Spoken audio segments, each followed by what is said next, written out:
Yes, the time has come. It's been a long week without the captain. Just admit it. We gotta know. We gotta know what the Swords and Starships channel thinks.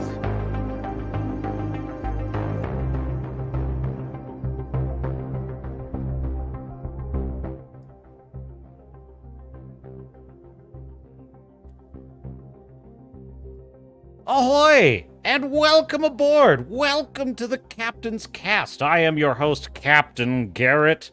And how did the time get away from me? I have no idea. We gotta talk about the Fall Guy. Folks, there are movies in the world that do not hate you. I know, right? You could have fooled me. But no, Captain's chair is all out of alignment. You know, good posturepedic support is important in a captain's chair. So yeah, we got to talk about the Fall Guy. I have to tell you, I'm genuinely surprised by my reaction to this movie, and it may surprise you. So let's check that out. Also, you know what's kind of crazy is we have had victories all around, folks. Like it is the age of the white pill. Gone are the times of the black pill. In is inaugurated are the times of the white pill. Can't give myself high marks for eloquence there, but it'll do in a pinch. It'll do in a pinch. Now, we have had victories in gaming. We have had victories in avenging our destroyed properties. Disney has taken terrible hits. We've got some funny stuff, too. We've got the Shills are out there defending the acolyte, you know. You can set your watch by the Shills, can you not? So now don't look now, but we might have some grizzy Shills on tap. And Mr. Producer, the music is quite sufficient. Thank you. If you would please, Mr. Producer. What's that? I'm sorry. I don't pay you well, I don't pay you anything. We agreed. Sorry, folks. A little inside baseball there. Who do we have in the chat? Why, Fu Man Blue is in the chat. Says, ahoy, such a long week. Ahoy, Fu Man Blue. I know, Fu Man Blue. There are plans to expand the channel. Please, before you do anything, if you are excited to hear the Captain's take on the Fall Guy and you're excited to make fun of some Shills, hit that like button, hit that subscribe button. Don't share the stream out with anyone. Sorry, couldn't reach the cop button.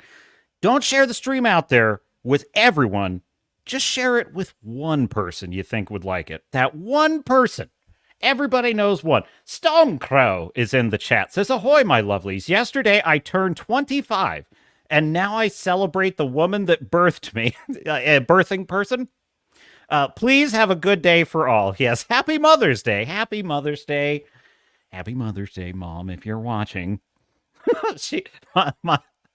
My mother probably represents 10% of my audience.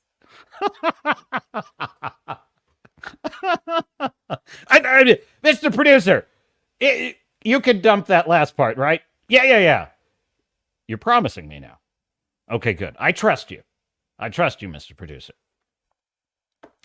I can't believe you're only 25, Stormcrow. I feel like you just sound like someone who's been in the world longer. That's all I'm trying to say this in a way that doesn't come across. I'm not saying you sound old. I'm saying you sound like someone who's well-traveled, let's say. Let's move on. Fu Man Blue says, the Captain's getting a Gary complex, always 6 minutes late. Always? One time, Fu Man? Jeez! You're late one time, and suddenly he's always late. He's always late all the time. Yes, indeed. Thanks, Stormcrow. I appreciate it. Fu Man Blue says, oh, I wondered why both my sisters were taking my mom out to eat the same weekend, Mother's Day, huh? Jeez, Fu Man Blue. Go take care of that special birthing person. I mean, God, could you imagine having to totally live in the world the Wokies are building for us? Like how sterile and clinical everything would be, how corporate, how manicured and, well, curated all the information would be. God, I just can't imagine a worse hell. I can't imagine a worse hell. But anyway, yes, take care of that special lady in your life. Indeed. Yeah, so we got all kinds of stuff. And you know, this is the crazy thing. You know, while we're on the subject of just lambasting the captain for usable tardiness today, we might as well lambast the captain for something else, which is I'm doing my research for my Fallout review. And I discovered something very rare, something I almost never encounter. I mean, folks, it stunned me.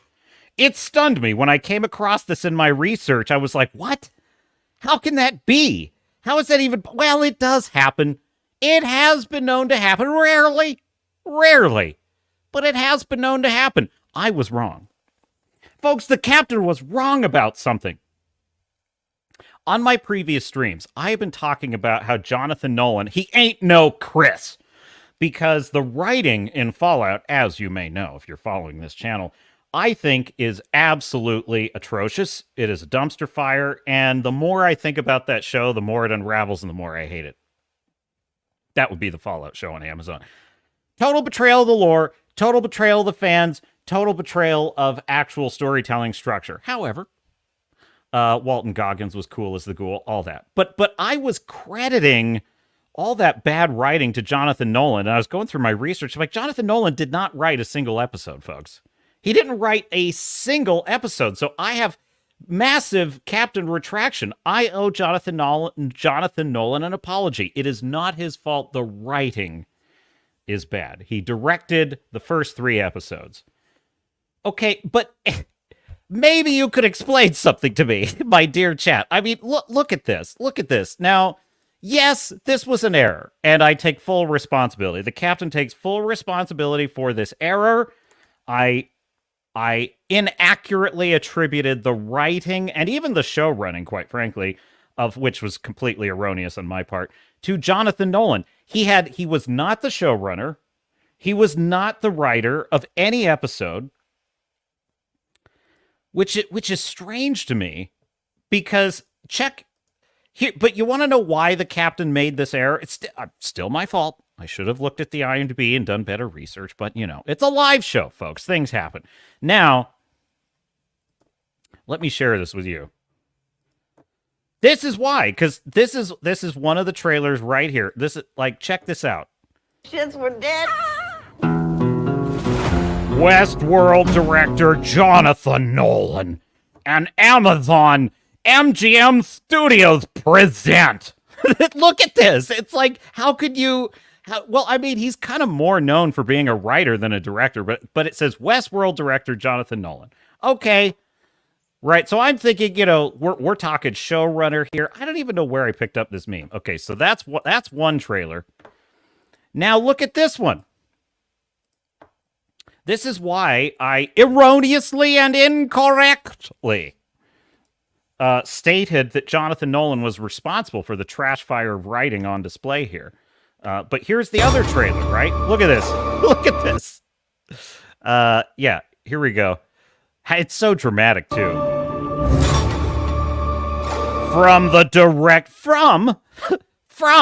Now, here's the deal, folks. If this were a movie, this would be a different story. If you're advertising a film based on the director, like from the director of E.T., Steven Spielberg. Okay, that makes sense because directors are a big deal in films. Like in a film, the director is the visionary.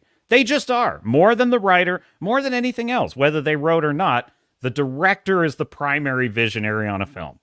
Okay, that is not the case with a TV series or even a TV episode. Directors on TV episodes actually don't have a giant amount of creative input. It's really the showrunners and the writers and the producers that have the most visionary input in most TV settings, okay? Now, This is the way you advertise a movie with a director attached. But Jonathan Nolan is being advertised. When I see from the director of the award-winning series Westworld, Jonathan Nolan, on a TV series, I'm thinking you're saying he's the showrunner. He's the one behind this. Yeah, so there you go. So that would be why I mistakenly attributed John. Now, there is kind of a silver lining here, I have to tell you, because it was perplexing to me. It was perplexing to me that Jonathan Nolan could be this bad. Because, I mean, he did write the first season of Westworld, which is mostly not... I mean, it's pretty good. The first season of Westworld is pretty good. I mean, it's like an adult show. It's written by adults, you know. And then you have he co-wrote the Dark Knight trilogy, basically, or at least Batman Begins and the Dark Knight. I don't know if he worked on Rises, but he did work on the first. And those are the two of the greatest superhero films ever made: Batman Begins and the Dark Knight. Absolutely brilliant films. Now, how can this guy write absolute garbage like Fallout? Well, he didn't. And this somewhat restores my faith in humanity. Now, that leads me to my next point, which is, well, who did? Like, who wrote this? Well, allow me to present the two main geniuses behind such brilliant episodes as Lucy just happening to blunder in the wasteland onto Maximus, who's stuck in his power armor at just the exact moment in all the wasteland where he needed her to defend him from rad roaches. You know, just genius stuff like that.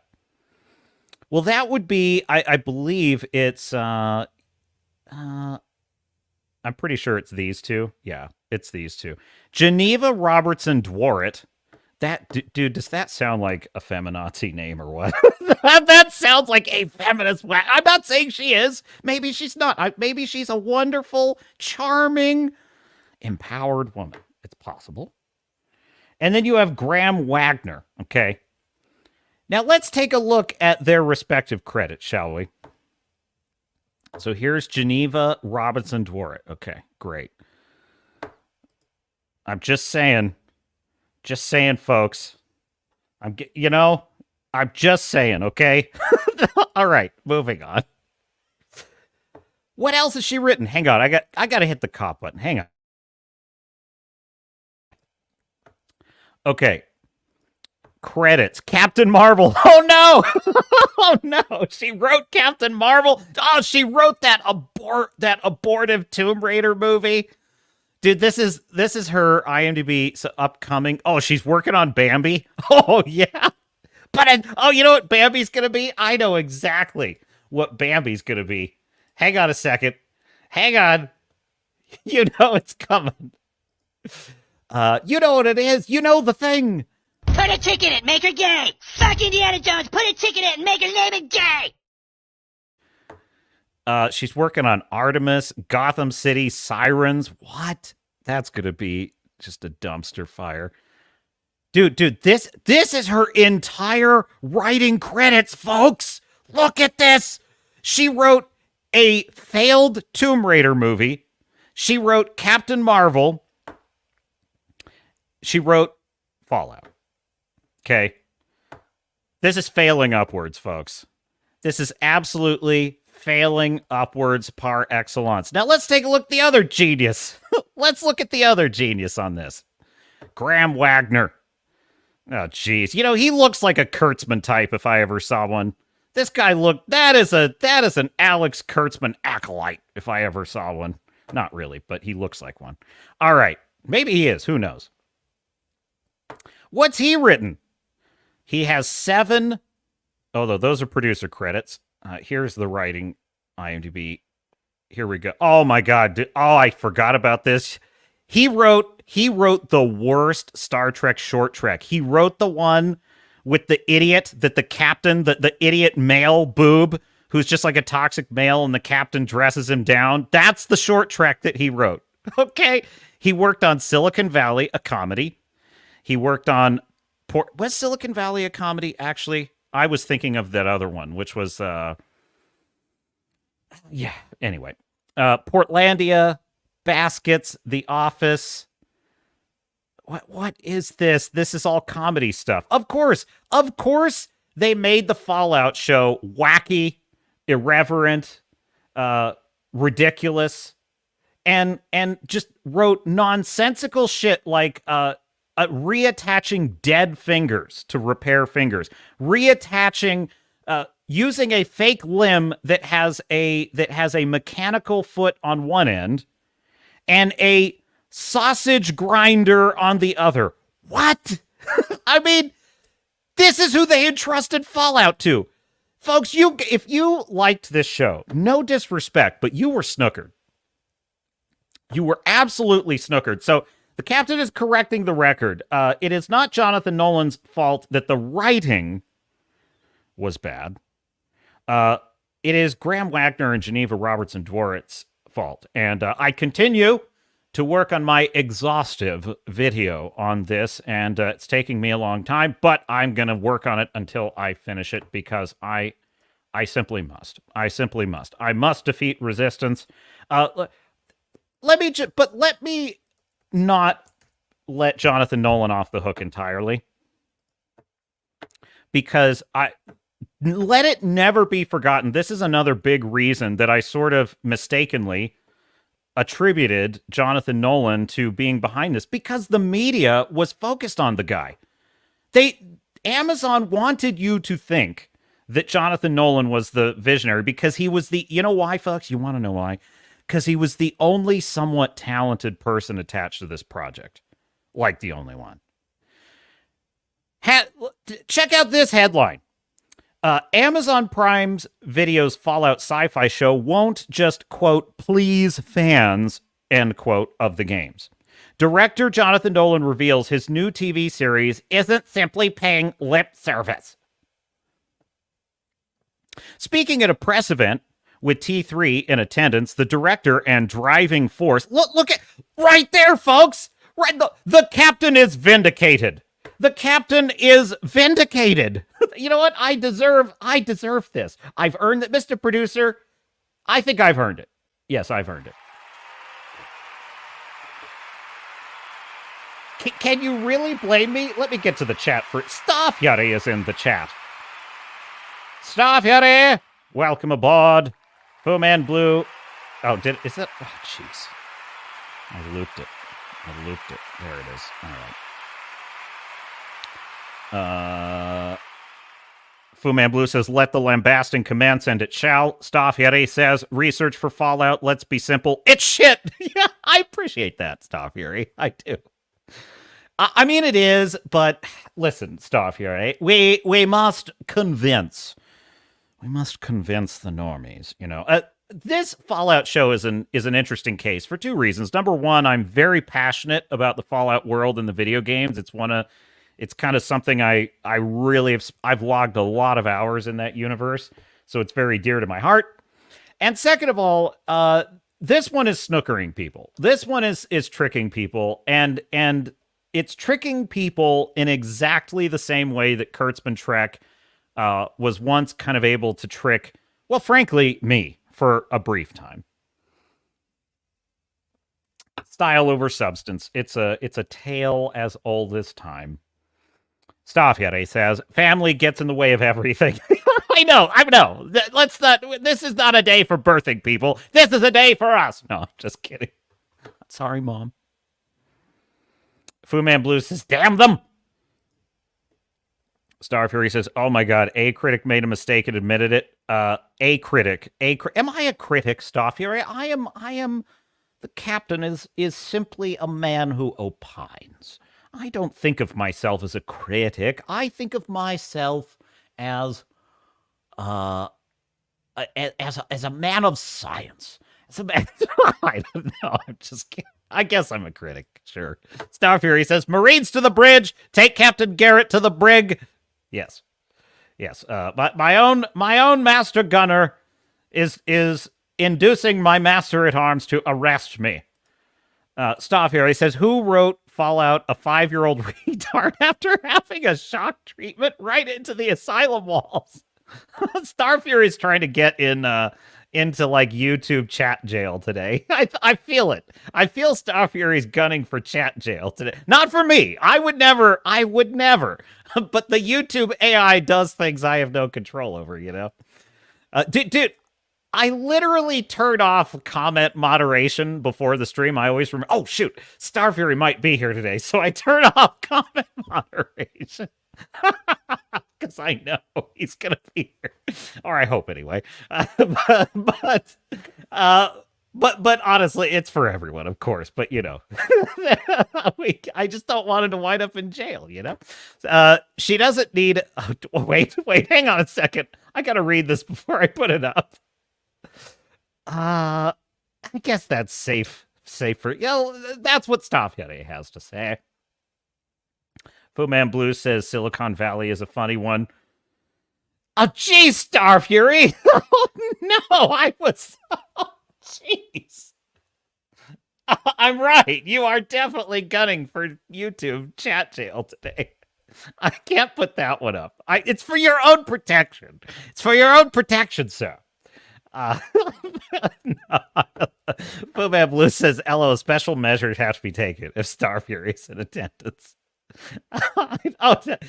Star Fury says, I wanted to let you know I have finally come down on the side of Shkishkima surviving. Oh, whoa, hold on, Mr. Producer. Hang on, I want to savor this. Star Fury. No, I'm not gloating. All right, I'm just kidding. I'm not going to gloat.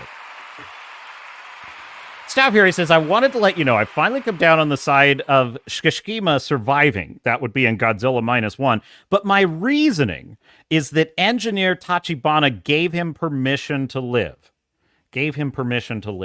Yeah, I mean, I fairly agree with you.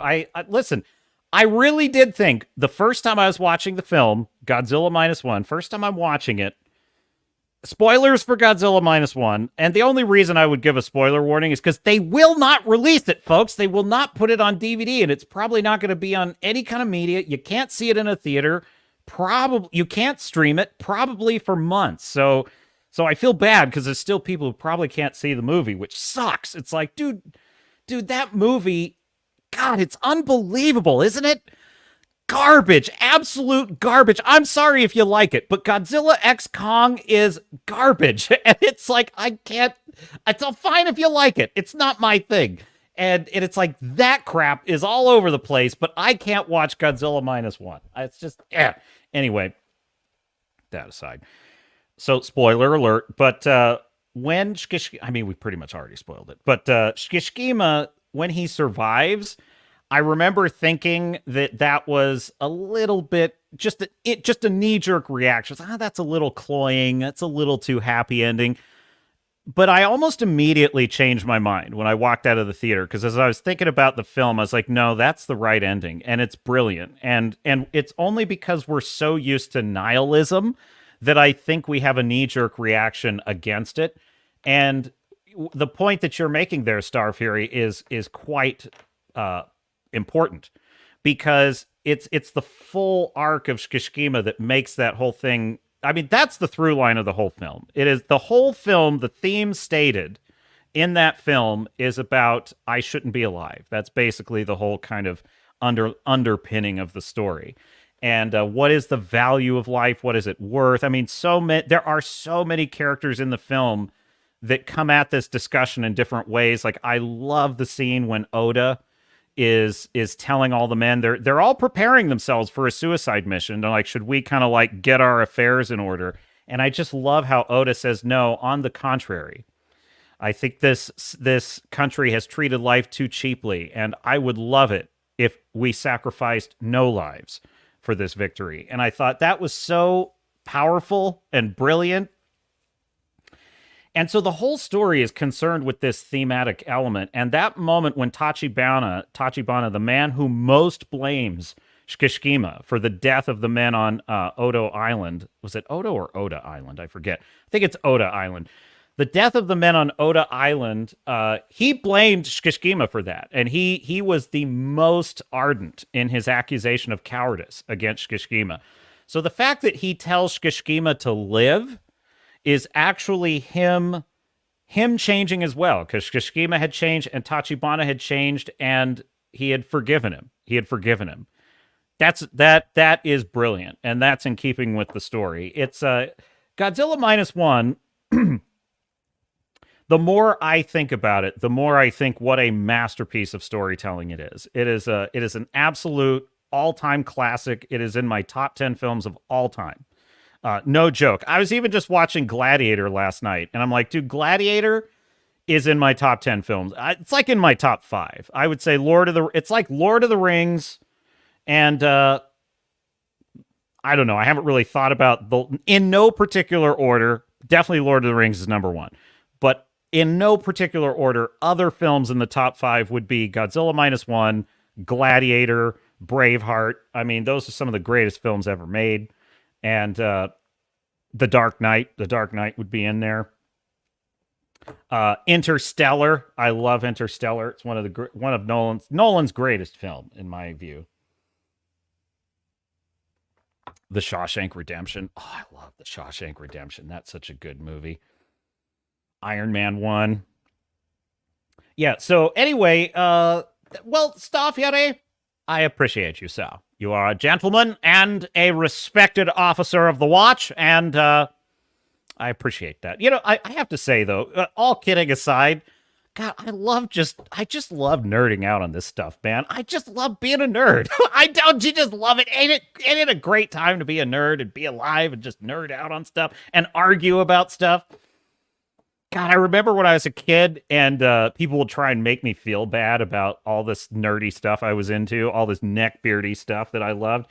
And nowadays, I'm like, dude, who cares? I don't care. It's important to me. And that's enough. That is enough. One day they will understand what we've all sacrificed for them. No, that's Star Fury says, the fact that I still think about this movie so much is a testament to the sheer fracking quality. Absolutely. Like, I said this, and look, it's going to sound super mushy of me to say this, but the third time I'm watching Godzilla minus one, and it's in black and white, and I remember being surprised by, like, man, every time I watch this, every damn time, these characters, they mean so much to me in a way that I just can't even describe. They all mean so much to me. Every single one of them. Shikishima's neighbor, you know, Noriko, Oda, and the whole crew of the what's the name of the ship in Godzilla minus one? Name of the boat in Godzilla. It's a great name. I love how every Japanese shipping has like a Maru at the end. That's what they call it. What was it? No, not the heavy cruiser. Come on, man. You know the thing. America can be summed up in one word. A murder to diggity flirkin. Okay, Control F. That's it. Crewman aboard. Shinsei Maru. That's the name of the little minesweeper boat that they have. So, okay, let's get back to this article real quick. Anthony Timmons is in the chat. Says, good afternoon. Why, good afternoon. Good afternoon. Hang on, quick. Got to go off camera for just a sec. What else we got? Footman Blue says, I didn't know this. Godzilla minus one color is available on Blu-ray? No way. I didn't know this. Godzilla minus one only available on... Is it really? I have to look for this because I will buy it today because I want it right now. I want it right now. Staff here, he says, I now want Pacific Rim... what is it? Jaegers? That's what they call them, right? Jaegers versus the Godzilla for minus one. Oh, dude, he would beat the crap out of it. He beat the stuffing out of him, man. He would just nuke. Dude, what's also brilliant about Godzilla minus one is how it builds tension. It builds tension because when he starts lighting up that tail, it's like, you know what's going to happen. He's going to freaking nuke them all. It's like, holy shit. Fu Man Blue, yeah, you can't stand up to that. Anthony says Gladiator was an all-time favorite. Master and Commander, oh my god, I almost forgot. Based on the Aubrey Marturin novels. Oh, I love Master and Commander. It's so good. Now, it's definitely for the nautical man, because I think for the general audience, there's like, where's all the Pirates of the Caribbean? Where's all the skeletons and the magic? It's like, well, this is a real nautical tale. Jeez. Master and Commander, The Far Side of the World. Highly underrated. I wanted that to be a franchise. I wanted like 5 of those. And they could have, because they had novel after novel that they could have made, which would have been fantastic. Okay, let's get back to this article real quick just to close the loop on this, and we'll get into Fall Guy. Now, getting back to Jonathan Nolan, right? This is what they say. Speaking at a press event with T3 in attendance, the director and, quote, in this article, driving force. Driving force. Whether that's true or not, it gives the impression that he's the brains of the operation. Behind the Fallout TV series, Jonathan Nolan explained that setting out to simply appease the fans of the games would have been, quote, a fool's errand. Folks, it's like, well, listen to the sneering, snotty tone of this. To simply appease the fans. It's as if that's all you should want to do. Well, yes, that is what you should want to do, is please the fans.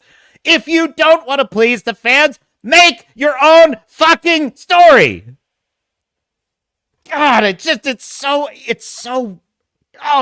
burns me. It's like, you are the ones that decided to take an existing story with an existing lore, an existing fan base, and you're going to turn around and well, it's not as if we should have to appease the fans. Then make your own, if you're so damn creative.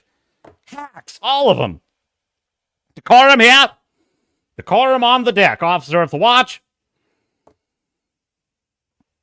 Quote, I don't think you can really, this is Jonathan Nolan speaking here, quote, I don't think you can really set out to please the fans of anything, he said, or please anyone other than yourself. Oh, I'm sure you're very good at pleasing yourself, Mr. Nolan. But to be devil's advocate here just for a minute, what I think a lot of, being a writer, being a creative of any kind, being a musician, whatever it is, there is a tightrope you have to walk. On the one hand, you are a member of the audience. You are creating art, and you as a member of the audience, your goal generally is to have some fun. And I would say that an artist who's creating work that is fun for them is generally going to result in good art for the audience. Because, I mean, let's face it, Christopher Nolan is a brilliant director. He is the brilliant writer and director of something like Oppenheimer or Interstellar or The Dark Knight, because some part of him wants to see that story. Some part of him is having fun and having a good time creating those visuals and creating those beautiful story arcs. However, part of that tightrope is you must also have in your mind the audience, the rest of the audience. What will their experience be? And I admit, this is not an easy tightrope to walk. That's fair enough. And I can understand saying that if you obsess over pleasing everyone, you're going to fail. And I would generally agree with that. But the problem with this is it suggests kind of the wrong priorities, which is Nolan is essentially saying, that would be Jonathan Nolan, the lesser of the Nolans, let's face it. The lesser of the Nolans, Jonathan Nolan, is saying here that his top priority is to please himself. His second priority is to please the audience. I can tell you right now, as the author of the Blood and Oak Nautical Adventure series, available on Amazon now, link is in the description. As the author of those novels, my first goal is to please the audience. That is my first goal. My second goal is to please myself as a member of the audience. Like, I am making something I would want to read, something I would want to see as a movie. Like, that's what I want, right? That's part of the impetus to write in the first place.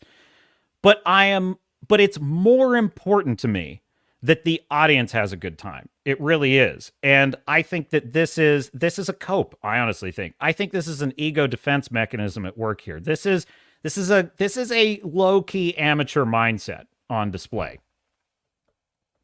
Nolan goes on to say, that would be Jonathan, the younger and the lesser, quote, I think you have to come into this trying to make the show that you want to make, trusting that as fans of the game ourselves, we would find the pieces that were essential to us and try to do the best version. Well, assuming you are the brains behind it, if not the writer, some kind of driving force, as this article has it, well then, Jonathan Nolan, I regret you have failed. You have failed. Yeah, so there you go.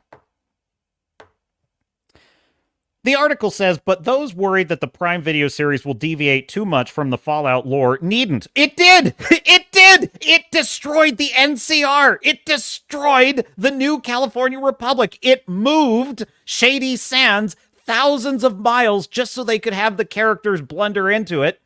It rewrote the origin of the war so that Vault-Tec and all the leaders of all the companies deliberately nuked the world for capitalism. I mean, good God. Good God. They gutted the lore with this show. Freaking media shills. They make me sick. Nolan himself. Captain's on a tear today. It's because I was so late today. My coffee is cold and it's not doing me any good. Nolan himself, as the article goes on, is a big fan of Bethesda's apocalyptic RPGs, which prompted him to co-create the show in the first place. He says, it started for me with Fallout 3, which devoured about a year of my life. I was an aspiring young writer at that point, and it almost derailed my entire career. It's so ludicrously playable and fun. Seriously, the games were just incredible. Okay, fine, whatever. I mean, you weren't the writers or the showrunners, so all I can say is this is a crap take, and I need a palate cleanser. I really do. But before that, there's something here, apocalyptic, right? Worst apocalyptic portrayal ever. I've explained that ad infinitum. But as a palate cleanser, let me just find, let's see. There it is. I got it. Here, copy, link. Let's listen to a professional mindset, shall we? Hat tip Asmongold Fallout clip. TV show actress Ella Purnell played Fallout games in order to get ready for the show. Out of the two of you, you were the bigger gamer. You were more into the game than him. Jonah himself, he played a lot of it. Yeah, was that a complete waste of time, or did that feel like you were kind of prepping for the show? It wasn't a waste of time at all. I wanted to get the absolute most out of this experience, and I think you have to deeply, deeply respect the source material. You have to deeply, deeply respect the source. But Ella Purnell, a round of applause. What a professional, what a class act. I have to say, I rarely would say this, but her American accent is cuter than her British accent. I know, folks, that's weird. Usually a British accent is way cuter. But for some reason, she has this super cute... I didn't even know she was British. I had no clue from the way because I've seen her in 2 shows now, Yellow Jackets and Fallout. You would never know she was British. At least for me, and I love to throw myself into all of my research, but this was so fun.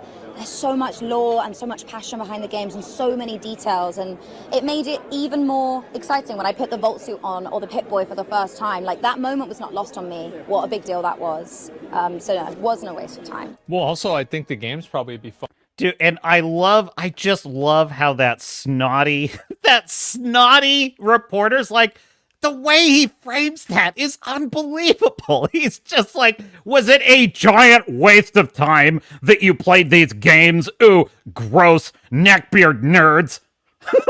She's like, no, I like it's like, imagine that. Imagine, and she's saying you must deeply, deeply respect the lore. It's like, imagine if Jonathan Nolan had said, well, I think that you have to make a show that pleases yourself, and you have to have a vision, but also you must deeply, deeply respect the fans, and we're going to do everything we can to create an experience that they appreciate. It's like, when I hear them say stuff like you can't set out to please everyone, it's like you know exactly what you're doing. You know exactly what you're doing. You're screwing the lore. You know what I think it is? I just think that they live in a bubble. These Hollywood types, they all have the same worldview. They all, most of them anyway. They share this worldview that's whacked out, crazy Los Angeles way of looking at the world that like 99% of the world does not share. 99% of the world does not share that experience, that lived experience, and they just don't know any better. It's like communism good, capitalism bad. Then that's all they see when they play those games. That's all they see. Dude, I'm going to tell you, I knew this was going to happen with Fallout because Fallout has this irreverent attitude about pre-war American jingoism. And dude, that's all that the Hollywood types will see. Dude, ditto BioShock, if they ever make BioShock as a show, guarantee you, they will make Andrew Ryan will be a direct, he will say something like, we're going to make Rapture great again. He will. They'll practically give him orange hair. I mean, they just will, because that's all they can see. They can't see him as an Ayn Randian character. They can't see him as a literary character, Andrew Ryan, with complexity. And, all they will see is, oh, this guy's like Trump.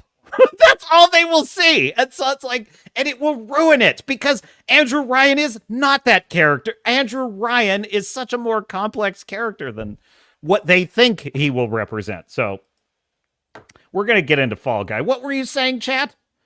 Anthony Timmons says Jonathan Nolan is Christopher Nolan wannabe. He is the younger and the lesser of the Nolans. Staffjere says, if you can't sell your shit to people, what is the point of making it? I'm trying to figure that out, Staffjere, but I just keep making it. Speaking of, I am a fellow bard. You know what? I might as well grift a little. Where is it? Where is my, there it is. Yeah. This video is sponsored by the High Seas action-adventure novel Blood and Oak by me, Captain Garrett. Here's the story. When his sister is kidnapped and sold into slavery by the Barbary pirates, a daring young Navy officer embarks on a suicidal quest for rescue and revenge.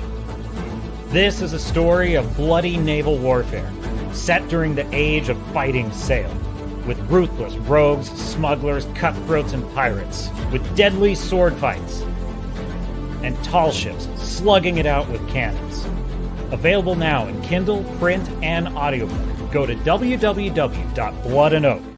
Okay, that'll do. Thank you. That back to me. So yeah, the link is in the description. It's on Amazon now. I need to update that ad. So in any case, there you go. A little grifting from the captain.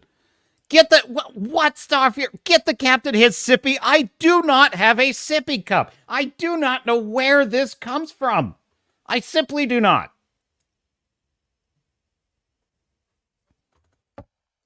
This is listen to me, Staffjere. This is an athletic sports water bottle. This is for athletes, elite athletes, such as your dear captain. I mean, I may need to head down to deck 5 and the gym, but that's neither here nor there. Fu Man Blue says he's out of sorts because he misplaced his sippy cup. Rum and Coke? No, my rum and Coke days are behind me, Anthony. They're behind me. Alcohol is nothing good comes of it. Fu Man Blue says, listen to this, another classy lady. It's just easy. Oh yeah, speaking of Ella Purnell, it's just that easy, Hollywood. People used to talk like this about their work every day. Yeah, I mean, Hollywood did. I think there generally was a more professional mindset back in the day.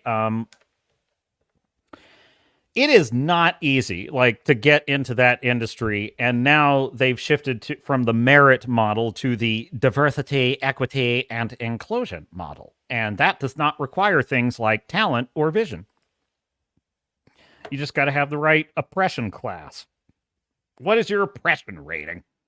Fu Man Blue says, when you have 90 seconds on the red carpet and you have 90 seconds of scripted speech to deliver, it doesn't give them a chance to talk about the actual work. Journalist is the wrong word. These Access Hollywood reporter, these Access media reporters they're vultures. They're the worst kind of vultures. They literally are harming the industry with their just messed up premises, and the fact that they are looking to get these actors saying nasty stuff that's going to piss off the fans. They want that.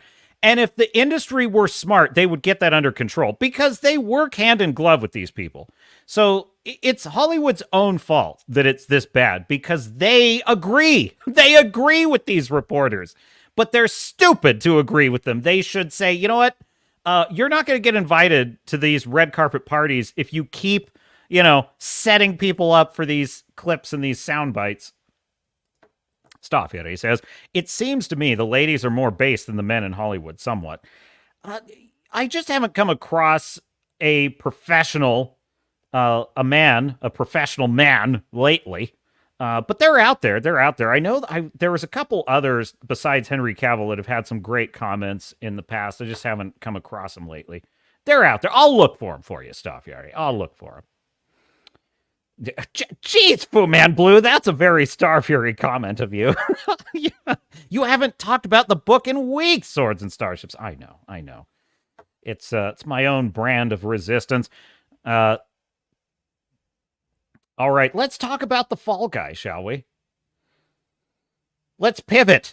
Oh, by the way, hat tip Chris Gore. He's back, folks. Chris Gore is back in the saddle. That made me very happy. He is recovering from his stroke, and he's doing good. So glad to hear that. Oh, yeah, Fu Man Blue says, thank God he read that chat. Dude, I'm getting smarter about this. I really am. I've thrown up a few comments once in a while, mostly Star Fury comments, and I throw them up, and oh, jeez, that's probably fine, but it's not you. Listen, it's not you. Render unto Caesar what is Caesar's, and in this case, Caesar is YouTube. So it is what it is. Now. Okay, here's my issue with the Fall Guy, right? Well, not issue, that's the wrong word. What I'd say, here's kind of what I was thinking about the Fall Guy. I used to love going to the theater plenty early to see the trailer. Like, when I was a kid, okay, I was the one that was elbowing my parents. Mom, Dad, we got to get to the theater. We got to get there early. Well, but Sonny Jim, it's not going to start for another 20 minutes, and then there's previews and stuff, so we got plenty of time. No. I want to get there to see the previews. I've got to see the previews. Who wants to watch the previews, they would say to young Ensign Garrett. And it pissed me off because I was like, well, the previews are that's part of the experience.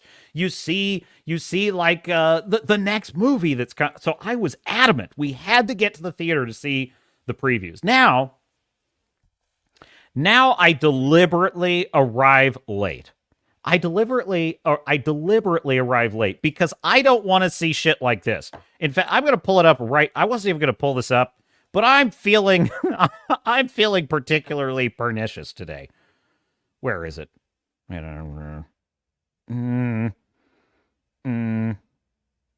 I didn't link it in here, but we'll just do a quick search here. Dude, why is YouTube being a pill right now? This is the trailer that I saw.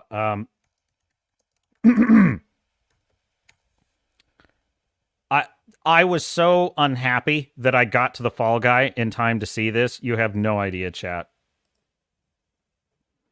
I'm going to share my screen. I was so unhappy that I was in the theater for this. It's Hanger! Let me at him! We gotta get our mouth guard, people! Fear! No, that's not ours! Disgust. Glad to have her on our team. Our little girl's growing up so fast. Ow. Sorry. It should be nothing but smooth sailing from... Hello? I'm anxiety. Where?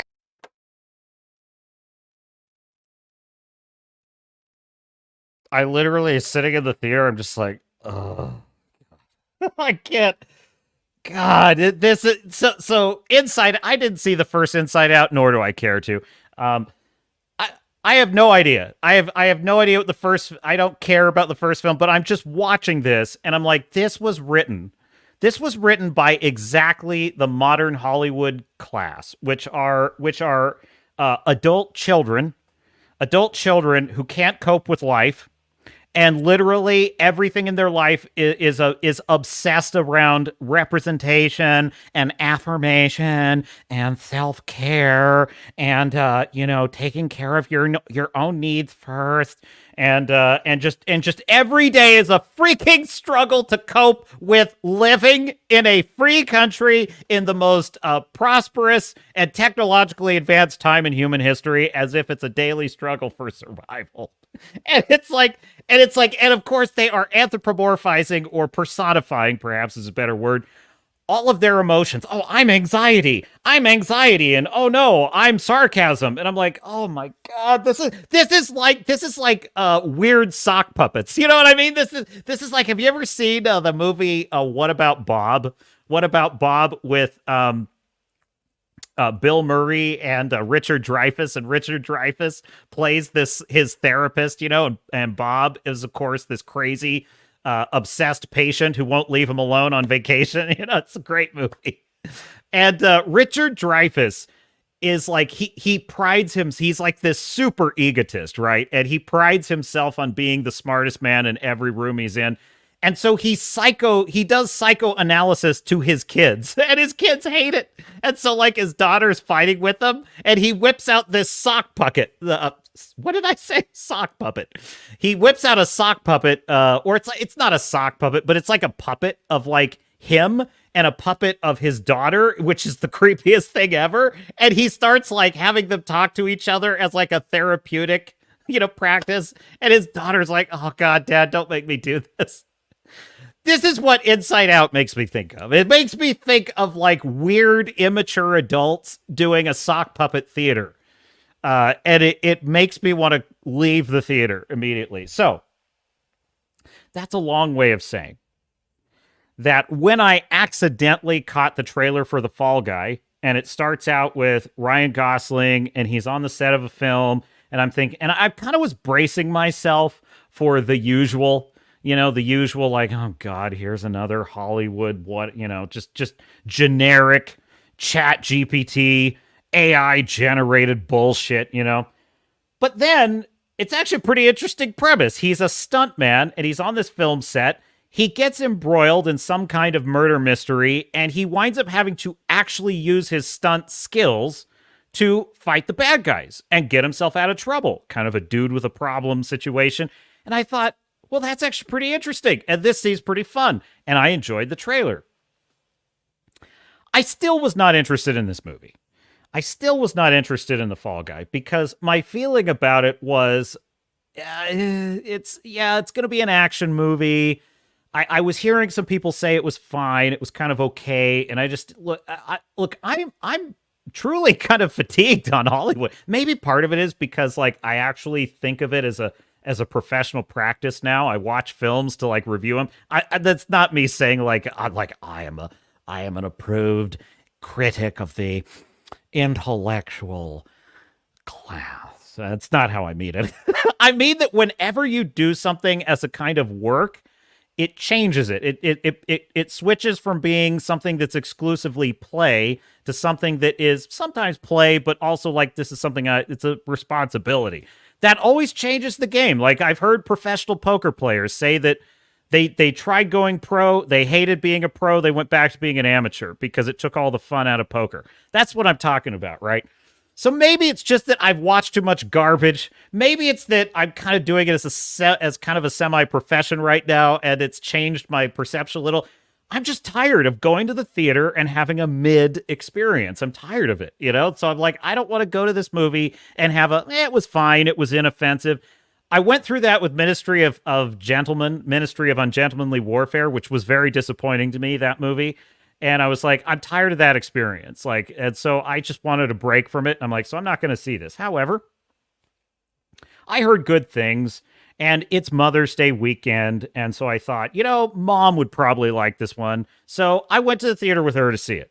And I thought, this is probably a movie we can both get some enjoyment out of. Because let's face it, a lot of the movies I watch, she ain't going to like. So, and a lot of the movies she wants to watch, I wouldn't like either. So this is like one of those rare where you could take a family member and both enjoy it. And I have got to tell you something. The Fall Guy is a great film. It is really damn good. I couldn't believe it. I was like, holy shit, that was great. That was a fantastic movie. It blew me away. Now, listen, here's the thing about it, right? I go into The Fall Guy, and I'm kind of thinking that the premise of the movie is that it's kind of an action. It's either a dude with a problem or a superhero story, right? A superhero story, obviously self-explanatory. A extraordinary person finds themselves having to contend with the ordinary world and their curse and their gift and fight a bad guy. Or dude with a problem, which is the opposite of that, which is an average person finds themselves dragged into an extraordinary life or death battle. Hell, it could have almost been a full triumphant story because from the trailer, it looked like Ryan Gosling was a kind of a naive man who knows too little sort of character. And that was kind of one possible angle. It turns out, though, that this is actually a brilliant buddy love story. It's a buddy love story. Follow me on this. I'm going to pull this up right now. Because, so, there's a through line in the film, which is Ryan Gosling plays this character who, hang on a second, let me grab this, and let me grab the IMDb as well, so that I am properly situated here. Okay, so the 3 rules in a buddy love story are, now it can be a platonic buddy love, or it can be a romantic buddy love. It can be either. But the 3, like any buddy cop movie you've ever seen, is a classic buddy love story. An incomplete hero who is missing something physical, ethical, or spiritual, he and or she needs, I mean, usually the buddies are a he and a she, needs another to be whole. A second thing you need, a counterpart who makes that completion come about or has qualities the hero needs. Third, a complication, be it a misunderstanding, personal or ethical viewpoint, epic historical event, or the prudish disapproval of society. In this case, the complication is a life and death battle that he gets dragged into. So,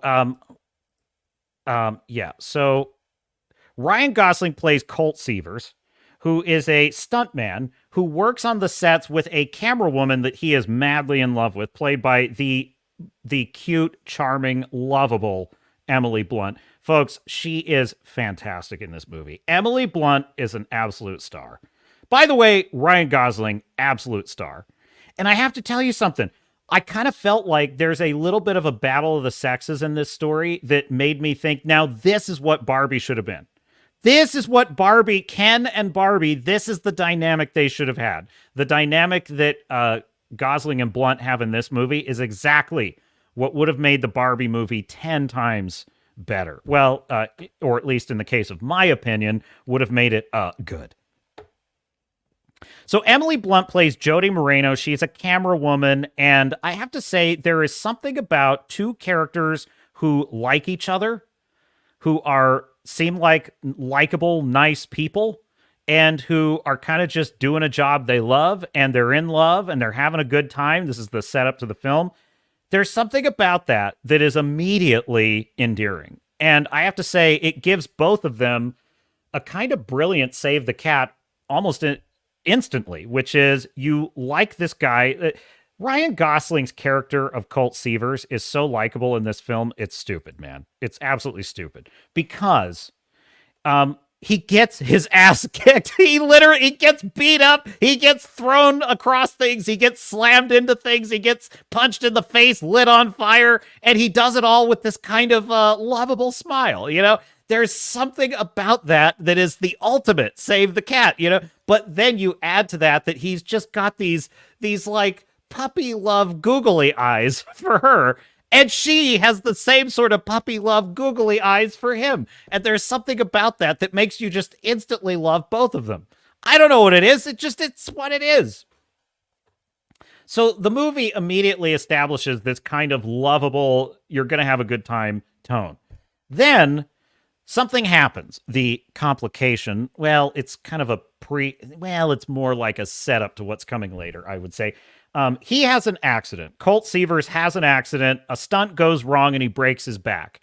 And we skip to 18 months later. And he's he's broken up with her. His life has gone into the shitter. He's a valet parking cars for a restaurant. He's kind of gone way downhill and he's feeling sorry for himself. He's depressed. He's feeling sorry for himself. He's given up on the stuntman game. He's actually, it's kind of interesting.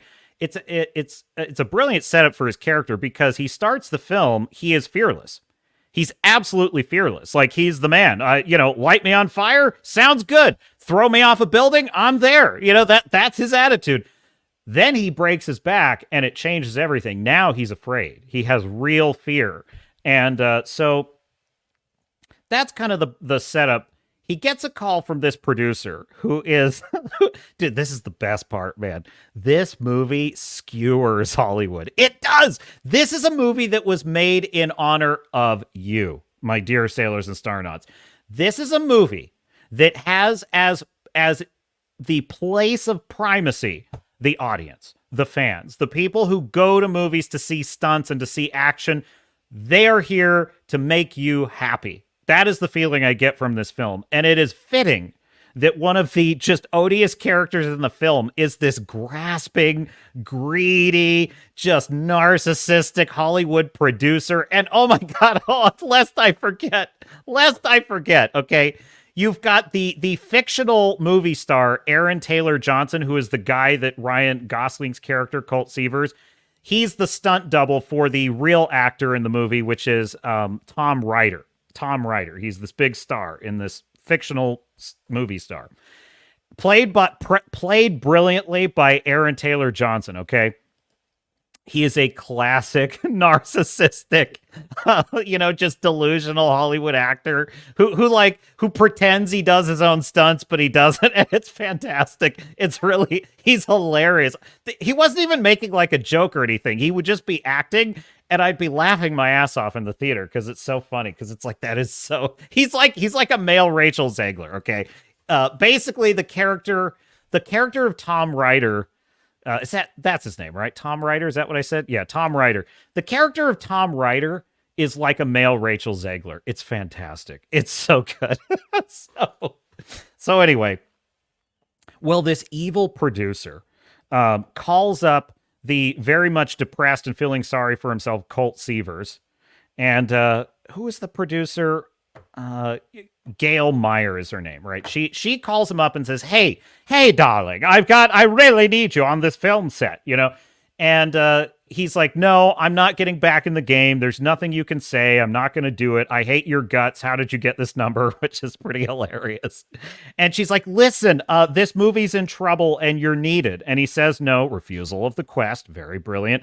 And she says, I really, really, really need you. And he says, no. And then the producer says, well, the thing is, this is Jodie's first ever directing role.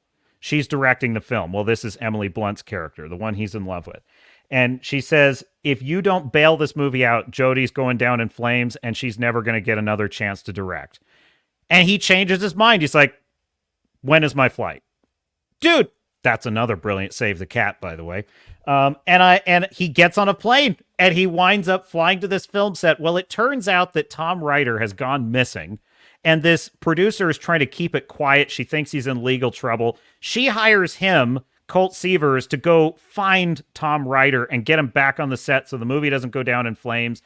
And meanwhile, she did not tell... Well, okay, I think I've said enough for the setup. I'm not going to say much more because I don't want to spoil anything, but I'll just say that this winds up with a bunch of goons attacking Colt Seavers. And like suddenly there's people literally trying to kill him. And he's like, what the hell have I gotten into?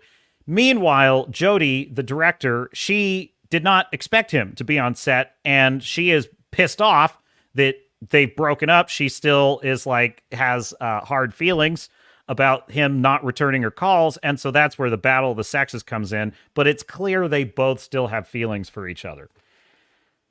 So that's where I will leave it in terms of the setup. And what ensues is a really a fun series of awesome action sequences that show off every kind of different action scene you can think of. Fist fights, car chases, high wire stunts, jumping across ravines in a car, just all kind, hanging off of a helicopter, everything you can imagine. Every stunt in this film is brilliant. It's nail biting. It's like John Wick level awesome. Every stunt in this movie. And it's funny because, my mom is such a normie, and it's fun to hear her reactions. She's like, literally, there were stunts in this film. Oh, no, don't do that. She's sitting there like talking. She's talking to the characters. She's so worried about them. And it's like, dude, that's a great sign in a movie when the audience is like, no, don't do that. It's too dangerous. It's pretty amazing, I gotta say. And here's one of the really super important parts of this film, okay? Colt Seavers is very believable as having all these skills, right? Because he suddenly is able to whip out these martial arts skills. He's suddenly able to, like, jump onto, moving vehicles and do all these crazy things. But the film brilliantly sets up how skilled he is as a stuntman and all the things he knows how to do, such as evasive driving and stunt driving and stuff like. You see him doing all these things in the setup to the film, so that when he's actually in the action scene, you totally buy it. It's totally believable that he can just do all these things. But what I love about it, and this is like a lost art in filmmaking, you see this poor guy who is so likable. He is so likable, and you're so instantly rooting for him. He gets the hell beat out of him. He gets humiliated. He gets made fun of. He gets lit on fire, thrown off of things. He gets his ass kicked. And what's amazing about it, and this owes a lot to Ryan Gosling's brilliant performance, he gets up and he's like, he dusts himself off, and he's like got gashes and blood everywhere, and he's just like, oh. that's kind of how he deals with it. And then he answers the phone, and it's Jodie, and she's like, where are you? I need you on the set. He's like, okay, I'm on my way. Dude, you know what it reminds me of? It reminds me of Peter Parker. It reminds me of Spider-Man. That's Spider-Man, Spider-Man goes out there, he fights the Green Goblin, he gets his ass kicked. And what does he have to look at? He looks at a billboard of J. Jonah Jameson saying Spider-Man has just destroyed the city and is a criminal. And he's like, oh, thanks for that, JJ. And he's like cleaning scum off of him from the Hudson River or whatever. Then he goes home to Mary Jane. And what does Mary Jane say? Peter, you missed my play. How could you be so thoughtless and insensitive? Meanwhile, he's been saving lives all day, but he can't tell her. Like, that's what I love about it. Is like, that's Peter Parker to a T. He's this lovable guy, gets his ass kicked, and for all of his trouble, he loses his job. His girlfriend breaks up with him, and there's a nationwide manhunt for Spider-Man. And it's so unfair. It's so deeply unfair, which is what makes it so much fun, right? It's exactly the same way with this character of Colt Seavers in this film. He is so unfairly put in all these positions, but he kind of just takes it on the chin and gets the job done. There's something classically manly about this, I just have to say. It's like, it reminds me of Eddie Horniman, the Duke in The Gentleman. He just is a man. He's got a stiff British upper lip. He's got a stiff upper lip. And he's up for a bit of fisticuffs because that's what he doesn't complain about it. He doesn't have a good cry about his childhood like Pablo Schreiber, a.k.a. Buttface, in that abortive Halo show. He doesn't cry about it. He gets the job done because that is what a man does. There's something beautiful about watching this character of Colt Seavers desperately trying to make things right with Jodie, who's unaware, by the way. She's unaware of all the shit he's going through.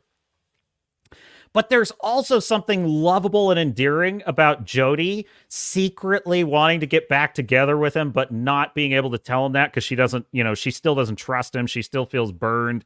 She's trying to make it as a director, and her film is about to go down in flames. There is something so lovable about these two characters who both have something missing in their life, which is a crucial piece of a buddy love story. They both have something missing in their life, and if they could just get together, they would be complete, right? That's the driving tension in a buddy love story. It works really well. Now, there are a couple moments in Act 2 that get a little clunky for me. It's like sometimes when he's switching from like hunting, fighting off bad guys and doing all this crazy stuff to suddenly he's trying to make it to karaoke with her. Sometimes that feels awkward in the pacing. And the funny thing was, about halfway through this film, I started thinking, I think I'm getting bored here. And I started to think, I think I'm going to wind up hating this movie because I'm getting bored. But then in Act 3, it lands it brilliantly. Like the finale of the film is spectacular. It's spectacular. It's hilarious. It's exciting. It's got tons of tension. It's fun.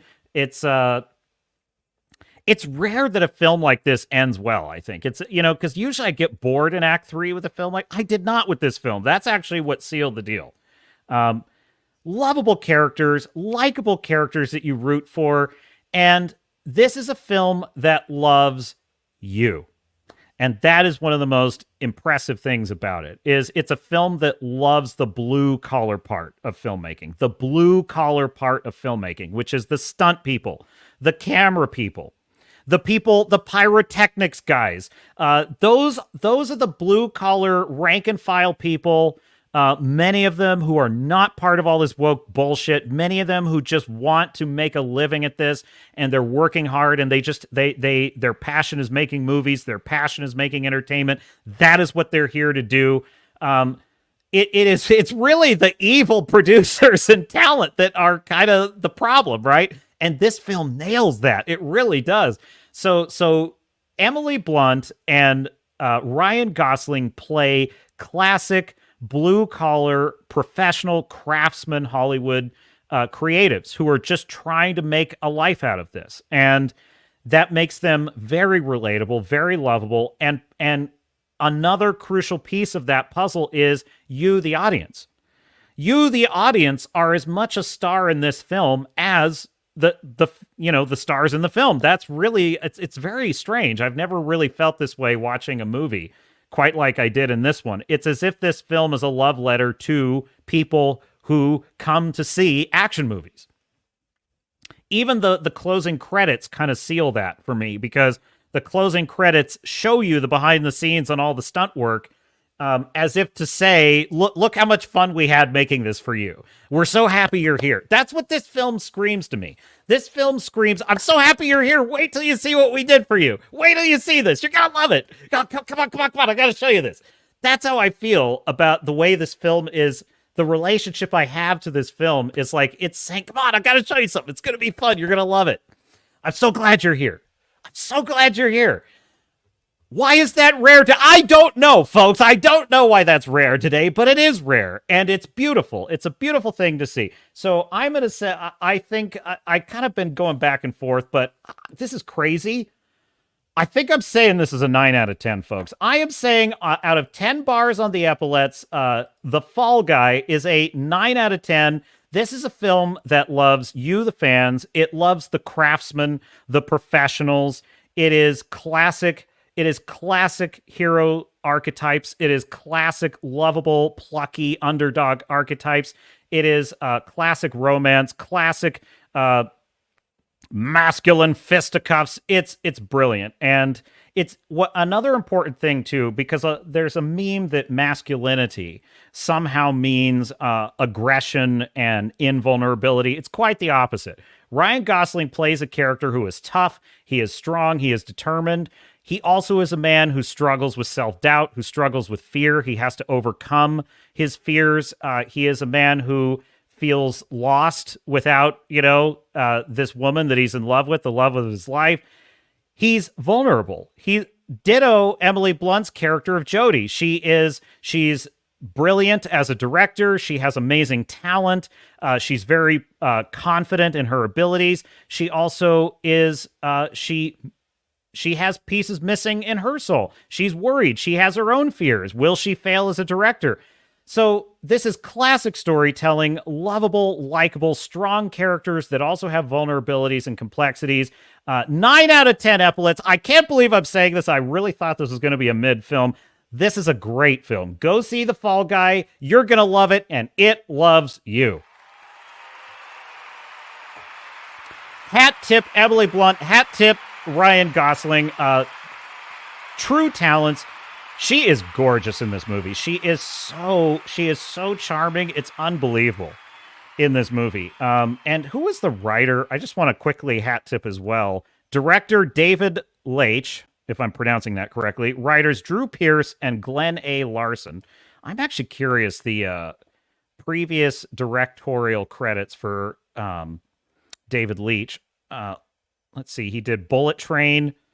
He did Fast and Furious Presents Hobbs and Shaw. Once Upon a... doesn't quite... Deadpool 2. Deadpool 2 director. Well, that makes sense. He knows what he's doing. I gotta say, damn impressive. All right, and we have a super chat. Wrangler with $4.20. Why, thank you, Wrangler. Very generous. Very generous indeed. And if you're enjoying the content, if you are enjoying the reviews, like and subscribe. We are live on YouTube, Rumble, and X, formerly Twitter. And what else do we have in the chat? We're going to get to your comments very directly, my dear sailors and starnauts. But just to close the loop on this. So yeah, I was kind of thinking this was maybe a superhero or a dude with a problem story. It's actually not. It's a buddy love story. We have two incomplete heroes, Jody and Colt, who are both pining for each other but can't admit it. And they both need each other to have that sense of completion in their life. And of course, they are the counterparts to each other. And the complication, which is this kind of missing person murder mystery situation that winds up pulling the unsuspecting Colt Seavers into this life and death battle. It's quite brilliant. It's a great example of a buddy love romance story that works brilliantly for you writers that are out in the crowd, and you'd like examples. If you would, and this is the thing, right? Is the purpose of Blake Snyder's Save the Cat rules. By the way, there is a reference to Blake Snyder in the movie. There's a character who literally quotes a Blake Snyder principle. What did he say? He quoted like one of the genres or something. It was hilarious. It's like, oh, that's a Blake Snyder quote. I know that. It's catching on in Hollywood. I mean, I think people kind of understand. Blake Snyder just analyzed story structure in films, and he found the formula. He just found the formula. This is what good movies always have, So is it that the rules are requirements? No. But what it is pick any good movie that was a 5-star film. I promise you, it fits one of these genres. It nails the rules. It does, because stories have a structure. Whether you like it or not, they just do. Doesn't mean you can't experiment. Doesn't mean you can't be unconventional. It just means that good stories tend to fit. They tend to fit like a glove. What do we got in the chat? What do you think, my dear chat? By the way, this is based on an 80s TV show, The Fall Guy, which I had never heard of, and my mom was like very familiar with. Oh, I loved that show. And they actually have a great cameo from the original star of the show, which is fantastic. So, what was it? Anthony says, anyone remember a movie from the 70s called Hooper? I do not. Anthony Timmons says, The Fall Guy didn't interest me. That is a great point, Anthony. I felt actually kind of the same way. I was like, I'm not really interested in this. This is kind of a movie I saw because someone else I knew. I was like, okay, this is a movie that Mom would enjoy. We can go see it. And it turns out it's a damn good movie. It really is. It's a really good movie. So check it out if you're. I'm just telling you, it's worth your time. I think it's worth your time. If you want a good action movie, it's worth it. So, let's see. Just going through the chat real quickly. You guys are just going crazy. I saw Tom in the chat. Ahoy, Tom. Ahoy. Eric Mar Valerian says, hail the Iron Age. Hail Eric Mar, author of the Star Shatter series, available on Amazon now. Why Star Fury? That is a typically wise admonition to the unwary. That would be Star Fury saying, I'm putting what Star Fury said on the screen. Wait, what is it? Where is it? I lost it. He says never. I'm going to start putting these up as podcasts, so I might as well narrate for those listening. Never trust a retard with a banjo, says our sweet prince across the pond. Anthony Timmons says Cannonball Run was kind of fun too. Star Shatter. Yes, a good call out as always. It is Star Shatter time. Wrangler says, hey guys, hail Captain, not going to be on the keyboard much, but I'm listening while I work and just wanted to say hi. Well, thank you, Wrangler. Hat tip to you, my good man. Here's a question. Does anyone remember who their first celebrity crush was, says Anthony Timmons. Natalie Portman. When I was a teenager, Natalie Portman in Phantom Menace was like, yeah, big time celebrity crush. Tom says, hail Captain, hail chat. Ahoy, Tom. Anthony Timmons says, when I was a kid, it was Julie Newmar and Barbara Eden for me back in the 60s. I'm sure those are excellent choices. What's your answer, Staffere? He says, a very British answer, Leela and Romana from Doctor Who, an Amazon warrior woman and a hot female Time Lord for the win. I'd be a piece of pastrami in that sandwich. Are you saying, Staffere, that you would be the beans on toast, as it were? Yes, you would, I think.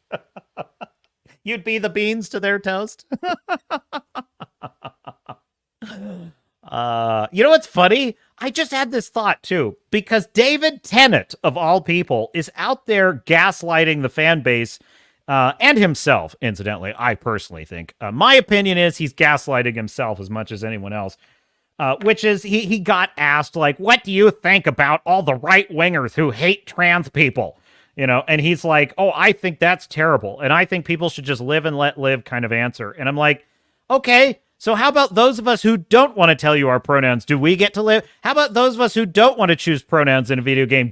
Should we just be left alone? Yeah, how does that work? But anyway, maybe we'll read that story in just a minute. But anyway, what I found interesting about it is it's like, this is always the what they say, right? They say like, why do you care so much? Why can't you just leave people alone? Nobody is saying that the pronouns crowd can't live their best life. Go live your best life. How about you leave us alone? How about you leave Warhammer 40,000 alone? There's no female custodies. How about you just leave that alone? But you won't. That's my whole point. They never leave us alone, right? So then I got thinking about the female Jodie Whittaker's Doctor Who, which is the female doctor, right? And it's like, so why can't you leave Doctor Who alone? Oh, because we want a woman to be a doctor. Oh, well, you can do that. It's called make a new character, a new female Time Lord, and make her own. You can even call her a doctor, too. Nobody's going to care about that. Make a spinoff, another Time Lord with doctor in the title, and it's a she. Nobody has a problem with that. Nobody. But that's not what it's about, is it? You won't leave it alone that the character of Doctor Who is a male Time Lord, a British male Time Lord. They won't leave that alone. See, that's how the gaslighting works. Whenever we complain about a change they forced upon these characters, when we object to that, they say, you should just leave people alone. It's like, well, you should leave us alone, David Tennant. Like, leave us the hell alone, and we will not have a problem with that. Anyway, there you go. The door only swings one way, is my point. Anthony says Diana Rigg was hot when she was in Avengers. Staffere says, I wish I could be in more of Wrangler's chats, but I do need to sleep occasionally. Yes, time zones are... Redoubt Productions is in the chat and says Leela is a great and very underappreciated companion of the Doctor. Wish her run with Baker was a bit longer. And we've got Doctor Who in the captain's chat, and the captain is out of his depth in this regard. I simply am not the Doctor Whovian. It's fun. I missed the boat entirely on Doctor Who. I truly did. Hey, this was a thing. The latest Danky video is out. You want to see it? To your current program that you're watching, we have an advertisement. Hang on. Suffer. Hey, hang on. I want to start it over. The latest from 1-800-DANKY, who is... This is so funny. So if you don't know, I follow a range of YouTubers, and 1-800-DANKY is also a follower of these YouTubers. That would be a member of the Fellowship. And he takes little clips of their shows and he animates them. And this is the result of one such occurrence. Sorry to interrupt your current program that you're watching. We have an advertisement. Do you suffer from leaky butt? Do you sometimes diarrhea in your pants? Well, we have the perfect solution for you. We have the brand new high-tea shit-stained jeans. It's where you can poop your pants all you want, and it will just look like the jeans were designed that way. It'll cost you $900. But don't worry.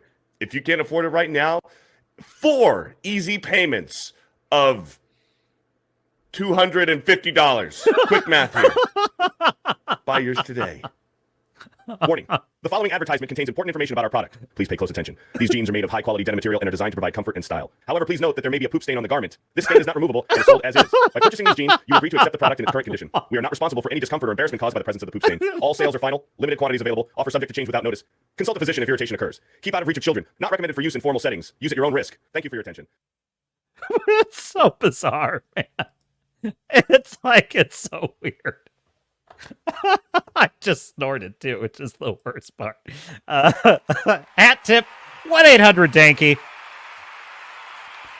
God, that's my fucking headphones. I can't get them situated here. Oh my God. I am excited whenever I hear a new 800-DANKY video is dropped. I get excited. I don't even know what the hell that was from. I'm like, what is he doing? But I chickened out, folks. I chickened out. Because I was signed into my Swords and Starships channel, and I'm like, I don't know, does Swords and Starships want to say this? But I almost put in the comments, like, I've ordered my pair today. Finally, I can go to Walmart without shame. Oh, that's fucked up. But fracked up. Anyway, there you go. Yeah, that's Beardo. If you don't know, that would be Fear the Beardo. That is Fear the Beardo.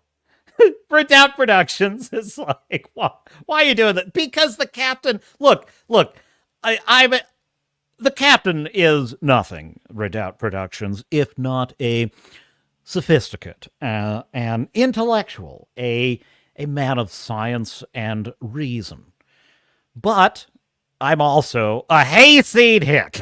And so I like scatological humor.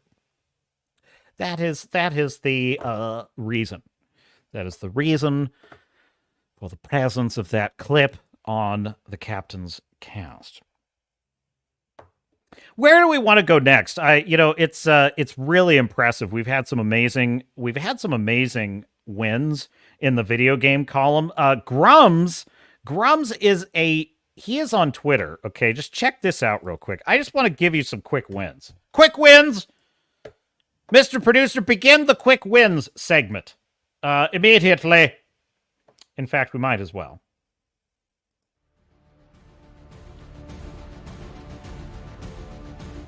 There we go. There's my music. Okay.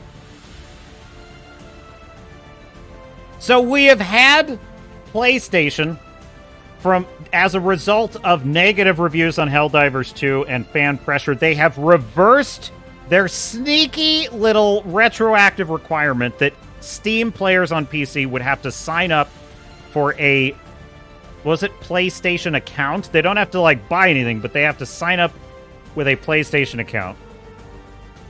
Sony has reversed that decision. And then we have Grums, who is leading the charge. Definitely follow his Twitter. It's fantastic. That would be X, formerly Twitter. And he tracks all of this great stuff. He has started a petition to free Stellar Blade.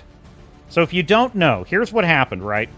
We have been stuck with ugly, like hideous, uglified women, right? Uglified women like this character in, you know what, Star Wars Outlaws. Let me find this. I have to set the table for this, right? This is the character we get.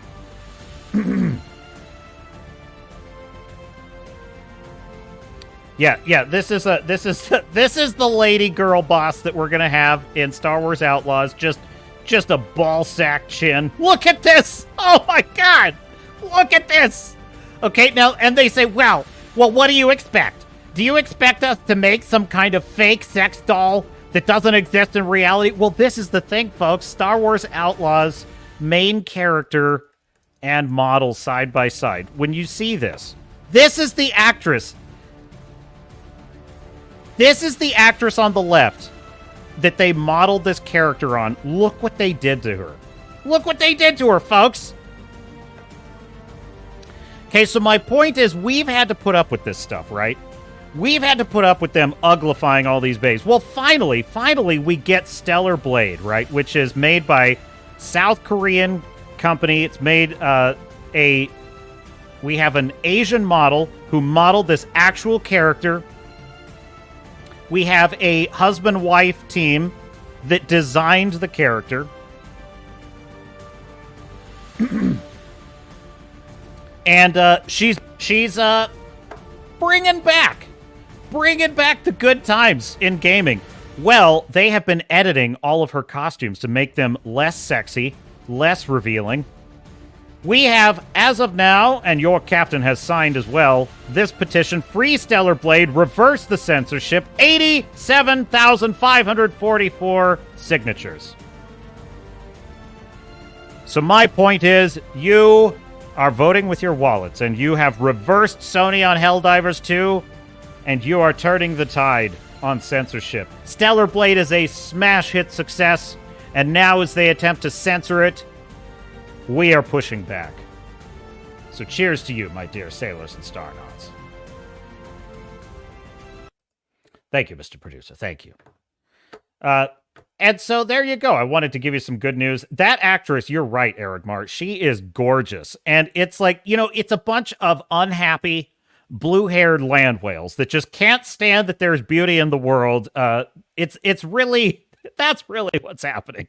We have some, Rush Limbaugh, the great L. Rush Limbaugh, he used to say that feminism was created so that unattractive women would have access to power. And, you know, I used to think that was somewhat of a mean take, but you know something? As usual, he was right. He was right. She has a Thanos chin. She has a Thanos nutsack chin. This character in Star Wars Outlaws, which is going to be hot garbage, that game. It's going to be hot garbage. Yeah, give Miranda her ass back. Give Miranda, that would be from Mass Effect, right? They're getting rid of the junk in the trunk, folks. It's a travesty. It's a crime against women. Listen, the captain is nothing. The captain is nothing if not a feminist. The captain is nothing if not all for female empowerment. Do not rob women of their God-given assets. That's all I'm saying. Redoubt Production says, I will admit the Helldivers 2 fan base putting the fear of God into the gaming world giants was not something I had on the cards and gives me hope for the future. Listen, folks, they are losing. The woke wackos, the identity politics, SJW, DEI, diversity, equity, and inclusion, which means the opposite of all three of those things. They are losing to one thing and one thing only, and that is the bottom line. That is money. That is your wallets. You are voting with your wallets. Check this one out. I got another one for you. Do you need more evidence that they're losing? Here it is. Let's see. Yeah, I think this is this the right article? This is a good one, but I'm making sure this has got the headline I'm looking for. Because Disney has lost they've lost huge amounts of money. Here, hat tip bounding into comics. Let's bring this one up.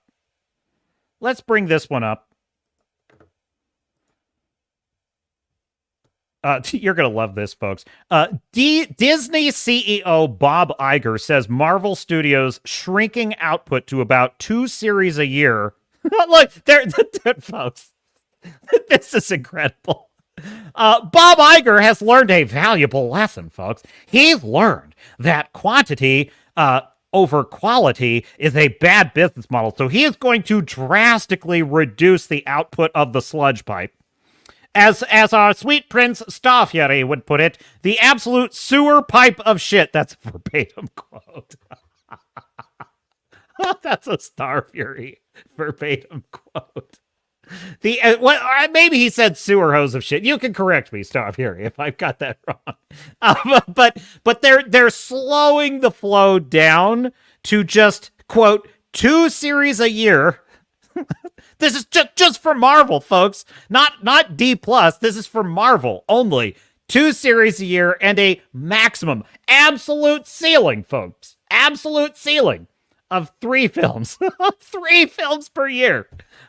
Oh, geez, Bob. Don't... Geez. Well, you gotta have something to do. What are you doing?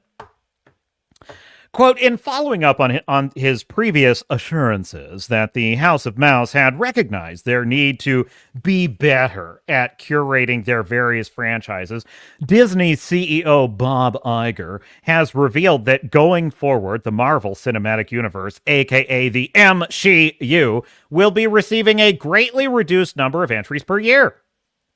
Iger spoke to Marvel Studios' forward-facing plans while speaking to investors amidst the company's Q2 2024 earnings call held on May 7th. Asked by Morgan Stanley analyst Ben Swinburne, that would be how Gary Nerdrotic pronounces it, analyst, if he could elaborate as to how he felt regarding the, quote, sort of production pipeline, aka sewer hose of shit, on the Marvel side, specifically, and whether you think that this IP is being reinvigorated to the extent you'd like it to be, close quote. Iger responded with the assurance, quote, we've been working hard with the studio to reduce output and focus more on quality. That's particularly true with Marvel. I know you mentioned television shows. Some of what is coming up as a vestige of basically a desire in the past to increase volume, we're slowly going to decrease volume and go to probably about 2 TV series a year instead of what had become 4 and reduce our film output, of course, to maybe 4 a year. From maybe 4 a year to about 2, maximum absolute ceiling of 3. And we're working hard on what that path is. We've got a couple of good films in 2025, and then we're heading to more Avengers, which we're extremely excited about. So, overall, I feel great about this slate. It's something, as you know, that I've committed to spending more and more time on.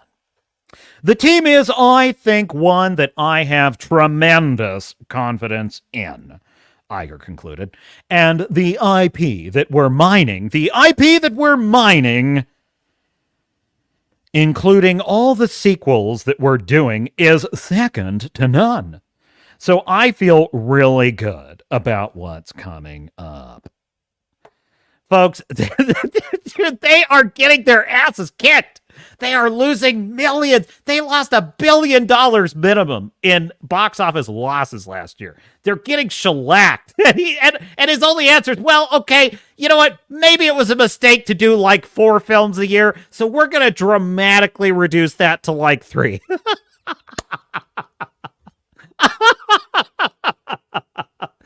God, They're such fracking stupid people. Doesn't it blow your mind? You know what I mean? Like, how stupid are these people? These are people that make millions of dollars a year. They are wealthy. They are supposed to be like, dude, being a CEO, in theory, is like one of the most highly competitive, highly skilled, highly valuable, I'm serious about this, highly valuable skill sets in the entire working world.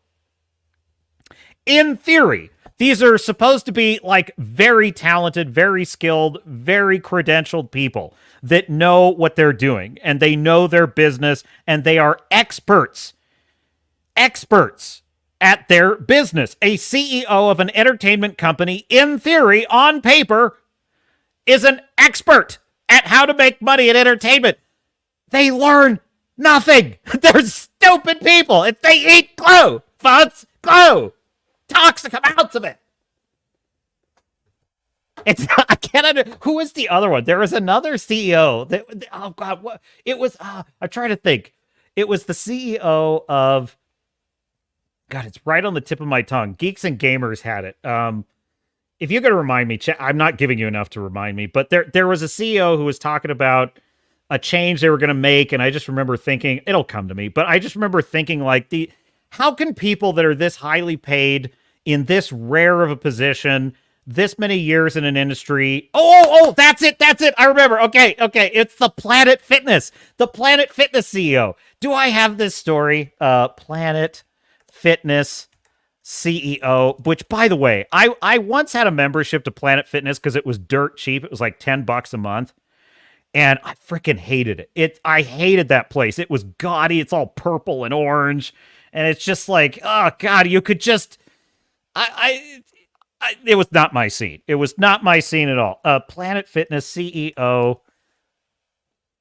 Oh yes, here we go. Does this have the piece I'm looking for? Because he talked about his new strategy, and it's like, oh my God, these are geniuses at work, folks. No. I don't think so. That might be. All right. I did not have the article lined up, and I don't want to delay the game here. But basically, here's the short of the long, right? Planet Fitness was allowing the trans women, stunning and brave, pre-operative trans women, to use the women's locker room and just flash their schlong all over the place in the women's locker room, which women can have penises too. Anyway, you bigot. Anyway, so the stunning and brave women were going into female locker rooms and scaring the ever-living daylights out of girls and women. And there was a woman customer of Planet Fitness who took issue with this. And their response, the company's response, amounted to, screw you, go pound sand, you bigot. Get used to it. Get used to it, honey. Well, guess what? Once again, you have dealt a crippling blow to Planet Fitness. That would be you, customers, because their stock has plummeted. And what did the CEO say? The CEO said, well, we've taken a hit. We're going to raise our prices to deal with this.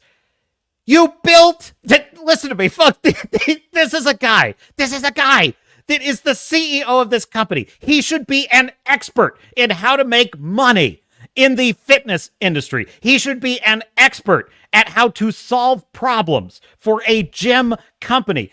And he hears that their stocks are cratering and they're losing members. And his answer is, oh, well, I know, we'll just raise prices on the memberships.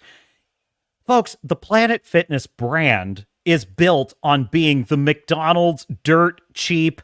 It is the dirt cheap cup of noodles brand of fitness. It's a $10 a month gym membership. It is, they serve pizza and candy at the snack bar so that you don't feel fat shamed when you go to work out there. It is literally like built on people who are like the least committed to fitness, the least hit. No offense to you if you go to Planet Fitness. I'm just saying their brand is marketed this way, right? It is marketed to people who want the least pressure possible, like to get in shape and stuff. to spend the least amount of money possible, to be dirt cheap. And his answer is, we're going to solve this problem by increasing prices. That's like saying people have stopped buying 99-cent hamburgers at McDonald's, so we're going to charge $9 for them to solve the problem. Because now, when only one person buys a burger, it'll be as if they bought 9, and we'll make all this money. These are stupid people, folks. These are dumbass people. I can't believe they make millions of dollars. It's unbelievable, man. I just think that's fascinating, don't you? I do. JD Mack is in the chat. She says Rush was right. And that is, dude, just pick, they say a broken clock is right twice a day. El Rushbo was like an atomic clock. He was accurate to the absolute millisecond, correcting for time dilation in orbital flight. Accurate all the time. He was brilliant. I love Rush. I miss him. Rest in peace. America's lovable, harmless little fuzzball, Rush Limbaugh.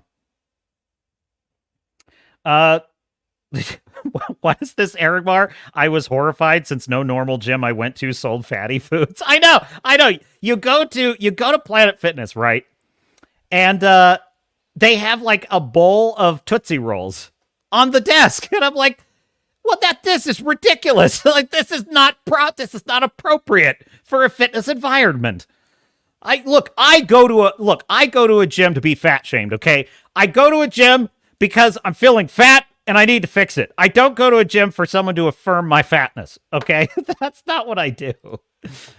But yes, Fu Man, I think that was inside baseball. I try to pick the chats that are generally addressed. Star Fury here. I'll try to make sense of that one. The chat is having fun amongst themselves, and I'm trying to butt into their conversation. In any case, there you go. Where were we? Let's have... Gosh, there's so much on the stack of stuff today. There's a heck of a lot, folks. But I want to talk about the Acolyte, don't you? We have Grizzy Shills, folks. Listen. If you are new to the channel,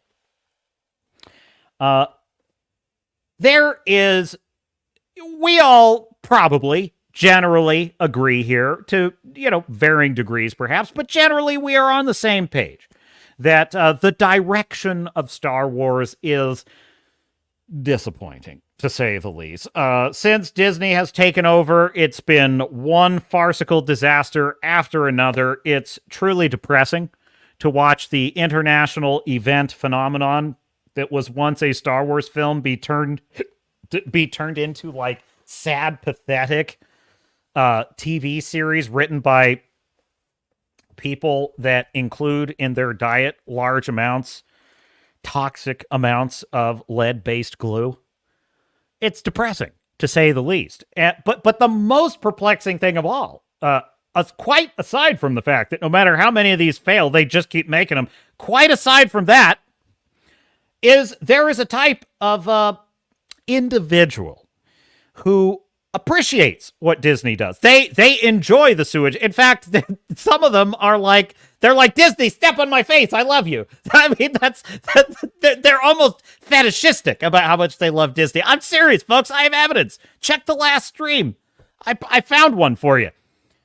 They're called Shills, folks, and they make me sick.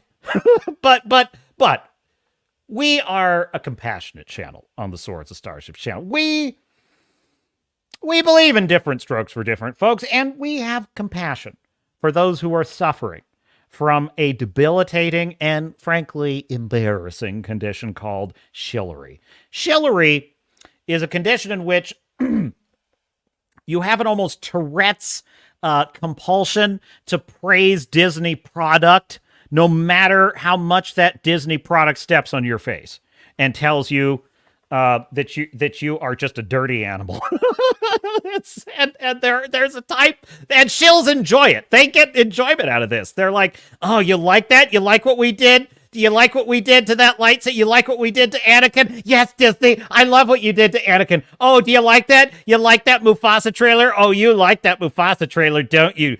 Don't you love it? We're just turning Mufasa into this legendary Greek god. You love that, don't you? Yes, Disney. Yes, more of that, Disney. Well, there is a man who studies, this is getting weird. There is a man who studies the Shills. He studies them for science. He takes all of their comments and he compiles them into a curated library for posterity. His name is Grizzy1989. And he is doing the Lord's work. So without further preamble, ado, or fuss. So as you all know, one of the things that I accuse the Disney... Grizzy, take it away. So as you all know, one of the things that I accuse the Disney show reaction channels of regularly is faking their reactions. Fake hype, fake excitement, fake crying. Dude, that, by the way, this is Shillface. Shillface! Oh. Dude, it's Shillface! That's it! That's the face that... Oh! Shillface! It's like they're having a seizure, folks. Like they're having an epileptic fit. They're like, oh my god, a red lightsaber!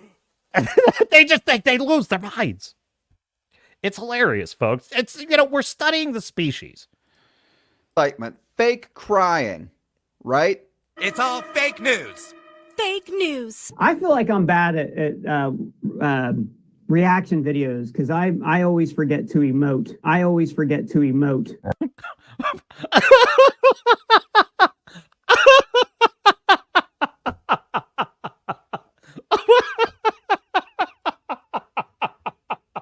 What? I forget to emote. Dude, he's, you know what this is? You know what the equivalent of this? I forget to human. I forget to human. I forget to use human inflections and human facial affect. I forget to emote. Jeez. God, dude, if you make a YouTube channel, this would be like me trying to start a YouTube channel about like hot rods or something. I'm not a car guy. I don't care at all about cars. Like, give me a minivan. I'll have a great time. I could care less. I don't know what horsepower is. I don't know how many horses are in the engine. What's like a techie car thing people always say? They always say something like oh yeah, like it's a V8 engine. What does that mean? I don't know what that means at all. I don't care at all. Now imagine if I started a YouTube channel and I reacted to like, you know, the latest hot rods. And I was like, geez, I forget to emote when I see the Mustang. That you're in the wrong lane, man. Like you need to find something you need to find something you're interested in, you know? I'm giving them advice, folks. I always forget to emote When I'm watching things, I just kind of internalize a lot of stuff. So it's fake. But don't worry about it, Ryan Airy, Disney shill over at Screen Crush, because I got some other people who remembered to react and emote themselves to the Acolyte trailer. Let's fucking go. Shut up, bitch. Jeez. Last night, Spicy.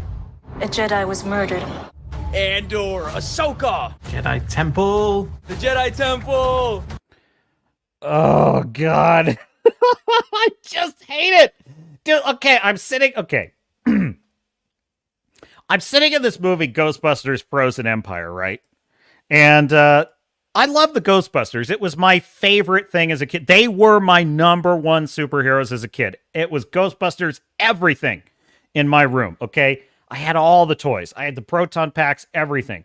So when I tell you I'm a Ghostbusters fan, like it's going back to Ensign Garrett, even maybe before Ensign Garrett, like Cadet Garrett. That's how far back that goes. Now I'm watching Frozen Empire, right? They show the original firehouse, the original Ghostbusters firehouse with the little ghost sign out front. And like, it's an autonomic response, folks. I can't help it. I see that and it makes me a little bit happy. I'm like, oh, look, it's the firehouse. But I'm talking like a millisecond. Like for a millisecond, that's the feeling I have, because the very next thought I have is like, and this movie is boring as hell. and they're wasting it. It's member berries. They're trying to reel me in with this. And it's like, here are these shills, right? And they basically sit there and they're like, oh, it's the Jedi Temple. Oh, it's a red lightsaber. Oh my gosh. Oh, it's Coruscant. Yeah. But is there a story? But is there a character? Is there an actor that's interesting? Does this advance the lore? I mean, what? So what? This is why the Hayden Christensen appearance in Ahsoka was, of all the things Disney has done for me, just personally, that was the thing that pissed me off the most. They bring Hayden Christensen into the world between worlds in Ahsoka, and they literally, it's literally just like little TikTok images that have no actual story, no substance. The dialogue is insanely pointless. It's insanely stupid dialogue. It's just chat GPT. You have to face your fears or some dipshit like that. Nothing about, like, the history of the characters. Nothing about, like, Luke or the implications of Ahsoka discovering that she was a child soldier trained by the Master of Evil. Like, none of that. It's just, oh, look, it's Anakin. Anakin is in it. Why do they have such low standards, folks? Why don't they want more? Why don't they want to actually have a good story? This is my point. Why don't I want that for them? Why don't they want that for them? Same fucking reaction. The Jedi Temple! Fucking idiots. Yeah, so it's all about the Sith, right? Coming back. But, like, it's all behind the scenes, though, right? You don't know that, sir. You don't, because the trailer doesn't say any of that. You're just guessing. That's guesswork. 1 minute later.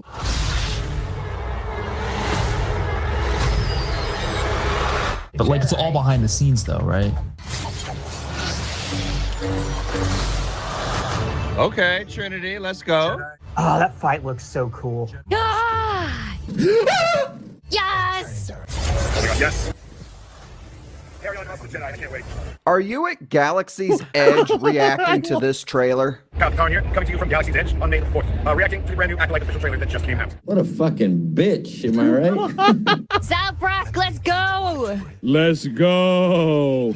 She was my student. I trained her. Let me be the one to bring her in. Oh shit. Hey, that's some lore that we didn't know. Are you aware that nobody gives a shit? Ooh, that ship separation was clean. Small part. Wait, what? That Starship separation was clean. God, I gotta, like, be careful. If I ever do, like, reaction videos to... I mean, there's nothing good anymore, so it doesn't even matter. But if I did, like, a reaction video to, like, a Star Trek thing or something, and I said that, I would retire from YouTube in shame. You can hold me to that, Staff Yeti. No one is safe. This looks like visually like really, really good. Oh my god, these look so good. Loyalty to Disney. Loyalty to the brand. Loyalty is salvation. Loyalty is life. So this, for those of you that might be new, is what we call shill face. Yes! Which is a face these people Yes! make on purpose while reacting, so they can then put it in their little thumbnails. If you want to pull the thread. Ooh, that was sweet. Dude, this is the couple. This is Sometimes I feel guilty. But not for long. So this is the couple that Grizzy on the last video, he's like, does anyone get the feeling that these two have an open marriage, but just on her end? I was like, yes, I do. Maybe I'll play that video. Because, like, he starts explaining the lore to her in one of the previous videos, and she gets this... Get the fuck out of my face kind of look on her face. It's so funny. Ooh, that was sweet. The lightsabers! Lightsaber. Lightsabers! Bitch.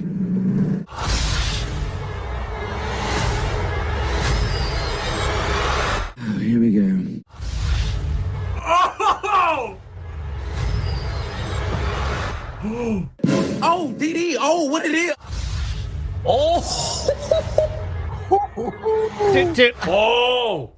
all kidding aside, all it is a mysterious figure igniting a lightsaber. That's all it is. There's no hint of like who.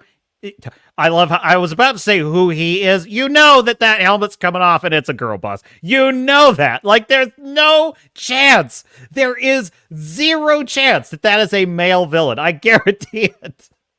And probably only like a 50-50 chance it's a straight male villain. Or, straight female villain, for that matter. But at the end of the day, like, there's no hook here. There's no hook. There's no actual suggestion of what this nemesis is, what the nemesis wants, what the stakes are if they lose, what they actually stand to lose.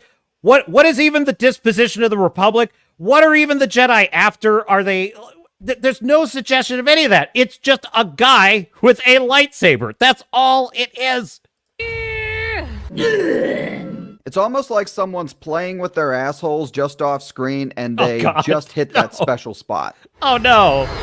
Oh! Ooh, yeah. Like that bean, yeah. What? What? What are you? What? Yo, they showed him or her, whatever it is.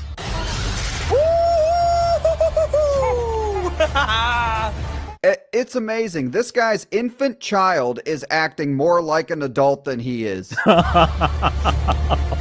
Let's go! Let's not.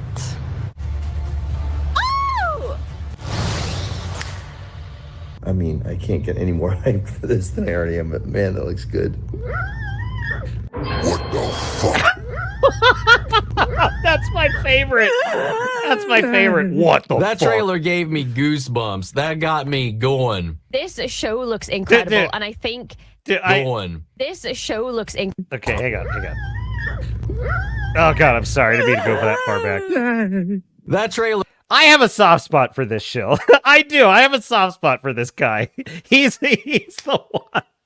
He's the one that when Ezra was being offered the lightsaber in Ahsoka, and he's like, no. He was the one that like slipped out of it. You're like, wait, what? No. And he had this genuine look on his face of like, that doesn't make any sense. And then he immediately slipped back into, well, Disney is wise and just in all things, and it was their decision, and I am loyal to Disney. It was, honest to God, it was like Wei-Un in Deep Space Nine when the founders do something mean to Wei-Un in Deep Space Nine, but he's programmed genetically to worship the founders. So he's like, the founders are wise in all things. So yeah, I have a soft spot for this show. Trailer gave me goosebumps. That got me going. This show looks incredible, and I think this is one of the most anticipated by most people. Like, you can't say that doesn't look good.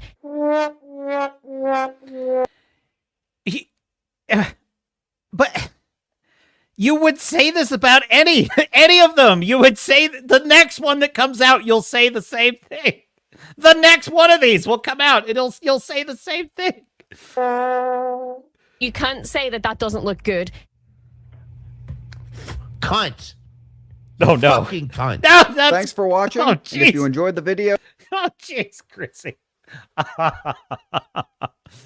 Hat tip Grizzy 1989, a warrior poet, is Grizzy performing a very much needed and critical service to humanity. Please do like and subscribe. Enigma Valerian says the acolyte, didn't it burn before release? Perhaps Enigma. Disney exceeds in dumpster fire generation. Yes, indeed it does. Yes, thank you for... Yes, I looped my track again. One day I'll have like a soundboard or something. Da Bears. I remember that, Wrangler. I remember that on Saturday Night Live. Da Bears. Anthony Timmons says, okay, I take that bet, Cherry. Doesn't look good. It looks like ass. Eric Marr says, Grizzy needs to know the new word I just created. Shell China. Okay. Yeah, Grizzy live streams. Grizzy live streams, Enigma. You can join him in the chat, and you can let him know. Anthony says, no, I'm a teddy bear, a rather grumpy teddy bear, but still. Fu Man Blue says, stroke face. Wait, what's that stuff, Yari? Did the last female awe from the Scottish bird sound so unenthusiastic? She did, actually. I think you're talking about this one. I noticed that, too. Hang on a second. Let me find... Where is she? Yeah, she seemed a little bit unenergetic. Let's go. Am I right? South Rock, let's go! Yeah, like that was a very anemic one right there. That was like, oh, let's go. I wonder if some of these shills are kind of losing it. I mean, not losing it like their minds. They're losing like, it's got to be exhausting to muster this much energy for garbage all the time. It's got to be tough to like fake this much excitement, because listen, folks, at the end of the day, even the shills want something to be good. I mean, they want to be delighted. They know that it could be better. It's dawning on them slowly but surely. Now, I was going to show something else. Let's see here. I can't remember. What I had next on tap. Oh yes, we'll definitely do that. Oh yes, I was going to look at one of the past shill videos. To try and find that thing I was telling you about. Hang on a second. Where is it? Should be in my history here. Maybe maybe it's the Mufasa one.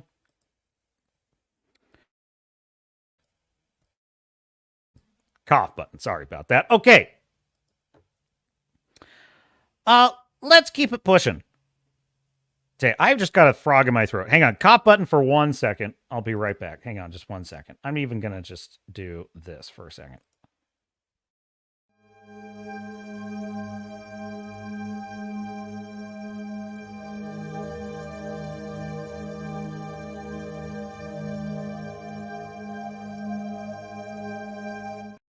Okay, sorry, but you don't want to see the captain blow his nose. Nobody wants to see that. Okay, what was that? Stoff here, he says Cherry, the Scottish bent.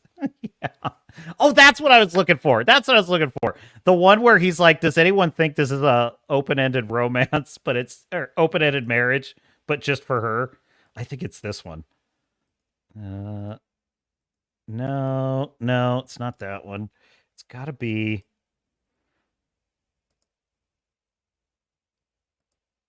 No, that's not that. Dang it. I wish I remembered which one it was. Probably the Three Soys. I don't think it was the Three Soys. If I find it, I'll make sure to clip that out. It's just difficult to remember. Oh, wait, hang on. No, it's not that one. Never mind. All right, time to move on. What else do we... Anything I missed in the chat? As Robert Meyer Burnett says, Staff Fury says, authenticity is so much less exhausting. Indeed it is, Staff Fury. By the way, Redoubt Productions has dropped something in the Discord. So make sure you join our Discord because you don't want to miss out on all the fun. And he dropped this. Now, what's the setup for this, Redoubt? I got to read your chat in Discord. While the captain suffers through the acolyte shills, here's a lovely reminder of the glory days of Doctor Who. Leela was effing awesome. While the stories in her run were not necessarily perfect, there's a lot of low-cost charm to the different settings the Doctor traveled to in that era. Leela was also a force to be reckoned with, a tone clash in contrast to Sarah Jane, probably a bit too jarring for the time.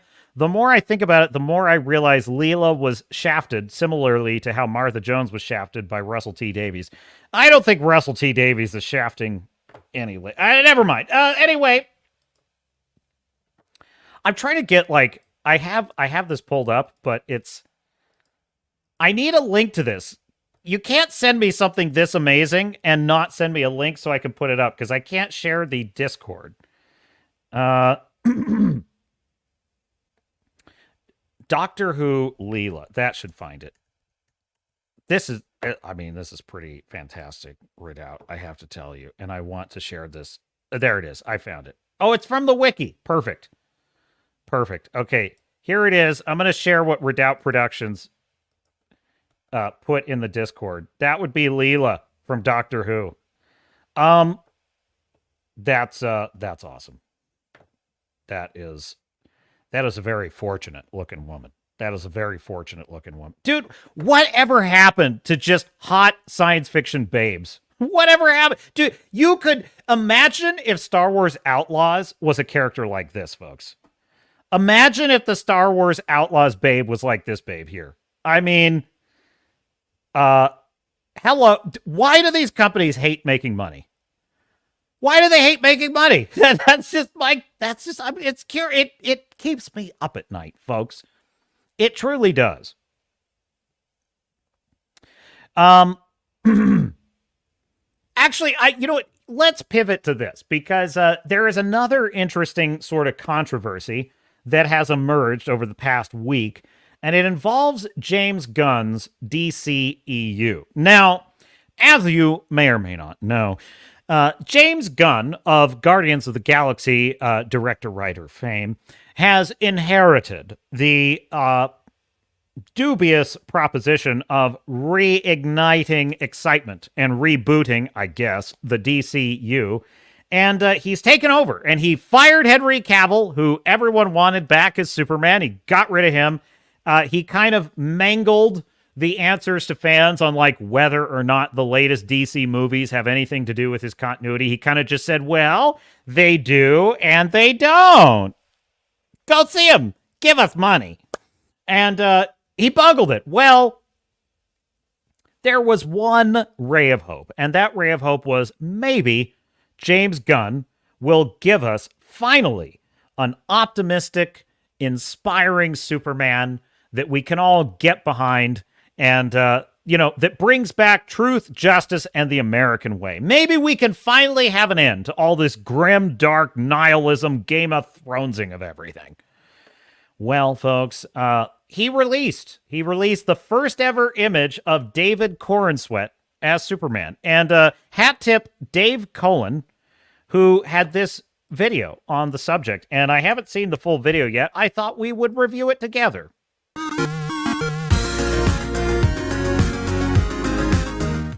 Jeremy from Geeks and Gamers reposted this image on X. Random fan on an iPhone better than Hollywood director with millions. Indeed, the image below is a modified version of the official publicity image that's recently been released for James Gunn's new Superman movie starring David Corenswet as the Man of Steel.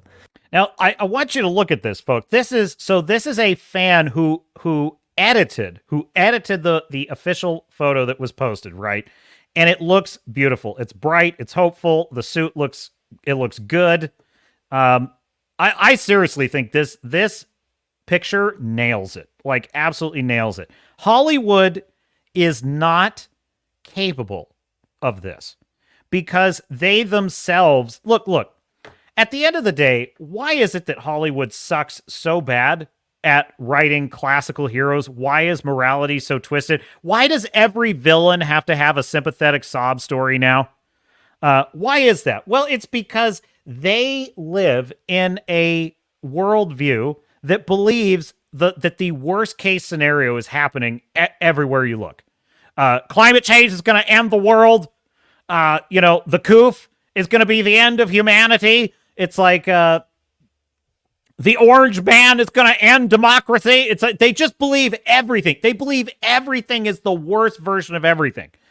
They're miserable, frankly. They're miserable. They don't see joy and happiness in the world. When they see that in the world, it bothers them. They think something's wrong. When they see Americans who are proud of their flag and stand for the national anthem and are patriotic, when they see patriotic Brits who salute the Union Jack and say, God save the King, It makes them sick. It makes them sick to their stomach. Oh, that's so jingoistic and patriotic and nasty and gross. But I love the play Hamilton.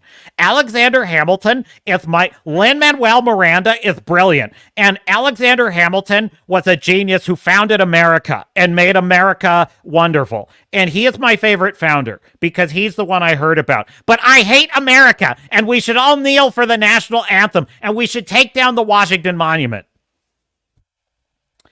So they're categorically incapable of creating an optimistic character. And I see it as almost like a congenital defect. You know, it's like a cleft palate. They don't even control it, folks. James Gunn, I believe this, folks. I believe this. James Gunn thinks he's going to make an optimistic Superman movie. He thinks he's going to. He thinks that's what he's making. And that is exactly why this happened. Roll tape.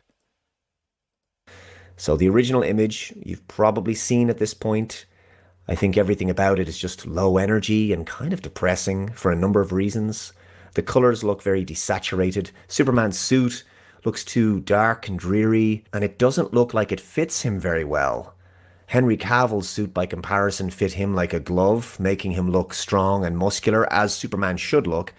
But this costume, this new one, it looks like a pretty good Halloween costume of Superman from Amazon or something, right? It's loose fitting around the shoulders. What were they thinking there? And why is he just kind of casually putting on his boots while Metropolis appears like it's being vaporized behind him? I mean, doesn't Superman put on his costume in a couple of seconds by spinning around in a phone box thanks to his power of super speed? This guy looks like, he's just going through the motions as he prepares to get out of bed and go to work, first thing in the morning, going to a job that he's tired of. Now, if you don't know, it's come out recently that this picture that was snapped on the left here, the original picture, is actually from the set. It was a candid photo. David Cornsweet was actually getting dressed for in between takes and did not know that a photographer was taking his picture. So it's a candid photo, and James Gunn just liked it and decided to put it up because something about it felt authentic to him. Okay. Still, what did we wind up with? So this is James Gunn saying this is the world's first look at the new vision of Superman. This is the first look we're going to get. Okay. It's a candid picture that's not part of the actual continuity. So it's meta. It's meta. It's essentially a fourth wall break is what this is. It's a fourth wall break because this is not Superman. This is the actor in between takes, which is a different thing. So that's number one. Number two, the setting couldn't be more bland. He's obviously in some corner of whatever, maybe the sound stage or an office or something. It looks drab. It looks boring. Third, their idiotic, nihilistic, Hollywood wacko marketing department decides, oh, what a great idea. Let's put a generic AI generate. Dude, it's an Adobe stock photo. It's an Adobe stock photo. It's unbelievable how bad this looks. Oh, look how the laser beam in the background looks great. This is why I say it's unintentional, right? Because James Gunn thinks that this is inspiring. That's my point. Roll tape. Hat tip again, Dave Cullen, the Dave Cullen Show. Link in the description. Here's the two images side by side. And also, there's something else you might notice here. His expression is different in the modified image. It's his eyebrows. It's subtle, but you can see he looks more serious in the first image, in the original, and he looks like he's almost smiling in the second one. So there's quite a few changes there, and I think those changes were made for the better. I don't know who made this image, but credit to them. They did a great job with it. So when the bar is this low and this uninspiring, it's not surprising that talented fans can basically outdo Hollywood using the available tools on their smartphone or their computer and produce something way better. The image on the right is just a marked improvement, and in my view, I think it's very illustrative of something I've talked about before. Now, I don't know if AI was used at all in the creation of this improved Superman image. I don't think it would have been needed, obviously. A talented photoshopper could also produce something like this. But regardless, Hollywood is going to eventually struggle to compete against what gifted fans can do with a bit of AI tech on their computers. In the long run... That is a brilliant point that Dave Cullen is making there. You know, they're going to have to start competing with us. We of the Iron Age. And I heard shots were fired in the chat. What shots are fired, Fu Man Blue? Well, what happened? What happened, my dear beloved chat? What did Starfury say? He said Henry Cavill's suit fit his British junk like a glove. Well, you know. It's form-fitting, Starfury. It's for aerodynamics. Okay? Fu Man Blue says, as if this can't be a freeze frame in that flash dressing. Well, it goes to choice. Anthony says, oh, this must be it. I actually liked Man of Steel. Come at me. I mean, I'm not going to come at you, Anthony. I liked Man of Steel too. I think I've said that before. I liked Man of Steel. I acknowledge the problems. I hate the way they killed Jonathan Kent. I hate that. That to me is the equivalent of the, you know, how Godzilla, the whole purpose of Godzilla is he was created by us detonating nuclear weapons in the environment and poisoning the environment with radiation. That's what created Godzilla. That establishes the moral framework of the Godzilla story. That's very crucial. King Kong. The fact that King Kong is removed from his environment is what results in the destruction of New York. That's important. That creates the moral framework. I feel that Jonathan Kent dying because he tells Clark not to save him and he obeys, to me, is just like the American Godzilla changing it so that we were detonating nuclear weapons to kill Godzilla because it strips out that moral fabric of the story. Well, I think that's the same thing with Superman. It strips out the moral fabric because the idea was that Jonathan Kent... By the way, Smallville. The Smallville episodes where Jonathan Kent dies were brilliant. They were heartfelt. They were powerful. They were really well done. And that was a John Kent who had been on the show for 4 seasons at least. He had been on the show for like 4 seasons. And the episodes where he died were beautifully done. And it was that he had a heart attack. That's something that all of Superman's powers can't use to save his father. Like, that's brilliant. And I did think that the wanton destruction of Metropolis, I wasn't as irritated. I was a little irritated by it. Now I see it as a common problem with Zack Snyder. He doesn't understand the implications of stuff. By the way, I have a Zack Snyder thing we're going to do later too. So yeah, I have problems with it. I love Michael Shannon as Zod. I really loved the childhood backstory of Superman in that. I liked the idea of him grappling with his powers. Diane Lane as Martha Kent was brilliant and just brought a real humanity to the story of Clark growing up that I thought was brilliant. I love the suit. I love Henry Cavill. I think he works well. I did not like Lois Lane. Amy Adams as Lois Lane is too world-weary. She's not snappy. Terry Hatcher in Lois and Clark is 1,000 times more brilliant than... Terry Hatcher is my favorite Lois Lane. I just think she nailed it. She's got that career woman charisma, but she gets herself in hot water and Superman has to help her. I love that. I love the banter between the characters in that show. So, you know, I did not like the Lois Lane in Smallville, by the way. I did not like she was just a copy of Lana Lang. She was just a copy of that character. That show was, but it was, you know, it was a teenage melodrama. What can you do? So listen, it's a mixed bag. Now, if you said Batman v Superman is a masterpiece, then it's shots fired. Because Batman v Superman is, in my opinion, the worst superhero film ever made. It's garbage. Absolute garbage. Edic Moss says, yes, a new Cucker Man. Oh, gee, Starfury has no hope. Starfury has no hope. What did Starfury say? That I'm trying to... Starfury, Fu Man Blue says, I loved almost everything. Chat's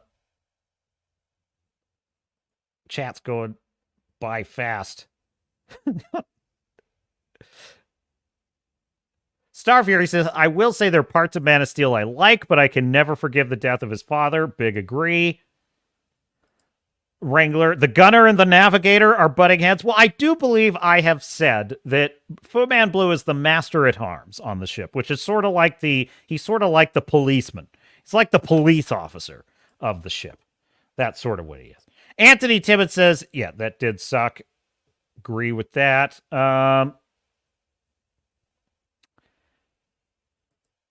Stuff here. Thank you for putting it so delicately, sir. JD Max says, am I invited? I heard presence alone would scare off Star Fury. No. Janie, you're welcome here. You are welcome here. It's only if you wish to play Dungeons and Dragons that Star Fury will say you're not invited. It's only then. But who knows? Your boundless charm might persuade him. He is occasionally persuadable. Oh my God. I worked hard to convince him on Godzilla -1. Jeez, that was, oh man, I got Star Fury to maybe kind of sort of change his mind a little bit. That's all I could do. So good luck to you. Good luck to you, madam. Redoubt says, I don't have strong feelings on Superman, so I don't know why I'm in the midst of this brutal crossfire. Poor Redoubt catching strays. That's so unfair. So unfair. But, I will say this. I'm not a giant Superman fan. I'm not like the biggest Superman guy. Spider-Man is my jam. Like, Spider-Man is my favorite kind of hero. He's got cool superpowers, but they're not like super OP. They're kind of like, the thing about Spider-Man I kind of like is that in theory, a bullet could kill him. Like, one good bullet could take out Spider-Man, but he's so quick, he's so agile, he's got spider sense, he can get around it, which is what I like about him, Same deal with Batman. I kind of tend to like characters like that. Captain America, I just love the MCU portrayal of Captain America. I love Chris Evans as that character. The way they wrote him was just brilliant. I just wish the MCU had ended after Endgame. That would have been great, unfortunately. But the good news is Bob Iger has learned his lesson. They're coming down. They're coming down from, instead of 5 TV series a year, they're only going to do 3, 4 if they're feeling frisky, 4.5 maybe 4 with a teaser for 5 possibly, but certainly no more than 3. And they're coming down from, instead of 5 or 4 movies a year, they're gonna cut way back to like just 3. So I'm feeling good. I'm feeling good. Wrangler says, agreed on the Terry Hatcher point, Star Fury. And Star Fury was making an observation about Terry Hatcher and her wonderful attributes as an actress. Star Fury says, Batman is the best. Frack everyone else's opinions. Oh, that is a typically acerbic attitude, Star Fury. Okay, let's roll tape. Fix my view there. Again, hat tip Dave Cullen. Run over the next few years. AI filmmaking is just going to blow Hollywood out of the water. And that's putting it mildly, because as Jeremy has pointed out here, a big budget multi-million-dollar movie doesn't look as good as the modified image created for free by a fan using their phone or computer, whatever they use to make this. And this makes me think of like the Jonathan Nolan quote that we read earlier on the stream, where Jonathan Nolan's like, oh, well, there's really no point in setting out just to please the fans. You might as well just please yourself as a creative. Oh, okay, great. Thanks, Jonathan. And then we have Pablo Schreiber, a.k.a. Buttface, the star of the Halo show on Paramount. The man has a face shaped like a butt. He takes off the Master Chief helmet and he just rubs that face all over the screen. Just mushes it everywhere. Disgusting. Makes me sick. Anyway, Buttface is out there saying that, like, well, if you think that Master Chief should keep his helmet on, you don't understand our show, and there's no point in talking to you. And to Buttface and to Jonathan Nolan, the younger and the lesser of the Nolans, I would just say, good point. Good point. You do you. You do you, dog. You keep making shows just for yourself. And guess what's going to happen? Guess what's about to happen? We, the fans, we're going to do exactly the same thing. Because we are going to have new tools that give us the power to do what you do for less than $150 million. Did you know that for just the very low price of like $0, we can make our own Superman? We can make our own stories. We are about to replace you. So yes, keep making shows that are just to please you, Jonathan Nolan, the lesser and younger of the Nolans. Keep telling the fans to just screw off because there's no point in talking to them. Pablo Schreiber, a.k.a. Buttface of Halo. Keep doing that because we are going to do the same. We are going to make fan content just to please ourselves. And you know what's going to happen? We're going to replace you. We're going to replace you. And with AI filmmaking, we're going to see a lot more examples of Hollywood. I mean, it's kind of beautiful when you think about it.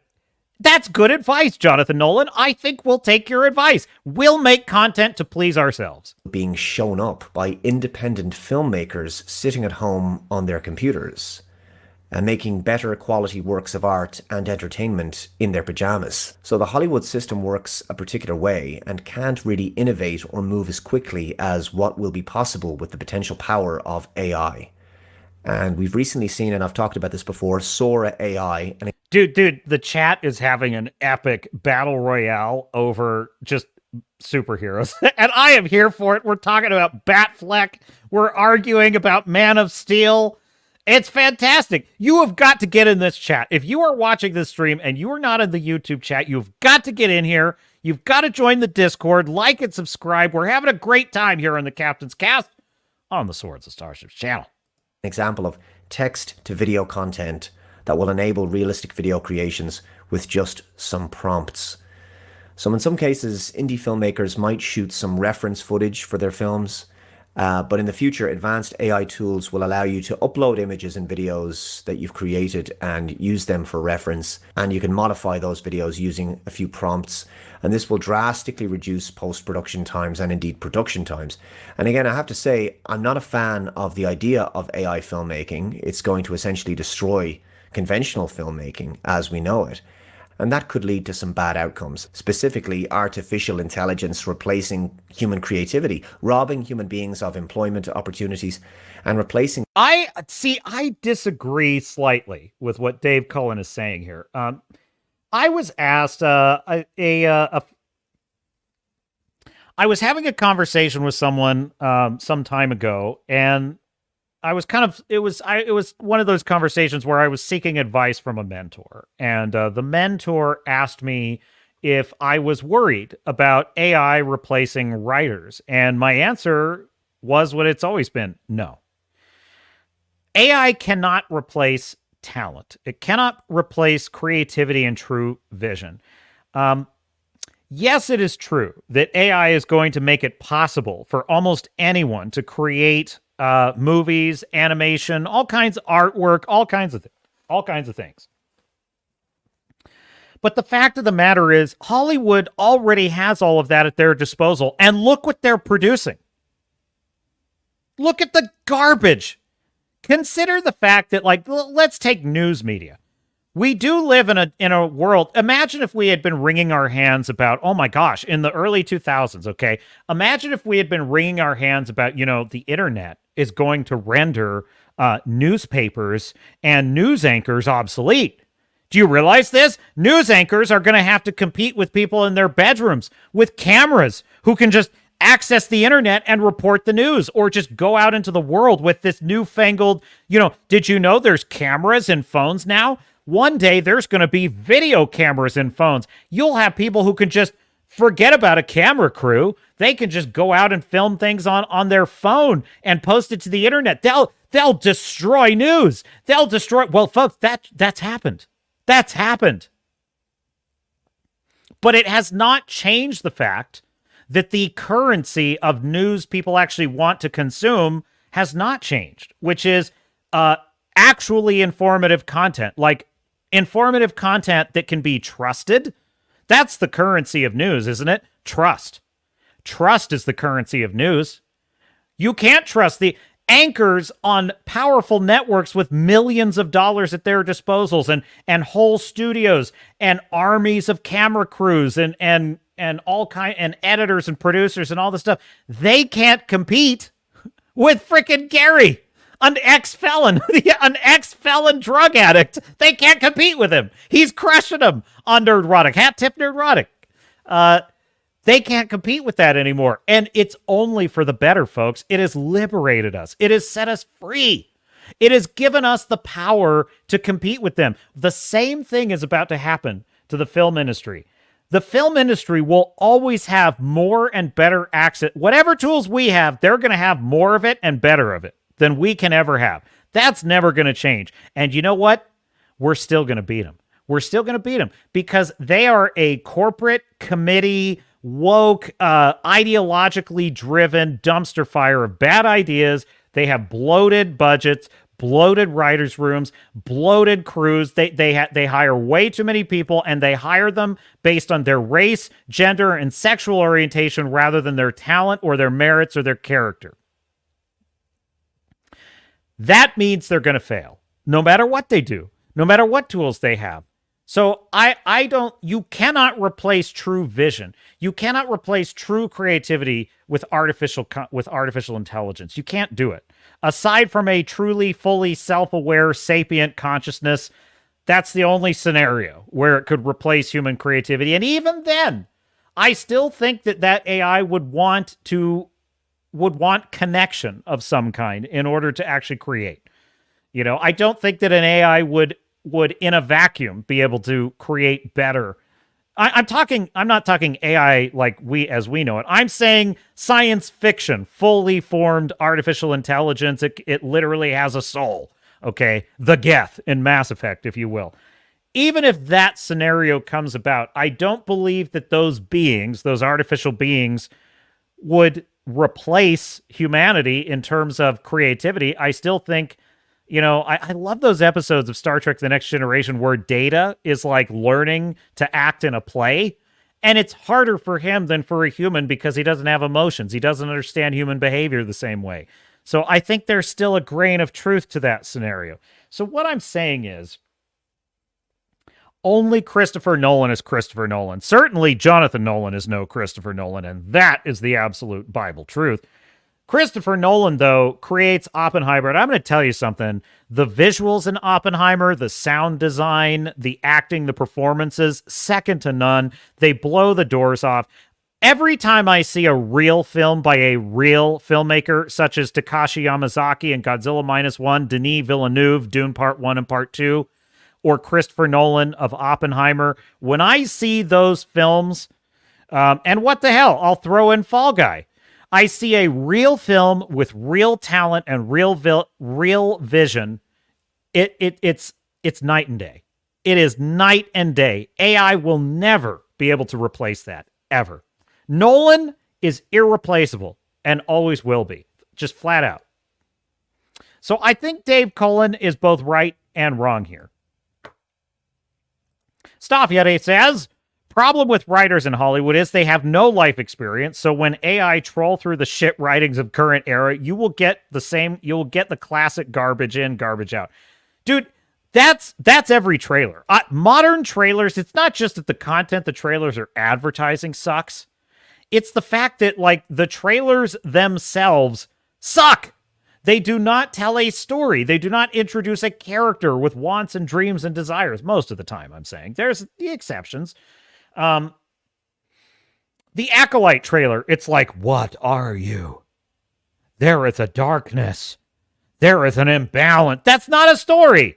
That's not a story. Anyway, roll tape. Actually, before we roll tape, let me just check the... Oh, thanks, JD. She says, Blood and Oak, B&O. That would be B&O. Not to be confused with B.O. Blood and Oak is great. Well, thank you. And thank you, Fu Man Blue. I appreciate that. Check it out. The link is in the description on Amazon. Check it out. Them with computer code, and it means that the skill and talent of filmmaking is one that could be lost in the long term. Creatively, we can't allow these skills to atrophy, but I certainly have no love for Hollywood as an industry. It's quite incredible. I actually think, on the point of like skills atrophying, that is a concern I have, and I think it's already here. Like, I jokingly, mostly jokingly, say that these writers eat glue, right? Because seriously, Echo and like Secret Invasion and some of these others, like the Marvels, they're so bad. It's puzzling to me. They're so bad that I'm like, only a low IQ person could even create something this embarrassing. Because people with a middle to high IQ have a thing called shame. They have a thing called embarrassment, and they don't want to be embarrassed. And so when they're creating something and they're like, oh my God, this line about let the flurkin eat you, this might embarrass me as a creative. It's like, that holds back people. It's called self-awareness. So when you see something like the Marvels, you're like, these are like below room temperature IQ. That's the only explanation for it. Well, what is seriously happening is craftsmanship, that is talent, skills. They're not being passed on because those people are being eliminated, and DEI is bringing in woke morons that don't know what they're doing, and they're just putting them in jobs they're not qualified for. Well, we're losing the tribal knowledge of how to make good films, of how to create action scenes. Like, dude, Steven Spielberg, James Cameron, Christopher Nolan, all these great filmmakers, they learned from other filmmakers. Writers learn from other writers. These are talents, these are abilities that are passed down through generations. That has been stopped by modern Hollywood. So we are already seeing the loss of these talents. We are seeing the loss of these skills. Now, where I depart with Mr. Cullen here, where I depart with his somewhat grim prognosis, is that I believe we are going to have to relearn. We're going to have to relearn all these abilities as independent creatives. And that is why we have the Iron Age. That is the purpose of the very title of the Iron Age, coined by Razorfist. Hat tip YouTuber Razorfist, who coined the term Iron Age creative. And he's referring to the fact that we're sort of going back to an earlier stage of development, artistically speaking. We're going back to a learning stage where independent creatives are testing things and creating things and seeing what lands, and then they will in turn pass those skills on to a new generation. And over time, it will get refined and we'll go from the Iron Age to a new Golden Age. So very brilliant term that Razorfist coined there. Incredible, and it must be frustrating for Hollywood right now that they can spend so much time and money, they can spend years developing a film and then publish a publicity image that is largely panned by a huge cross-section of the fan base. And as well as that, within minutes or hours, someone on the internet can just throw together a superior interpretation of that same image. And again, I just don't know what the thinking was behind this publicity image. Nothing about it would inspire someone to watch the movie. You know, it was a silly choice in my view. It could still be a good movie, but this image was a strange choice to release as the first look at a new actor playing Superman. You know, I seriously, when I first saw this image, I thought this is the perfect symbol. This is the perfect symbol of the modern Western civilizational zeitgeist.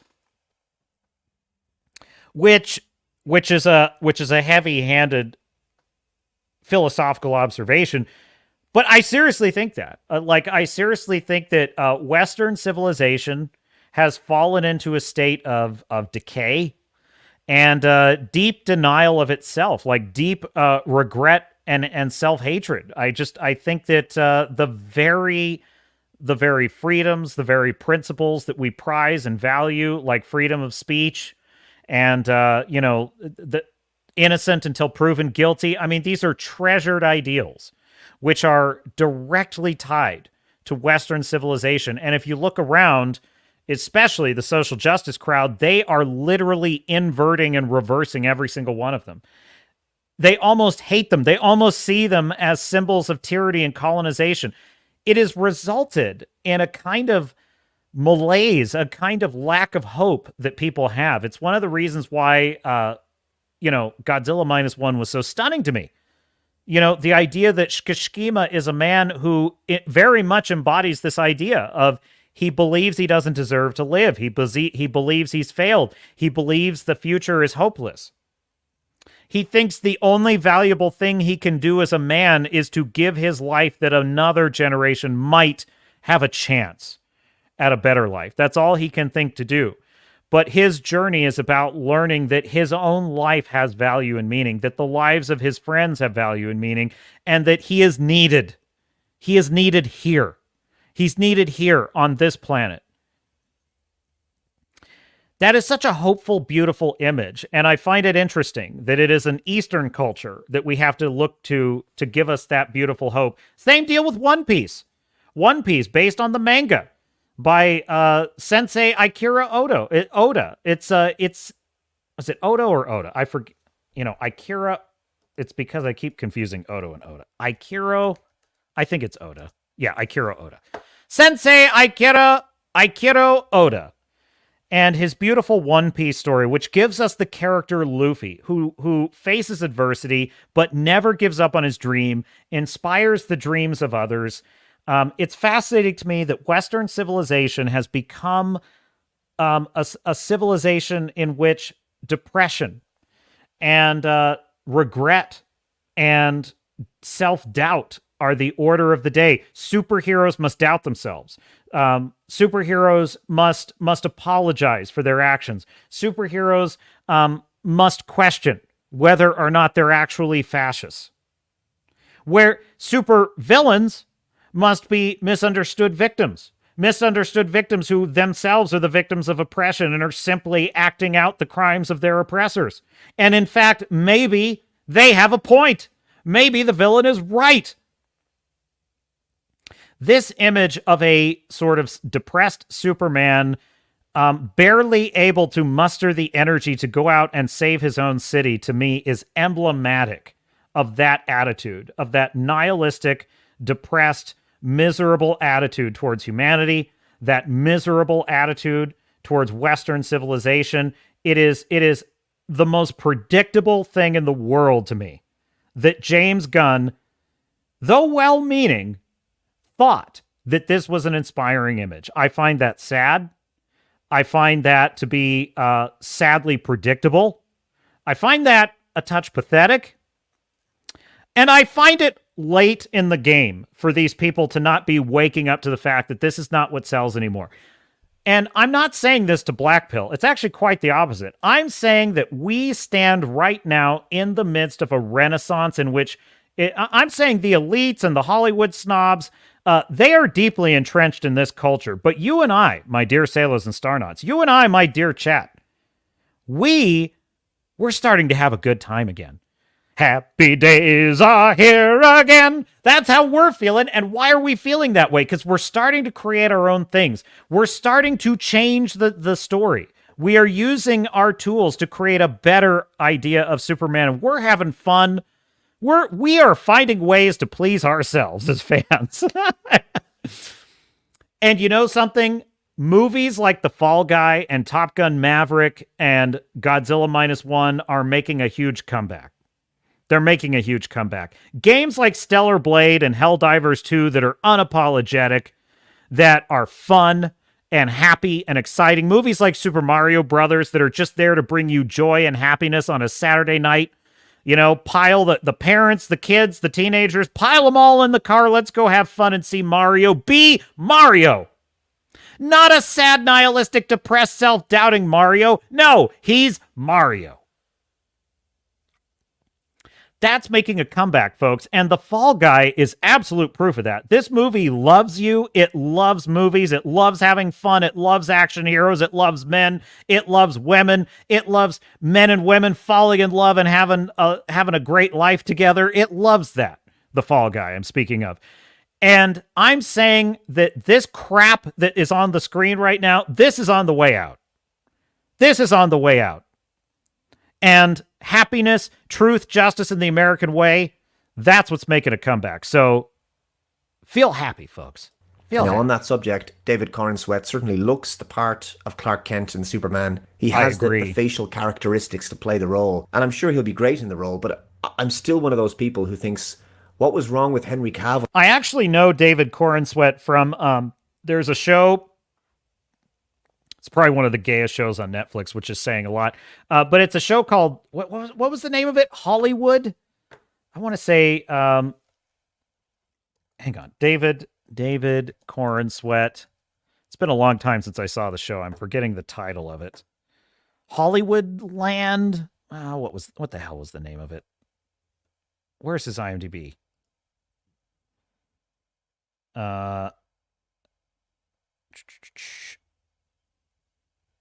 No, that's not it. Hollywood. Yeah, that was the name of it. Hollywood. I had it right. It just seems so on the nose, just Hollywood. Anyway, it's a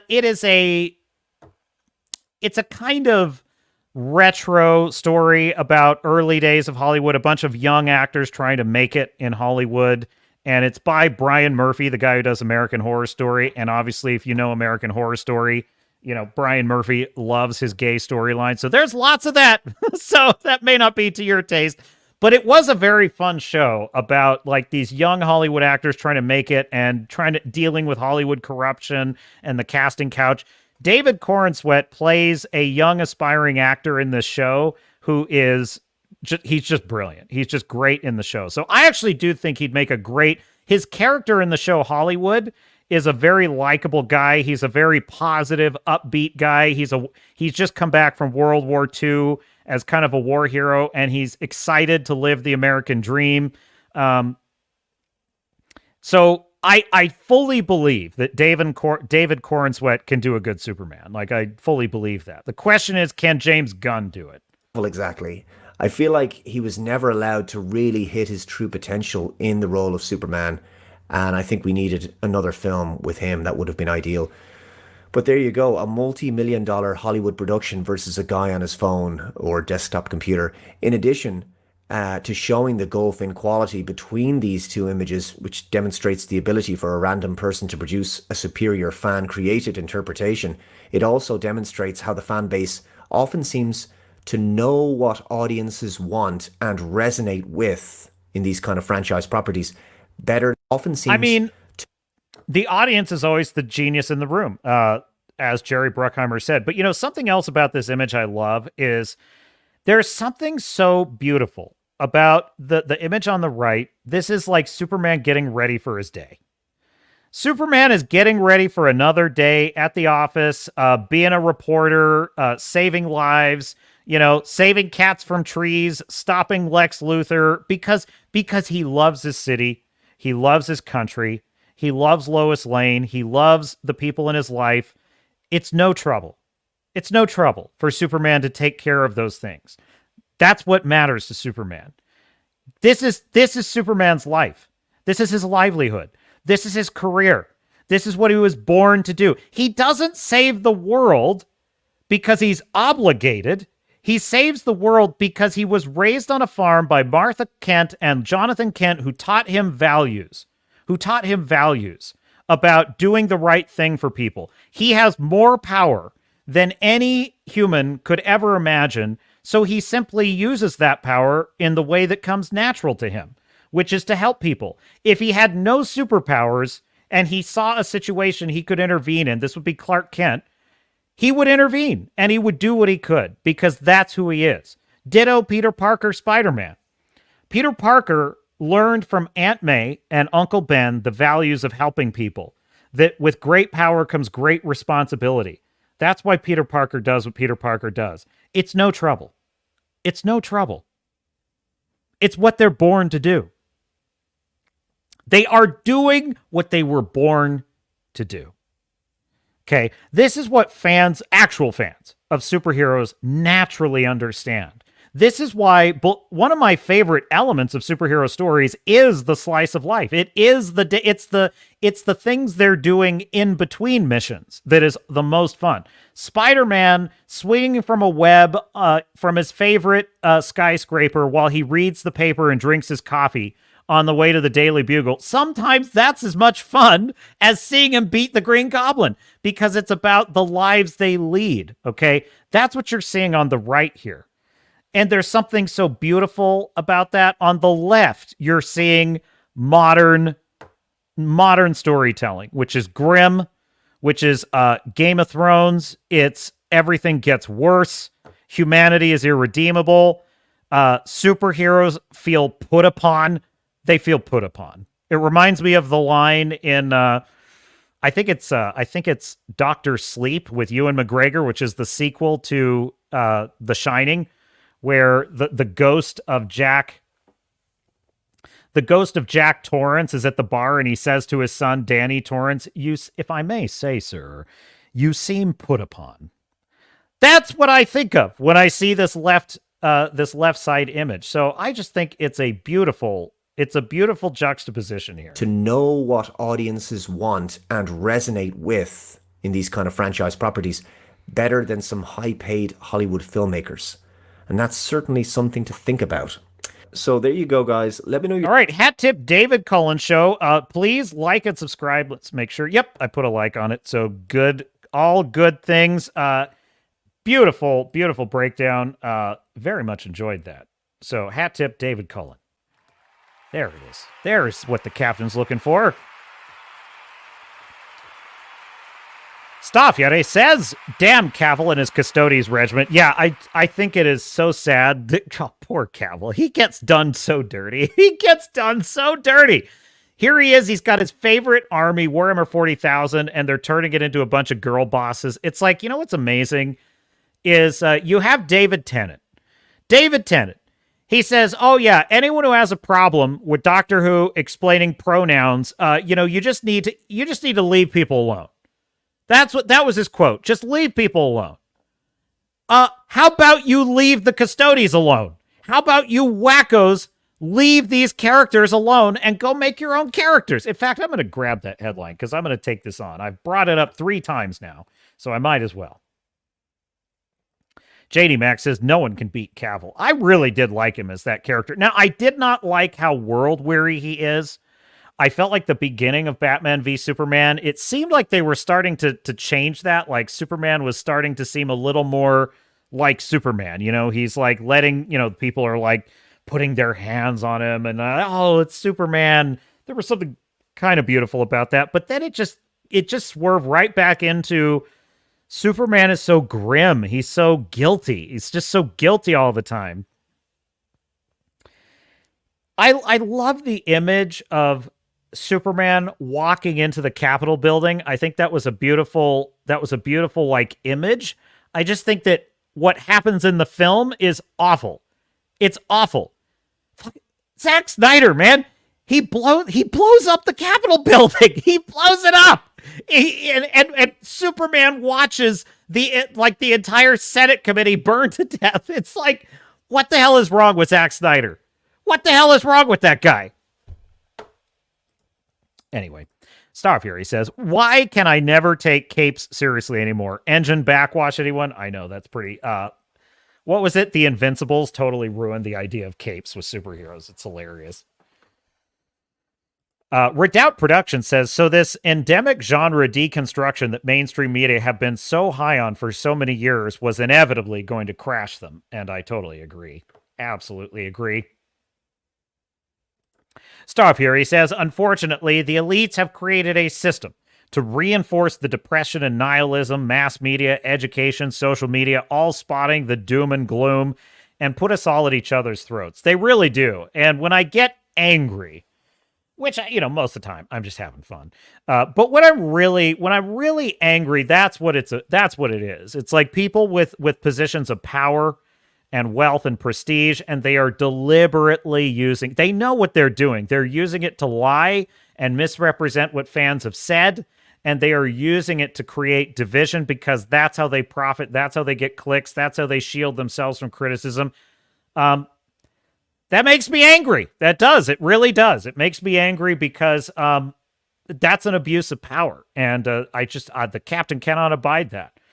Which is why I think it's equally important that we highlight when we see professionals at work. Professionals, such as Henry Cavill, such as Sydney Sweeney, such as Dakota Johnson, and such as Ella Purdell. I missed the context on that one, Anthony. dude, I'm very white-pilled about it. I think that we are seeing it turn around, and I think that's a beautiful thing. I think it's a beautiful thing. Oh, that's a great point, Fu Man Blue. Captain America was fighting thugs before he was buff. Exactly. Like seeing him as a weakling, it's the fact that his personality and his morals were all ready to just do whatever he could before he had superpowers. And I think that's the beautiful thing about Peter Parker. That's the beautiful thing about Clark Kent. They are those characters. They would do the very most they could, superpowers or no. I love this because Janie Max says no one can beat Cavill, and then Star Fury said, I could with a Chaos Army. I know you're definitely a Chaos player, aren't you, Star Fury? That would be a Warhammer reference. Oh, that is a great point, Janie. Good parents equals Superman. Bad parents equals Caligula. That would be the Roman emperor, who I fully believe is the basis of the character of King Joffrey in Game of Thrones. That would be the real life Roman Emperor Caligula, was a boy king that loved to torture people. So yeah, definitely Caligula is the real life Joffrey. But there's a great point about this. Have you seen the film Brightburn, Janie? Which is like the evil. It's the scenario with an evil boy Superman. I thought it was pretty good. It's a James Gunn film, if I'm not mistaken. What else? Okay. I probably won't spend too long on this article, but I do want to grab this because it's an example of gaslighting. It's an example of gaslighting, and the captain cannot abide it. I just cannot. So, hat tip, bounding into comics. So, David Tennant, the beloved Doctor Who star, and I don't 100% hold this against David Tennant, and I'll explain why in just a moment here. But Doctor Who star David Tennant pushes back against anti-trans rhetoric.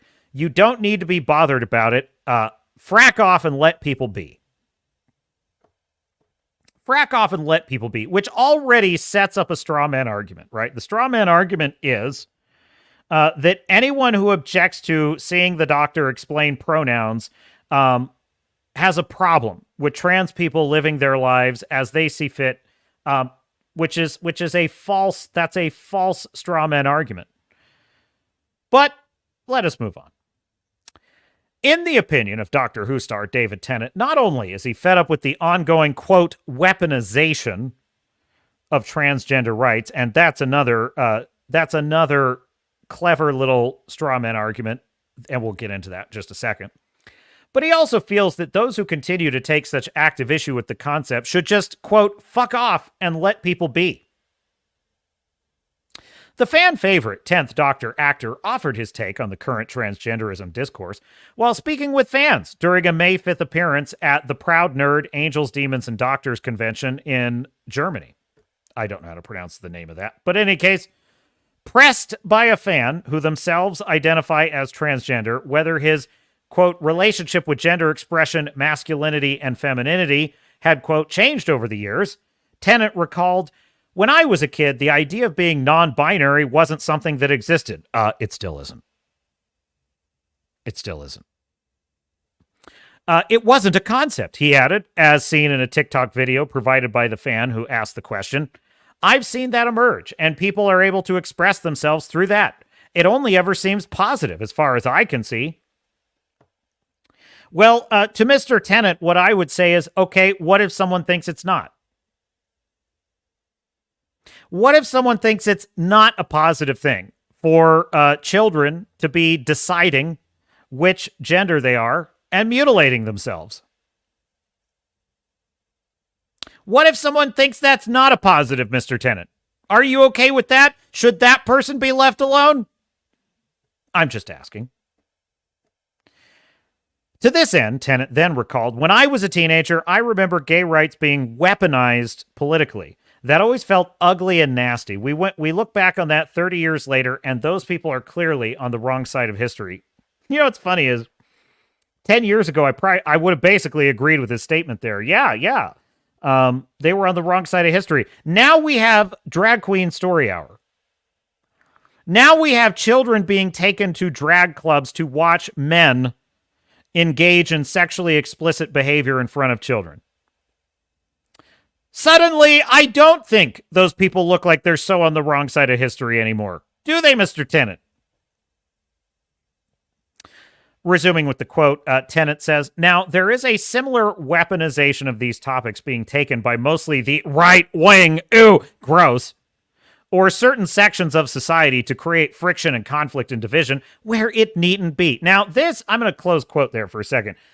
This is a perfect example of the gaslighting and the straw man argument. Let's take this term weaponization, right? He says weaponization. What does he mean? What does that term imply? It implies that people who object to the idea of, let's say, non-binary, you can essentially, the term non-binary argues that gender is fluid. It's just a social construct. It has no biological basis, really. It's whatever you feel you are, and it can literally change from moment to moment. I can literally be a male one minute and a female the next. That is what the non-binary ideology argues. Now, I'm sure David Tennant is the same guy that would say science is important. We should follow the science. I guarantee I could get him to agree with that comment. The funny thing is, science is pretty settled, which is a term they also love. The science is settled on, basic biology, chromosomes, DNA. DNA has settled this. There are two sexes, male and female. You do not get assigned those sexes. That is what you are biologically. These are the follow the science crowd, right? Now, if I come along and say, I believe in that scientific data, and I believe that there are only two sexes, if I say that, David Tennant believes that I am being insincere, that I don't actually believe that. I am just weaponizing that to achieve a political agenda. That is a lie. That is gaslighting. That is a way of attempting to discredit. This is the thing I don't get with these people. Why don't you just allow that the people believe? I believe you. When you left-wing wackos, you social justice wackos say something, I believe you. When you say, I believe this, I believe you. I don't say you're weaponizing it. I say, no, that's what they think. I think they really think that. Why don't you allow the same courtesy to your ideological opponents? Why don't you just for pretend's sake, just for the sake of argument, let's just pretend that the person you're contending with is serious. They seriously object to this for some reason. Why not argue with that position? Why won't you argue with that position? Because the only way you can argue with that position is by attempting to demonize and discredit and say, oh, they don't really mean it. They're just weaponizing it. So that's bullshit. This is a bullshit tactic of saying they don't really believe it. They just want to score political points. Well, that may be true of like a Fox News reporter. I don't know. But I think there's a lot of people that are being sincere when they say they believe there's only two sexes. And that it's based in a scientific fact, or at least it used to be. And then he says, well, it creates friction and conflict and division where it needn't be. Where it needn't be. Oh, so what you're saying, Mr. Tennant, is that if someone asks me my pronouns at let's just say a company meeting, and they say, please state your pronouns for the record. And I say, I am declining to state my pronouns because I don't believe that's a thing I need to say. You're saying that that's perfectly fine. That's super chill, and there's no problems. Is that what you're saying? Like I'm going to be left alone. Is that what you're saying? If I say that the basis for the Custodes Space Marine Army, the bodyguards of the Emperor of Man in Warhammer 40,000, is exclusively male, just because that's the story. It's a fictional story. It's not real. Fictional story. about a fascist, futuristic, ethno-state, and it just so happens that males in this story are the only members of this group. You're going to leave me alone? Is that what you're saying? You're going to leave that alone? Is that what you're saying? And we should all just leave each other alone. Is that what you do? You leave people alone, do you? You don't hound people, harass people, hashtag fire Gina Carano. That never happens. When Gina Carano wants to not explain her pronouns, do they leave her alone, sir? Do they leave her alone? See, this is why it's so evil. What this narrative that they push. Oh, it's just weaponization. Oh, people should just be left alone. We are in this situation because ideological wackos never leave anything alone. I want to stand for the national anthem at a baseball game. Can you leave that alone? No. You can't leave anything alone. You picket everything in society. Literally everything is a way of dividing people. When fans are unhappy with your portrayal of the Doctor, if that were the case, when fans are unhappy, let's say with the recent holiday special, will you leave them alone? Will you allow that they have a right to their opinion? Or will you call them right-wing trolls that are weaponizing their opinions? Resuming with the article, drawing his answer to the question to a close, the Marvel's Jessica Jones actor ultimately asserted, quote, "It's that sense of just wanting people to be allowed to exist." That is a straw man argument. That's a lie. You're lying now about the position of your opponents, and I'll explain in a moment. Open quote. "And I think that there are now ways of expressing gender, identity, sexuality that are more nuanced than they once were, and that only seems to be positive. If that helps people to know who they are and say who they are and communicate to the world who they are, it's just common sense, really." Oh, well, that sounds really nice, Mr. Tennant. Close quote. Close quote here. He says it's just that sense of just wanting people to be allowed to exist. This is an evil little lie that's baked into this statement here, which is that he is implying, he's implying that basically anyone who says, I think there's only two sexes, I don't want to state my pronouns, Gina Carano wants to put beep bop boop in her profile. Okay, she doesn't want trans people to exist. That's what he's implying with this statement, which is not the case. That's a lie. You are misrepresenting the fact. It's like saying, no, you can't. Women are not in the Custodies because the Custodies are an all-male army. Oh, well, that's because you don't want women to exist. No, it's because in that story, these are not female characters. This is the lie, right? And this is why I get pissed, because you're lying. You're not contending with the argument. See, they don't actually want to have this argument because they are losing. They will lose, and they are losing. They're losing this argument. So why do I think David Tennant is saying this? Because I think he's a wacko? Honestly, I don't know. What I think he is an actor who wants to work. And I think that when he gets asked a question like this, he says the most safe and acceptable answer he can. I mean, I'm not saying he doesn't believe it. I think he believes it. He just, it's all good. It's all positive.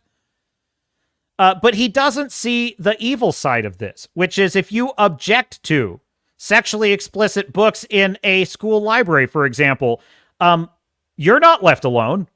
You get investigated by the FBI. That's what happens. If you're a parent who shows up at that meeting, now you're on a watch list. You're not being left alone. So this is a false narrative. This is a cowardly argument. Your ideas, Mr. Tennant, are worthy of scrutiny. Your ideas are just as subject to criticism as anyone else's. And this sense of entitlement that you have, this sense of privilege, if you will, around this issue, that somehow your ideas do not deserve scrutiny, do not deserve criticism, and that if they are criticized, it is a disingenuous weaponization. It is not sincere criticism. It's fake criticism. Well, that's bullshit. That's bullshit. And in case you didn't get the memo, David Tennant, it's actually you who are on the wrong side of history. It's actually you and your side that's losing this argument. All of your woke shows are going down in flames. Doctor Who is a dumpster fire. Star Trek is a dumpster fire. Star Wars is in ruins. The MCU is failing. Every single one of these is going to fail. How do I know that? I can't predict the future, and yet I know. I know that Acolyte is going to fail. I know that it's going to be the worst one of these. How can I do that? Well, how can I predict that? Because I can predict people like you, David Tennant. You never learn. You never listen. You never accept the reality, the simple reality that this is not a weaponized argument. It is a sincere argument. It is a sincere argument. And if you were wise and you had the courage of your convictions, you would take it on in that spirit. You would accord though your ideological opponents, frankly, the same respect they accord you. I take you at your word that you believe it's all positive. I believe you. Why don't you believe me? That's all. That's all.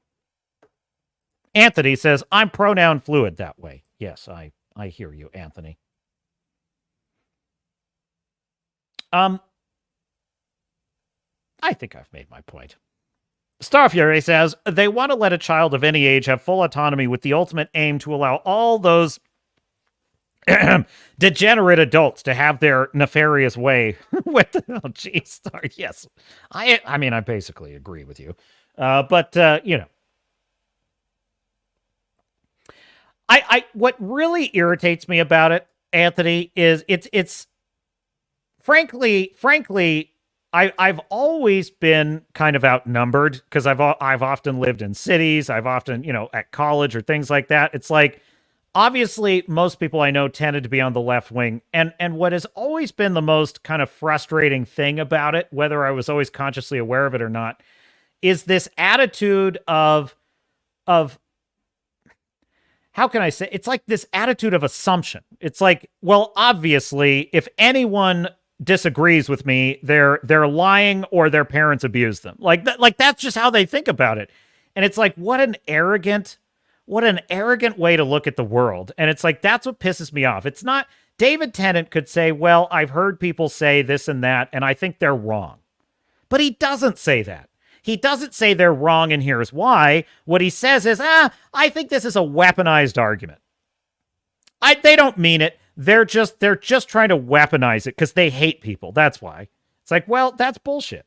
That is bullshit. And that is what pisses me off. It's like I had this critique of George R. R. Martin in his blog. He was whining. He was whining about like how hard it is being a multimillionaire author and having fans that annoyingly want you to finish your book series. God, it sucks. It sucks. All these fans that made me wealthy beyond my wildest dreams. Screw them. Well, in the midst of that article, he talks about how America hates immigrants. And it pissed me off. I was like, that's a lie. Nobody hates immigrants in this country. We are a nation of immigrants. Everybody has a neighbor, a friend, a family member who's an immigrant. Nobody doesn't know an immigrant at this stage in the United States of America. It just isn't even a thing anymore. We are the world. You just look, even in a small town, you're going to find people of all different nationalities, all different ethnicities. In the smallest town, you will find people of all walks of life. So when George R. R. Martin says people are suddenly anti-immigrant, he's lying. He's lying about America, and it's an evil lie. It's not a harmless white lie. It's a nasty lie. He's saying, oh, you are all hateful, crazy racists, is what he's saying. This lie has done great damage. Has done great damage to our youth, to the fabric of our civilization, to everything. Everything has been damaged by these lies. Everything. So in my video, I took Martin to task on this. And in the comments to that video, this guy said, well, you just don't like the fact he has liberal views. And I said, see, that's the bullshit that I'm dealing with. That's the bullshit I'm dealing with. No, my issue is not that George R. R. Martin is a liberal. I have no problem with him being a liberal. I like a lot of Stephen King books. He's a liberal wacko, okay? I don't care. He's entitled to that. And I'm not saying that I think liberals are bad writers. In fact, I think a lot of liberals are great writers. They're great writers, fantastic even. Not the current crop, but they used to be anyway. No, my issue is not with George R. R. Martin having liberal views.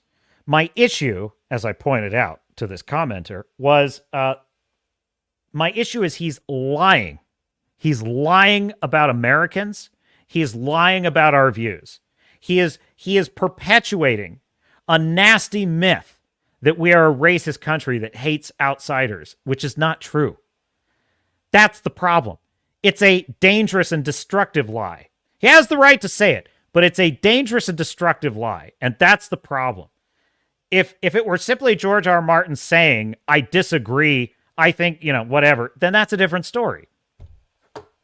I still think he's a whiny bitch and he should finish the Song of Ice and Fire, but whatever. Whatever. Well, Anthony, they're miserable pricks and they want the rest of the world to be as miserable as them. Well, it's a bit of a broad statement. A lot of Hollywood types certainly are. I'm not criticizing you. Don't misunderstand. I'm just saying to be fair. But in any case, we're not going to be miserable, Anthony. We're going to have a good old time. That's what we're here for on the Captain's Cast. Dude, what else did I have? So I want to do, let's do something fun. Chat. I want to make sure I'm not missing anything. I could do the Quiet Place trailer. Do you guys want to do the Quiet Place trailer? We'll see. I probably will have to pause that one a lot, I'm sure. I did see this one, and this one looks pretty interesting. How are we doing? Here on time? Doing pretty good. Let's do that. Let's do the Quiet Place, because I love the first Quiet Place film. I honestly can barely remember. I can barely remember the second film. I can think of one scene in it. But the first Quiet Place, a pretty brilliant science fiction thriller. I actually think this is kind of a dynamite concept for, I usually hate prequels, but this is one prequel I'm kind of interested in. I'm going to have to watch this carefully. You can't have a cat in here. It's a service cat.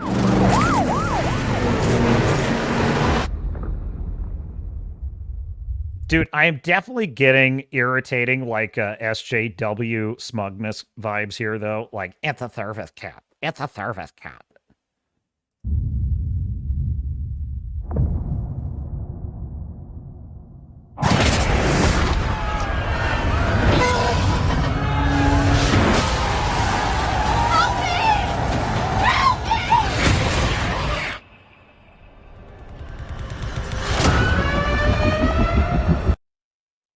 Dude, one of my favorite films is Cloverfield. That's actually a J.J. Abrams film that was pretty good. Cloverfield, the found footage film about a monster attack. I think going that route with this story could actually be really cool. Oh, is it? You said Anthony Timmons is too quiet? The volume on the trailer, you mean? Let me know in the chat. Any case, maybe you're making a comment about the film. In any case, this could be a lot of fun. Shelter in place. Await further instruction. We can help each other. We have to get out of the city.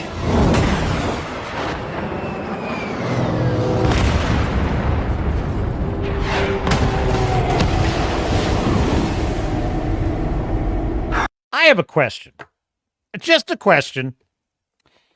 We have these creatures, and they are coming down from space, and they are landing all over the planet. What the hell is taking out bridges to Manhattan gonna do? What is that gonna do? I don't understand what that's gonna do. They're all over the planet. You're not gonna cordon off Manhattan and fix it. This seems a little bit bizarre.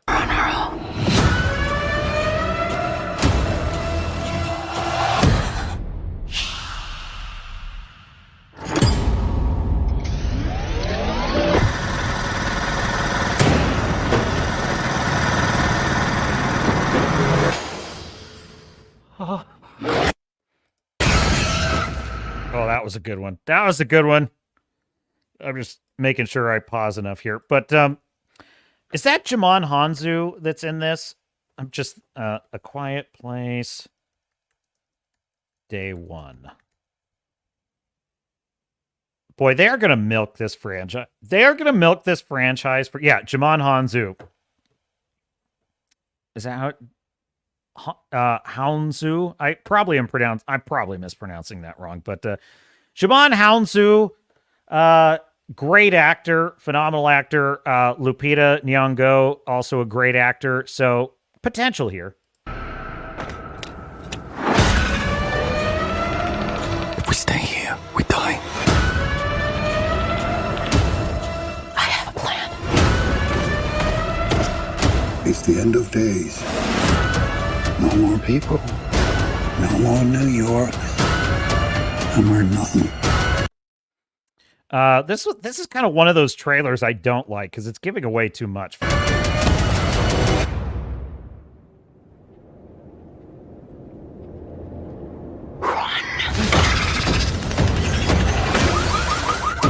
Dude, what did I just see there? Because that monster looked a little bit like this. They look like the Stranger Things monster. And to be fair, I honestly don't know which came first, A Quiet Place or Stranger Things, but they kind of look very similar.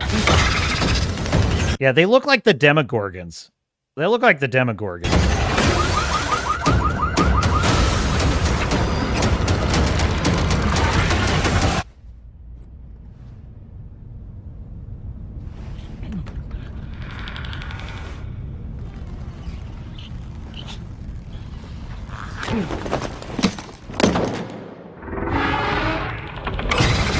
Oh, do you know who that is? I think that's Eddie. Yeah, that's Joseph Quinn, the guy who played Eddie in Stranger Things 4.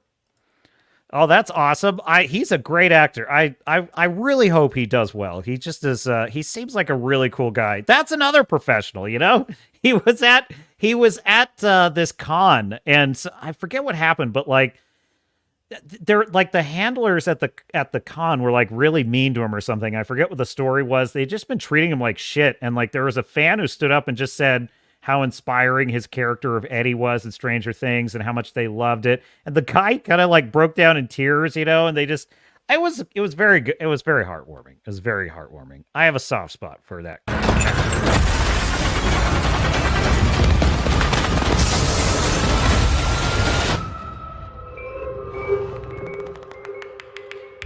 I'm kind of here for it.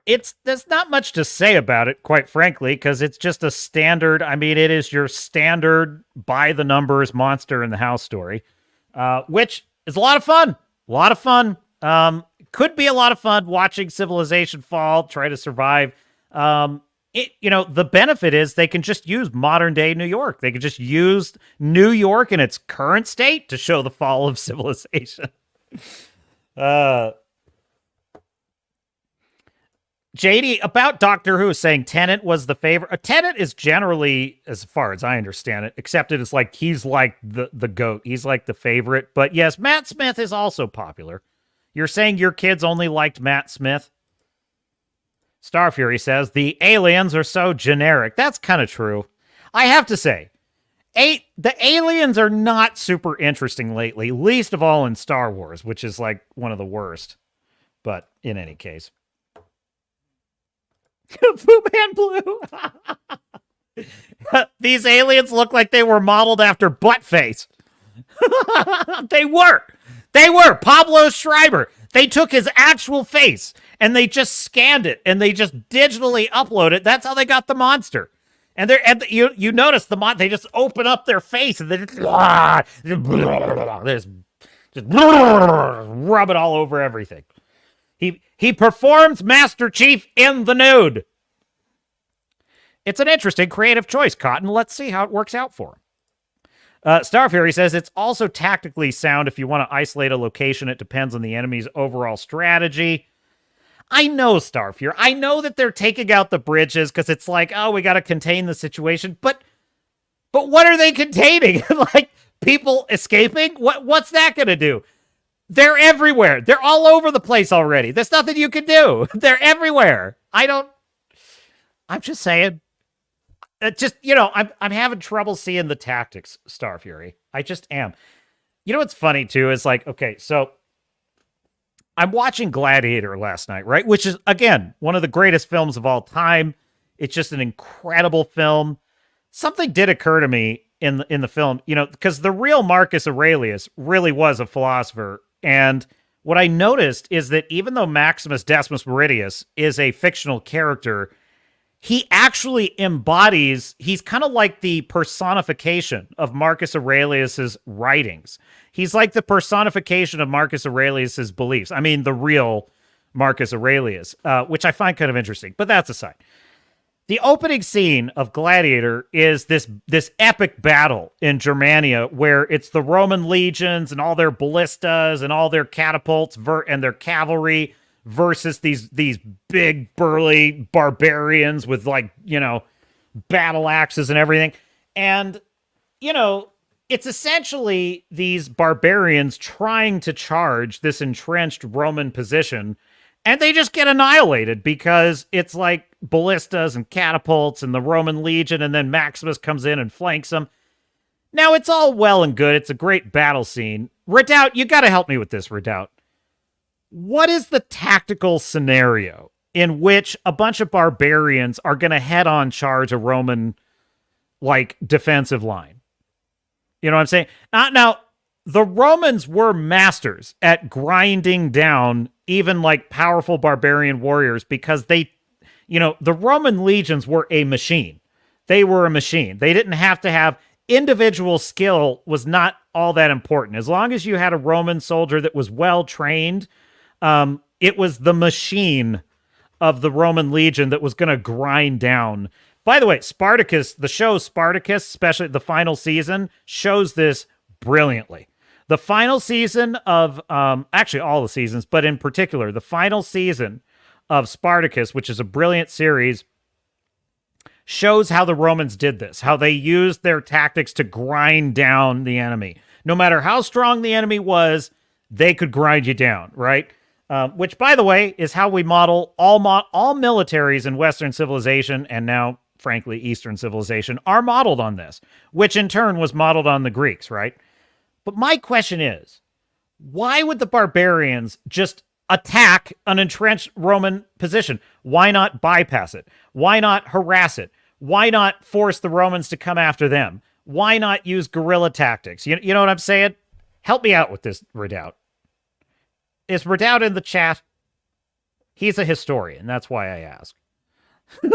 Anyway, maybe we'll have Redoubt guest star and he can explain the opening scene because it looks cool. It looks cool. And yes, in that situation, that's kind of what would have happened. But would that situation have happened? That's all. That's all I'm saying. Star Fury says, I have a soft spot for Capaldi, Peter Capaldi of Doctor Who. You think this is war, this funny little thing? I love it. I love listening to Whovians. I love listening to Whovians talk about Doctor Who.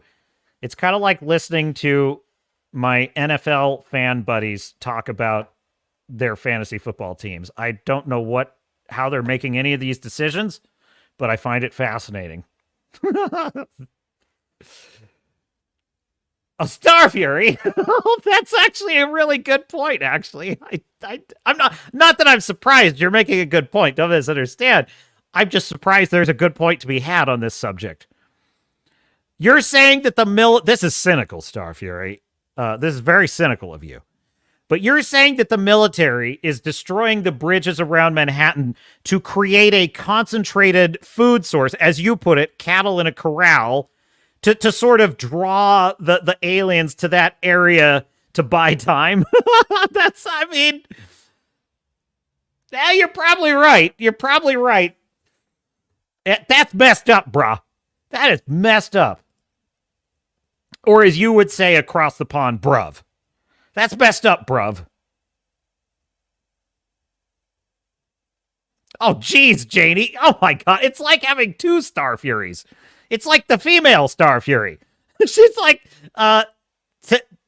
did you do this intentionally? Tinnitus is a nice actor, meaning Tennant, but he's getting old, and his only roles are creepy pedo cops and wife killers now. Star Fury says, bet those aliens avoid San Francisco because of poop allergies. Jeez. Oh, man. The chat is brutal today. Brutal. Beef is greater than crickets, says Janie. I thought I saw something else I wanted to. Fu Man Blue says, confusion like you painted where okay, I guess I missed the context on that. Never mind. But I appreciate the comment, Fu Man Blue.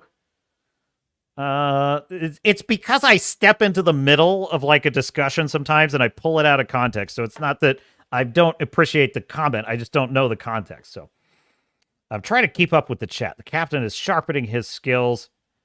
Such language. What language? What did I say? Mr. Producer, what did I say? I did? The adjective form or the verb form? Adjective. Well, it's, you know, the stream's not for kids. What can I say? JD says, can anyone hear code? I'd like to create a YouTube swear jar where OG has to toss us a quarter for my ears seared by his violent cuss speech. I say frack most of the time. I don't say the F word that much anymore. I just say frack. Star Fury's like, you'll bankrupt me. I know, exactly. Yeah, let's do this one for fun. I just want to have some fun at Zack Snyder's expense. And I'm just making sure I haven't missed anything I wanted to. I actually did have a lot in the stack of stuff. I probably got another. I could do another hour probably, but we'll see. We'll see how we're feeling. All right, hat tip critical drinker. Usually when it comes to reviewing movies, it's better to focus on the big picture rather.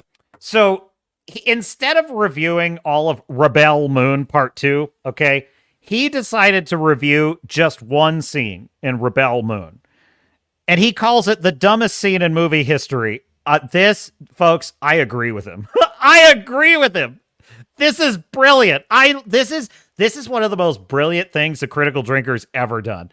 And as you know, I consider Critical Drinker the best film reviewer extant currently. Not on YouTube. Extant. In existence. Roll tape. Rather than getting hung up on the little details. But sometimes, just sometimes, a movie comes along which is so monumentally terrible, and the scale of the flaws and problems so vast, that it practically defies the ability of any film critic to properly convey. Unless you're one of those insane individuals that makes 5-hour videos talking about a single film. Yes, Anyway, the log man. Sometimes it actually does help to break a terrible movie down into smaller, more manageable... Dude, look at how stupid every level of Zack Snyder's Rebel Moon is stupid. Every level of it. It's like, dude, JD, were you here when I told this story?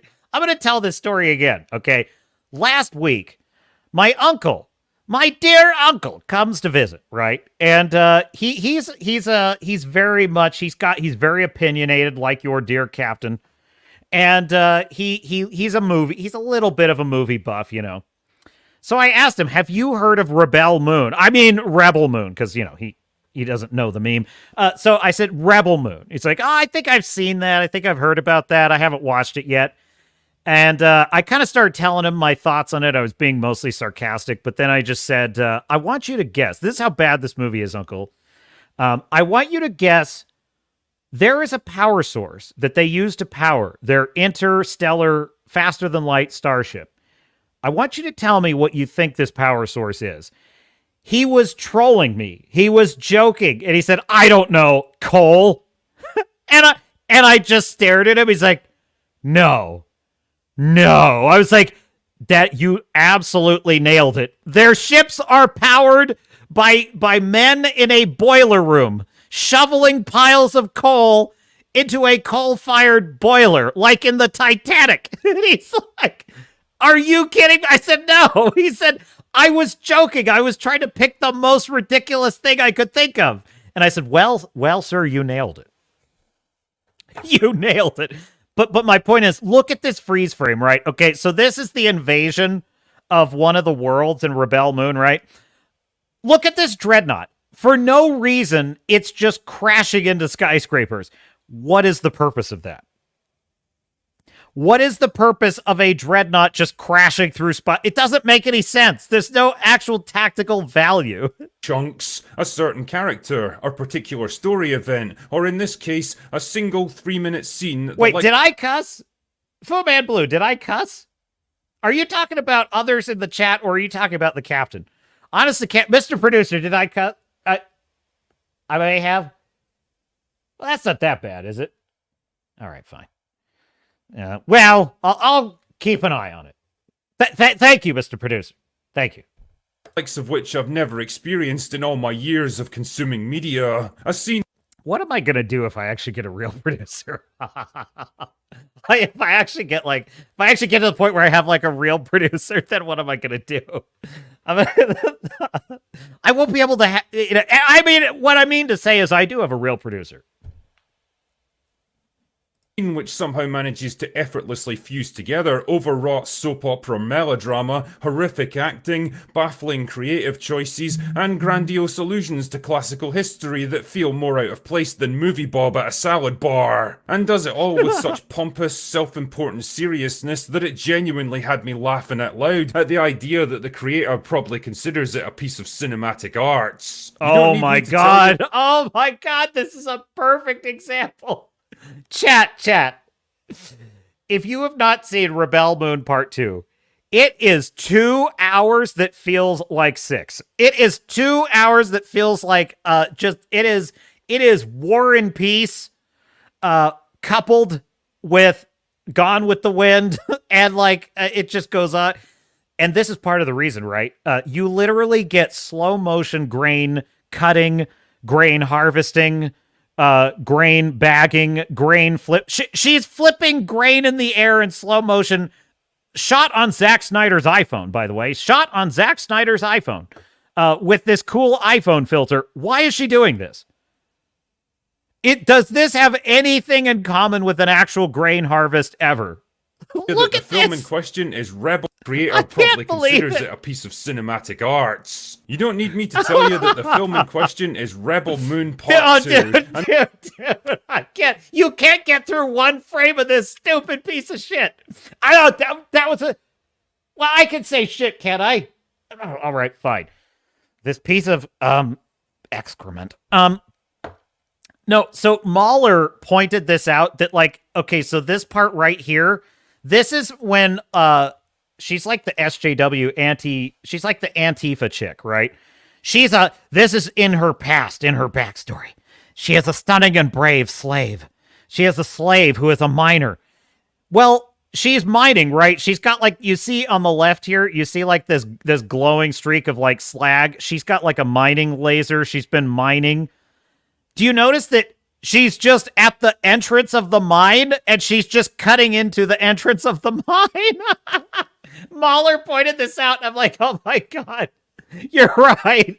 She's just mining the entrance. She's not even in the mine. She's just randomly cutting into the granite. Why? It's so funny. Part 2, and the scene that I want to Fu Man Blue has a super chat. Hang on. Fu Man Blue with a $10 super chat. Too bad you don't know anybody that has time every Sunday and could produce for you. Do you want the job, Fu Man Blue? It doesn't pay much. Well, we'll see. We'll think about it. I actually at this point, given my own skills, it would probably cause more problems for me to have help than not, because I'd probably screw it up. I'd probably just be as much of an interference to it as it. We'll talk about it. We'll see. But thank you. I appreciate that. Cheney, you just go in wild directions. It's so funny. Okay, resuming with the tape. Thank you. Oh, by the way, I forgot. Fu Man Blue. Thank you very much for that very generous super chat. Fu Man Blue says, I've been told I can't make commitments on Sundays to come. Oh, you can't? What? You're messing with me, Fu Man Blue. You're saying, too bad you don't know anybody that has time every Sunday and could produce for you. Well, we'll see. I don't know. I can't tell whether you're saying you can or you can't, but I don't think I'm ready yet. I think I'm at a point, like, honest to God, even if I could afford a producer, I don't think I'm ready for that. I mean, I have one. He really does exist. It's definitely not imaginary. But quite aside from that, I feel that I'm figuring out some things and I'm getting used to it, and we'll see. We'll see where we land with it. Focus on today is a flashback to a pivotal event in main character Korra's backstory. Because honestly, I think this one scene perfectly encapsulates all of Zack Snyder's major problems as a filmmaker, and Dude, it's crazy! He's got more slow motion! What did I just do? I just somehow... See, this is exactly what I would do probably to a producer, is I would accidentally crash the whole, like, share screen thing. How did I do that? That's a great thing to be able to do, what I just did, and I don't know how I did that. But anyway, notice how this is also in slow motion. Every shot in this film is slow motion. Video picking it apart. So here I am, making an entire video picking it apart. Anyway, allow me to set the scene for anyone lucky enough not to have watched this piece of shit. So Korra, our generic strong female character, was once a highly decorated military officer in a kind of galactic space empire presided over by a benevolent royal family. Because, you know, super advanced pan-galactic civilizations with cultures that haven't progressed beyond the level of medieval feudalism are totally a believable thing. Bullshit! The scene in question takes place during the commissioning of the newly completed Dreadnought, the latest and greatest warship in the fleet, and the king and his family are there to oversee the ceremony, not knowing that they're actually walking into a trap set by their treacherous right-hand man, Belisarius. And for some... Oh, Belisarius. Oh, Belisarius. It's so stupid. Oh, you're gonna love this, chat. Dude, I admire his ability to just concisely break this down. Like, he really does write just a banger review. And it's like 7 minutes he'll do this, right? Now, what I find interesting about this is there is a real Roman figure named Belisarius. He was a Roman general in antiquity who really did bail Rome out of a lot of problems. There's a great book by Victor Davis Hanson. I highly recommend it. It's called The Savior Generals. And Victor Davis Hanson goes through the 5 generals in history that he considers to be kind of like real life, like Maximus type characters that bailed out lost wars, right? And Belisarius is one of them. So I just find that funny that Zack Snyder, he names his big bad villain after this venerated Roman general of antiquity, and just thinks it's so cool. It's so cool, man. It's so cool. some reason they've decided to hold the ceremony in the ship's boiler room of all places. I mean, call me crazy if you like, but shouldn't something like this be done somewhere more comfortable and appropriate, like the bridge, where you can have flybys and all kinds of pomp and ceremony? Or maybe the hangar deck, where there's enough space for the ship's company to muster for inspection and listen to boring speeches while they contemplate the horrible reality that they're probably all going to be killed in a slow-motion action scene made by a pretentious wannabe auteur director whose aspirations far outstrip his abilities. Anyway, I digress.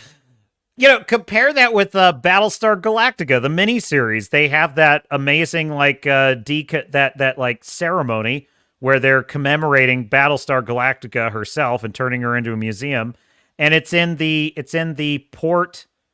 I believe it's the port. No, it's the starboard flight deck, and it's brilliant and it works beautifully. It's like, oh, you could have tried that, Zach. Yes. Now, you might think this actually makes sense because it's all a ploy to get the royal family somewhere out of the way and murder them with as few witnesses as possible. Makes sense, right? The thing is, everything else in the scene completely contradicts this idea. For a start, the king doesn't seem even remotely confused about being brought down here. In fact, he seems pretty pleased when he first walks into the room, which suggests that he expected to come here. He only begins to suspect that something's wrong when he notices the furnaces aren't lit. Where is the Carly? Why aren't the furnaces lit? Oh yeah, this super advanced warship capable of interstellar travel is powered by literal coal-fired boilers. I have got absolutely no explanation for how such a propulsion system might work, and I bet Zack Snyder doesn't either. It also kind of contradicts what we see later in the film where Cora goes to the actual engine room, which seems to have a giant head as the engine core. It gets even more wild if you're retarded enough to venture into the Rebel Moon wiki, where you'll find out that dreadnoughts are actually powered by interdimensional gods known as Kalis. Yeah, sure, okay. Also, the idea that Belisarius wanted... Oh, I love that edit. That's so funny. Oh my god, I have so many... It's like... if Zack Snyder wanted to do an actual space fantasy, there is a way to get... there's a way to get at it. It's amazing to me how Warhammer 40,000... is actually able to do, like, kind of fantasy tropes in a futuristic setting. But they would never propose something in Warhammer 40,000, so preposterous as, like, a coal-fired... If anything, what they do is they take technologies to the absolute farthest extreme, and then they sort of, in Warhammer 40,000, and they kind of wrap them in the iconography of cathedrals and, like, Gothic architecture and stuff like that. But the underpinnings of it are hyper-advanced space technology. And so it's just so pathetic. To do this thing with as few witnesses as possible kind of falls apart when you realize that he's brought his own orchestra specially for the occasion. That'll be these guys over here with the bags on their heads. Are you serious? Ah, but Drinker, the bags are there to stop them seeing what's about to happen. No witnesses. Genius. Well, not really, because if they couldn't see, then they wouldn't be able to play their instruments in the first place, and they actually alter the tempo of their music to match what's going on in the room, so clearly they can see what's happening. Dude, they literally provide the soundtrack. They provide the soundtrack for the betrayal scene. It's one of the most stupid things I've ever seen. But what's funny too is the bags they have on their head. There's another scene in the movie that shows like another occasion where there were musicians that was not like a betrayal or assassination, and they still have the bags on their head. So it's actually not for any reason related to this scene. This is just how musicians perform in this world.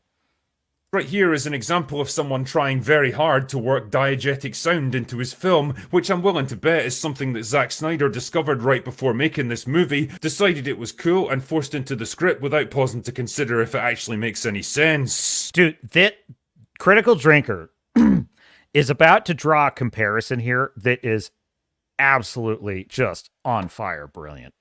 But what exactly is diegetic sound, you might ask? Well, basically it's a soundtrack that actually exists within the world of the movie, which both the characters and the audience can hear, as opposed to non-diegetic sound, which is something that's added purely for the audience's benefit to heighten the emotion or drama of a particular... By the way, this is one of the dumbest action scenes in a sea of dumb action scenes in this movie.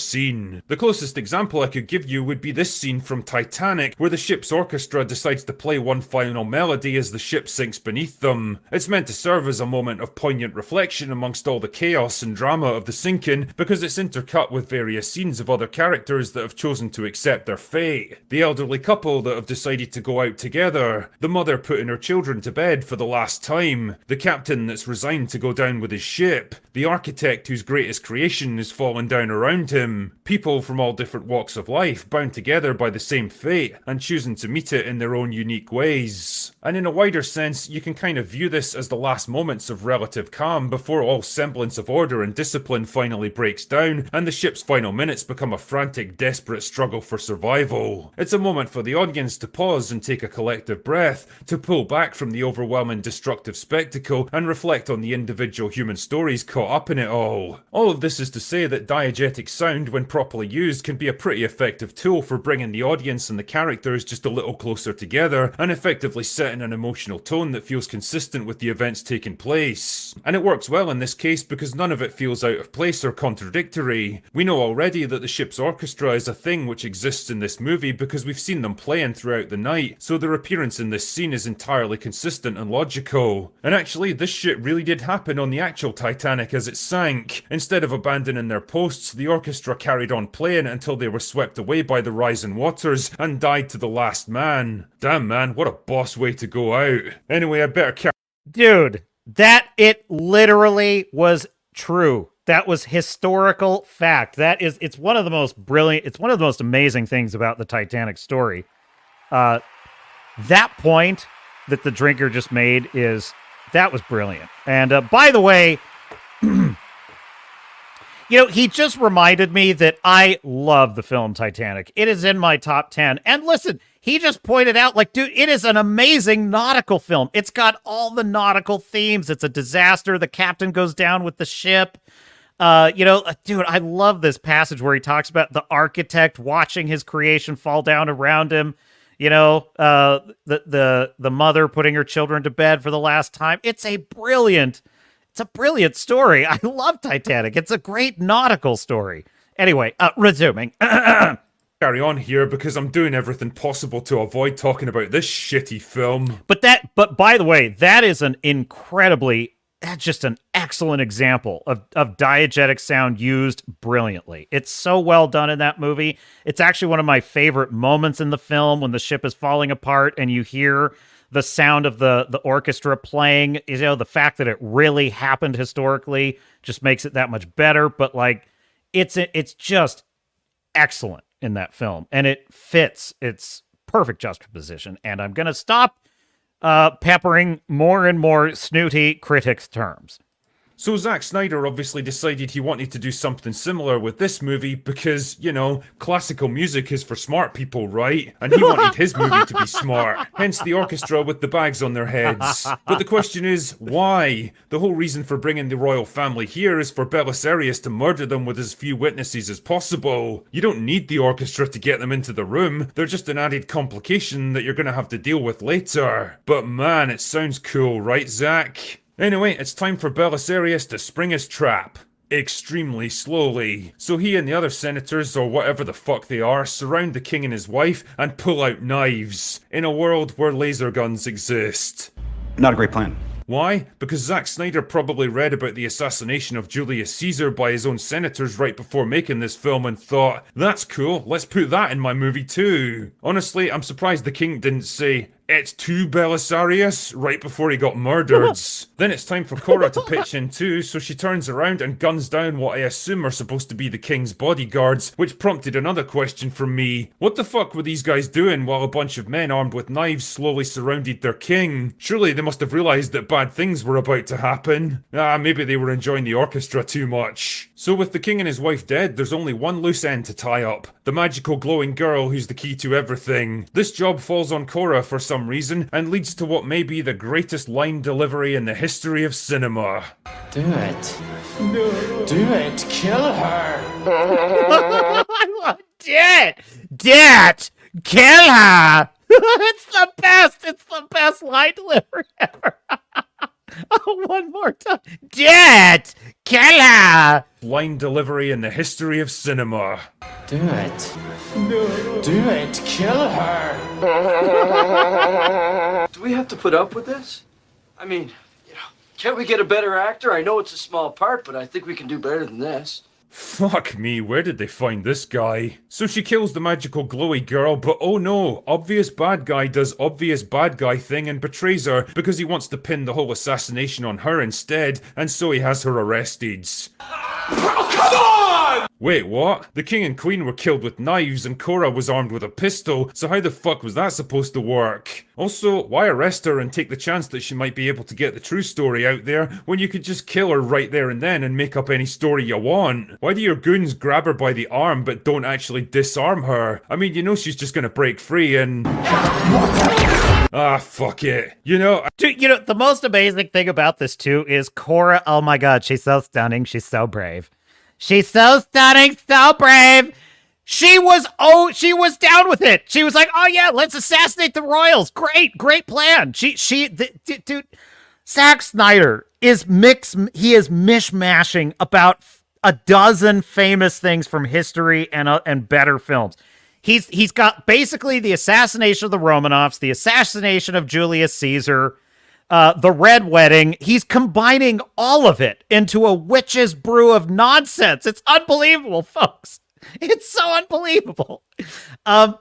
Here's the thing that is incredible about this. She knows that her commanding officer, Belisarius, is going to murder the royals because she pulls out her gun and kills the bodyguards, and she's good with it. She's like, cool, let's do this. Did she somehow think they weren't going to kill the daughter? Did they think they were not going to kill the heir? So it's nonsense to think she didn't believe this is what's going to happen. But then she gets in there and she hesitates. Oh, I don't want to kill the daughter. And then he's like, Dad, kill her. And so she kills her. And it's like, now we're going to frame you for the murder. And she's like, what? That's mean. That's mean. I'm innocent of, well, not innocent of killing the daughter, but I did not kill the king and the queen.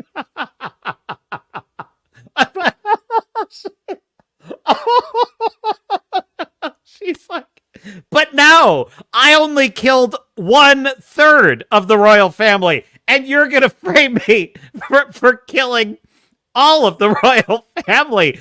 Oh, you are clearly a bad man. You're a very bad man, and I'm now going to escape and turn on you and start a rebellion or some dumb shit or whatever.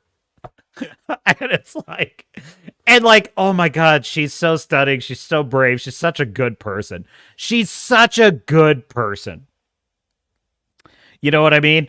She's such an honorable, good person that only when she was going to be framed for killing 3 of the royal family instead of 1, that's when she decided to become a good person. I think my favorite moment of this whole scene is the fact that the orchestra are still playing, even though weapons are being discharged and people are screaming, and it must be very obvious that all is not going according to plan. Dude, but they're not just playing. They're playing the music that fits this event. That's what's so funny about it. If a firefight erupts here in such a confined space, there's a pretty good chance that you're going to get hit by a stray round. But nah, just keep playing, guys. The Titanic band's got nothing on this kind of dedication. So then Cora has Belisarius dead to rights, and instead of pulling the trigger and ending this whole thing right here and now, she decides to just run away and leave a dangerous and powerful enemy unharmed for absolutely no reason. Then she just walks right out of the room and kills 2 guys behind the door because I guess she magically knew they were going to be there. Still, Dude, this whole movie, she never even struggles to gun down as many goons as she simply needs to gun down. It's literally like the scene in Austin Powers when he fires 3 shots and 10 of Dr. Evil's goons die. She's like that in this movie. It doesn't even matter. She just aims wherever she wants and all the goons are dead. That's just how it goes. It's so fun. Playing music, eh?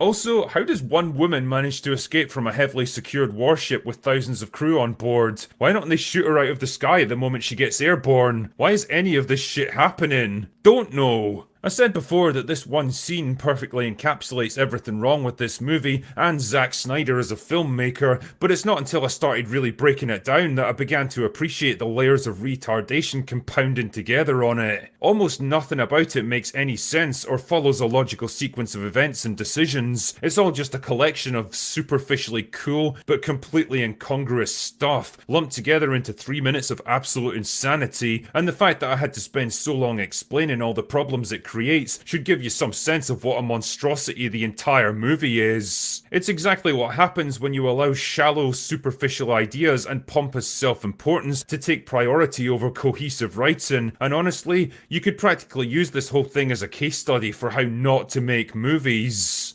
Take care, ye who would follow in Snyder's footsteps. Anyway, that's all I've got for today. Go away now. I love it when he's more angry than usual with that. Go away now. That's the best. All right, so hat tip, Critical Drinker, please like and subscribe. You know, he's working hard, folks. He, help get this plucky new YouTuber a little bit of steam. Dude, I love that was his review of the movie. I'm just gonna take this one scene. Dude, every scene in that movie is so insanely stupid. I just can't even. Every scene, like every single scene in it, it's like, I mean, I knew Zack Snyder was not like the greatest creative of all time. The man eats glue. That's like the only thing I can tell you. He eats glue. He doesn't. It's Zack. It's bad for you. I know it's addictive and it tastes kind of good. You know, it makes you think of kindergarten again. You gotta stop eating paste, man. It's bad. It's very bad. You know. What did J-Mac say? When they kill the best actor, Stuart Martin, for nothing, and they have to speed up the frame rate because the chick who's the star literally cannot run, it's doomed.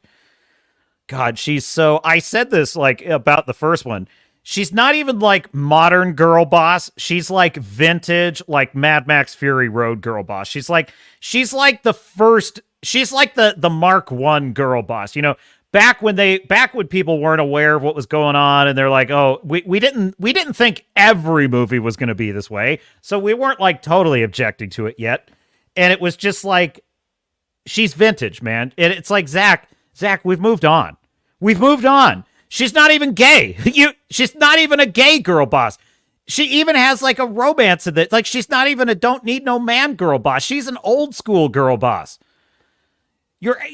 She's, you know, Zack Snyder's behind the times, even for the people he's making. Anthony Timmons, Titanic was a horror movie. No, it wasn't. Titanic, well, I guess it's a disaster movie. I think it's a disaster movie.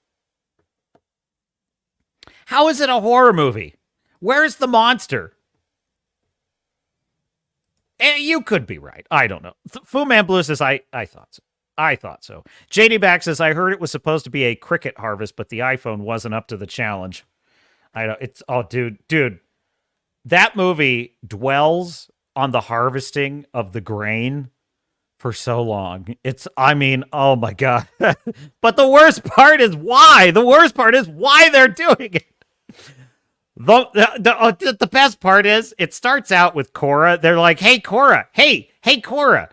Nice that you came back to our peaceful little Skyrim village. Say, that admiral you killed, is that going to piss off the mother world and make them come kill us all? And she's like, no, bro, that's not going to happen. Because, see, they have a rule. If an admiral dies, the whole fleet has to return to base. It's like a rule, man. It's like their most important rule. So we're cool. We're chill, man. 5 minutes later, someone comes in and says, Cora, they're on their way. The admiral survived, and she's like, uh-oh. It's like, oh shit. We might have a problem, actually.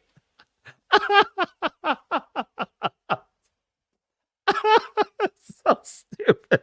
I mean, it's like, it might be, it's hard to pick a favorite. That might be my favorite kind of little unintentionally funny thing in the movie is how oh no, bro, we're super chill. They'll never come back. We killed one of their admirals. They got to go back to base. It's going to be a great time for all of us. Uh-oh, Cora, they're on their way. Oh shit. That's like, what are we going to do? But the next thing that happens is now that they're on their way and we're all going to die, it's like, what do we do about it? Well, then Jimon Hanzu, he says, the grain is our greatest weapon. They won't risk damaging the precious grain. So we're going to harvest all the fields, and we only have 3 days to do it. And we're going to pack... Dude, I remember we did the Captain's Cast before the movie came out, and we literally, one of you in the chat, I don't remember who it was, one of you in the chat said, I'll bet they'll stack the grain up next to their houses to, like, protect themselves. And I laughed. I was like, oh, that's hilarious. Oh, my God, yeah. It's freaking literally the plot. It's literally the plot. They pack the grain around all the houses because they can't use we can't use our orbital cannon. We'll damage the grain. How can this movie be so stupid? How? How? This is Zack Snyder. He made Watchmen. He made 300. In theory, he knows what he's doing. How did he make this? I don't understand. It doesn't make sense to me. Oh my God, it's so bizarre, man. It's such a weirdly bad movie. I think that's what kills me about it. It's such a weirdly bad movie. I almost admire it. It's like, man, when I'm writing anything, it's a bitch, man. It's like I gotta sit here and I sit here thinking like, am I writing just a dumpster fire? Oh man, you know what? This is stupid. This isn't a good scene, and it's like I gotta fight that. I gotta like, nah, you smash that down. You can't let that get in your head. You just gotta go. Just gotta write and then revise and edit and get feedback and then finally publish it. It's like you cannot allow yourself to second guess it. You just got to write and have fun with it, and then you can worry about whether it's working. And I think to myself, here comes Zack Snyder, and he makes this thing, and then he goes on Joe Rogan. He spins a tale to Joe Rogan about how, in his own headcanon, the fact that, like, he breaks down the math, right? He's got, like, Steiner math on, like, how many billions and billions. He's like Dr. Evil, like, 2 billion people watched my movie on Netflix, which means if it had been in theaters, it would have made $900 billion. And Joe Rogan's like, yeah, that makes sense. And it's like, one must admire that. Like, I wish I could just turn my brain off and just be like, I'm writing a genius novel. It's going to make $1 billion billions. And I just, and then I could just turn my brain back on, and then I'm like, okay, now I've got to edit and actually make this good. He doesn't have that filter, man. He just writes, man. He just goes for it, man. I want a robot with Anthony Hopkins' voice that's never in the movie. Is that a good idea? Who cares? I want grain to be what they're fighting over. Grain? What about like a unobtainium or something? Oh, screw that! Grain! It's down to the earth. It's about the people. It's about working with your hands. Okay, Zach, let's do it. It's your show, bud. And then he's like, you know what else? I want them to have an ancient Roman Empire. And there's going to be a Caesar assassination. Cool, we're going to model it after Rome. No, I didn't say that. I said we're going to model it after Rome, and we're going to model it after the medieval times. Medieval times and Rome? Bold, but I like where your head's at. Zach, let's do it. It's like, no, I'm not done yet. I said the technology of the ships is going to be modeled after World War I steamships. Like coal-fired ships. Coal-fired, you say?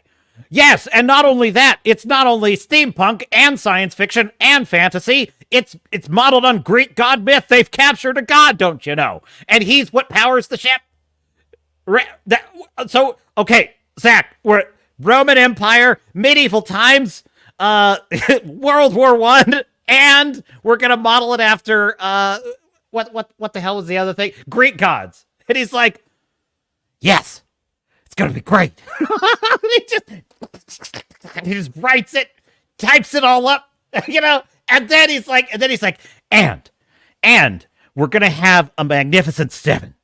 They're going to be like the 7 samurai. And they're all going to have super interesting backstories. And he's like, cool. So yeah, so in the first film, Zach, what we're going to want to do is show some of like their backstory. No. We're going to save that for the second film. What? We're going to explain the backstories of the 7 characters. We're going to explain that in the second film instead of the first. Exactly. That's brilliant, Zach. That's brilliant, Zach. And then he's like, yes. And okay. So now that we're in the second film, I suppose we should cut some of the grain harvest so that we'll have time to sprinkle in their back. No. We don't need to do that. We're going to have them all sit at a table. They're going to introduce each other's backstories. And they're going to just go around the table and tell their backstories. It'll be great. Zach, are you sure you get writing? I got to go to Joe Rogan. And then he goes on Joe Rogan and he's like, let me tell you how much money I made on this. I made billions. I made billions for Netflix. God, I have to. Folks, That's a superpower. That is a superpower, that is. As a writer, I can only stand in naked envy of that level of confidence. Just that level of confidence. God, if I had that level of confidence, I could write you 10 freaking books this year. I could write you 10 books this year, chat. I could finish the entire Blood and Oak series all the way to the War of 1812. I could finish it before Christmas. It'd be great. I just feel like, yes, magical. The 4 horsemen of the apocalypse are going to save John Sullivan's ship. Oh, wait, I thought this was historical fiction. It's historical magical fiction. Keep up! Just typing away. I would love it. I would love that. That would just be super. Now, there is a downside. There is a downside. The downside is then I'd have to listen to all of you say like, Captain, I've got some bad news about your latest 7 or 8 books. And I'm like, you loved them? They were great. Nah, bro. I don't know how to tell you this. The part where the Valkyries came down and intervened in the War of 1812 was a bit much for me. Anthony Timmons says, oh, gee, like the can I say that? I like the boxer that knocked out in 26 seconds. They wiped out the videos, but you could still find the aftermath. Mr. Producer, what did I just read? Don't worry. Okay. All right. I won't worry about it. Stafiade says, good choice, and also an exercise in the reality of woke ideology. Oh, wait. I'm way behind in the chat. Never mind. Where am I? Let's see here. Star Fury, speaking of Korra, of course, disarming her would have been rude. Would have been very bad manners. I do love that, though. She's only going to be framed for... She was only guilty of 1/3 of the assassination of the royal family. It's very unfair. It's very unfair to pin all of it on her. Janie says, did anyone think that someone pasted weird face prosthetics on Belisarius? Something weird. Yes, Belisarius is weird. Dad, kill her. It's like my favorite thing ever. Foodman Blue says, and why are all those guards standing outside while she kills all the others? Dude, they literally just helpfully walk straight into bullets for her. They just walk into bullets. Star Fury says, I think I'm having an out-of-body experience while watching this review. Please stop or I may permanently leave my body. Goodbye, cruel world. Frack you, Zack Snyder. Oh, God. Chat, you are a riot tonight. You're an absolute riot. You guys are crazy. You're nuts. You're absolute. You want to get nuts? Let's get nuts. That's my chat.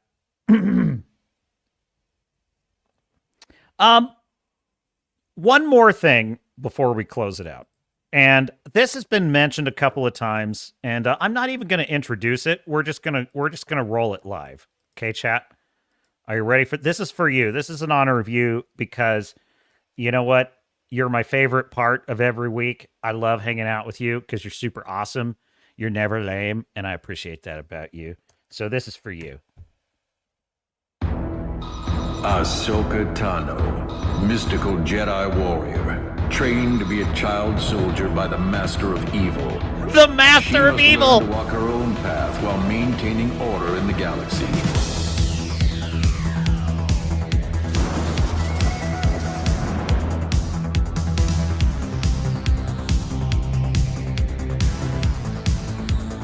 Ahsoka, a Jedi who fights against the forces of darkness using her twin lightsabers and incredible never-before-seen abilities. Water breathing, whale song, and quick change. Joined by a ragtag band of friends, they journey into the unknown. Sabine, Mandalorian warrior, explosives expert, hopeless Jedi. Hopeless Jedi. Hera, a pilot with the heart of a pilot, who is always dressed to pilot. And Huyang, Ahsoka's faithful servant, A 25,000-year-old robot that possesses more knowledge and experience than any other living being in the entire galaxy. Possibly the most valuable relic in all of existence. He is now responsible for ship maintenance. He is now assigned to ship maintenance. Folks, I can't tell you. My favorite part of this is absolutely the very beginning. Ahsoka Tano, child soldier trained by the master of evil. I love it. I love that so much. That's what Darth Vader is. From now on, that's Darth Vader now. He's the master of evil, folks. He's the master of evil. It's the best.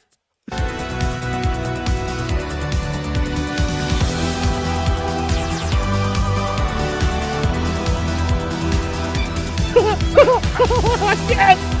Dude, I love this so much, dude. This is exactly what 80s shows were like. The way the camera does that little quick zoom on the action to make it look more interesting.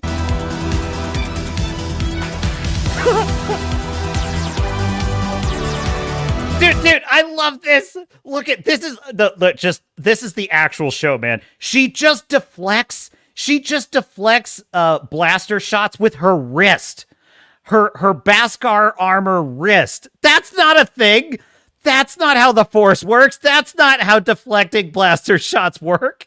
That's like basically the equivalent of I have a piece of Kevlar on my wrist. Someone fires a gun at me. I could just flick my wrist and block the bullet. That's not a thing.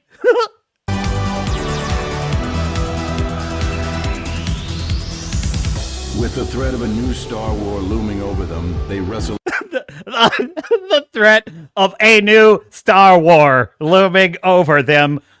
Yes, here comes Admiral Thrawn. Against the intangible genius of Grand Admiral Thrawn and his supernatural minions. It's a race to save one of the last Jedis, as one of the last Jedis is hunted by the last remnants of the Jedis. They must learn to put aside their differences, reconcile with their pasts, and risk it all to find a long-lost ally who may or may not be able to help them. Dude, it's like, dude, everybody is a Jedi that survived Order 66. Didn't you know that? Didn't you know that like fully 80% of the Jedi Order just happened to escape Order 66? It's like they're all, dude, anybody who's anybody escaped Order 66.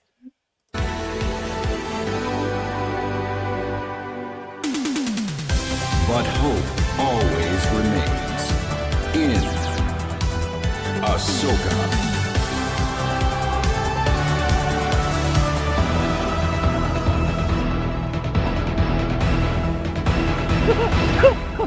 I love it. She's doing these like slow movements at the end.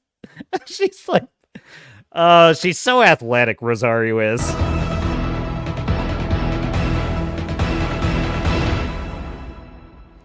It's been too long since I saw that.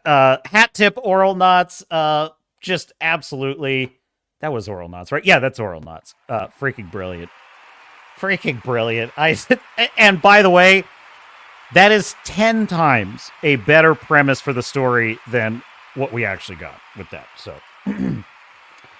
I seriously, even though it's hilarious, I seriously like the hair angle, you know, a pilot with the heart of a pilot who's always dressed to pilot. To Dave Filoni, he's not capable of actually writing characters. What he writes is like tropes and attributes. Like that's actually what they're memeing on, is the fact that every character just has like an attribute that is like their thing. And her thing is, I'm just a pilot. I just pilot things and pilot a lot. I'm a pilot and stuff. It's like, that's not a character, Dave. That's not a character. That's not, you know, you need depth, you know, other motivations, conflicting desires, unfulfilled needs, you know, human stuff. I don't understand. She's a strong, powerful woman who likes to pilot. Fine, Dave. Yes, I know, Dave. I know you don't understand. Believe me, I truly do. But, you know, folks, that's how it goes. We got to take the wins where we can. So we're gonna be wrapping it up for the night. We've been having some fun. You know, and don't forget, it is it is National Birthing Persons Awareness Day. So go find that special birthing person or chest feeding person in your life and let they, them, or whatever their preferred pronouns are, know how much you value their biological contribution to your existence. Or as we normal people like to say is Happy Mother's Day. And go tell your mom how special she is to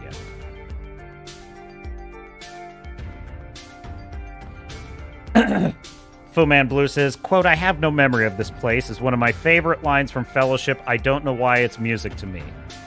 Dude, that whole movie is music. The Lord of the Rings, the greatest film ever made.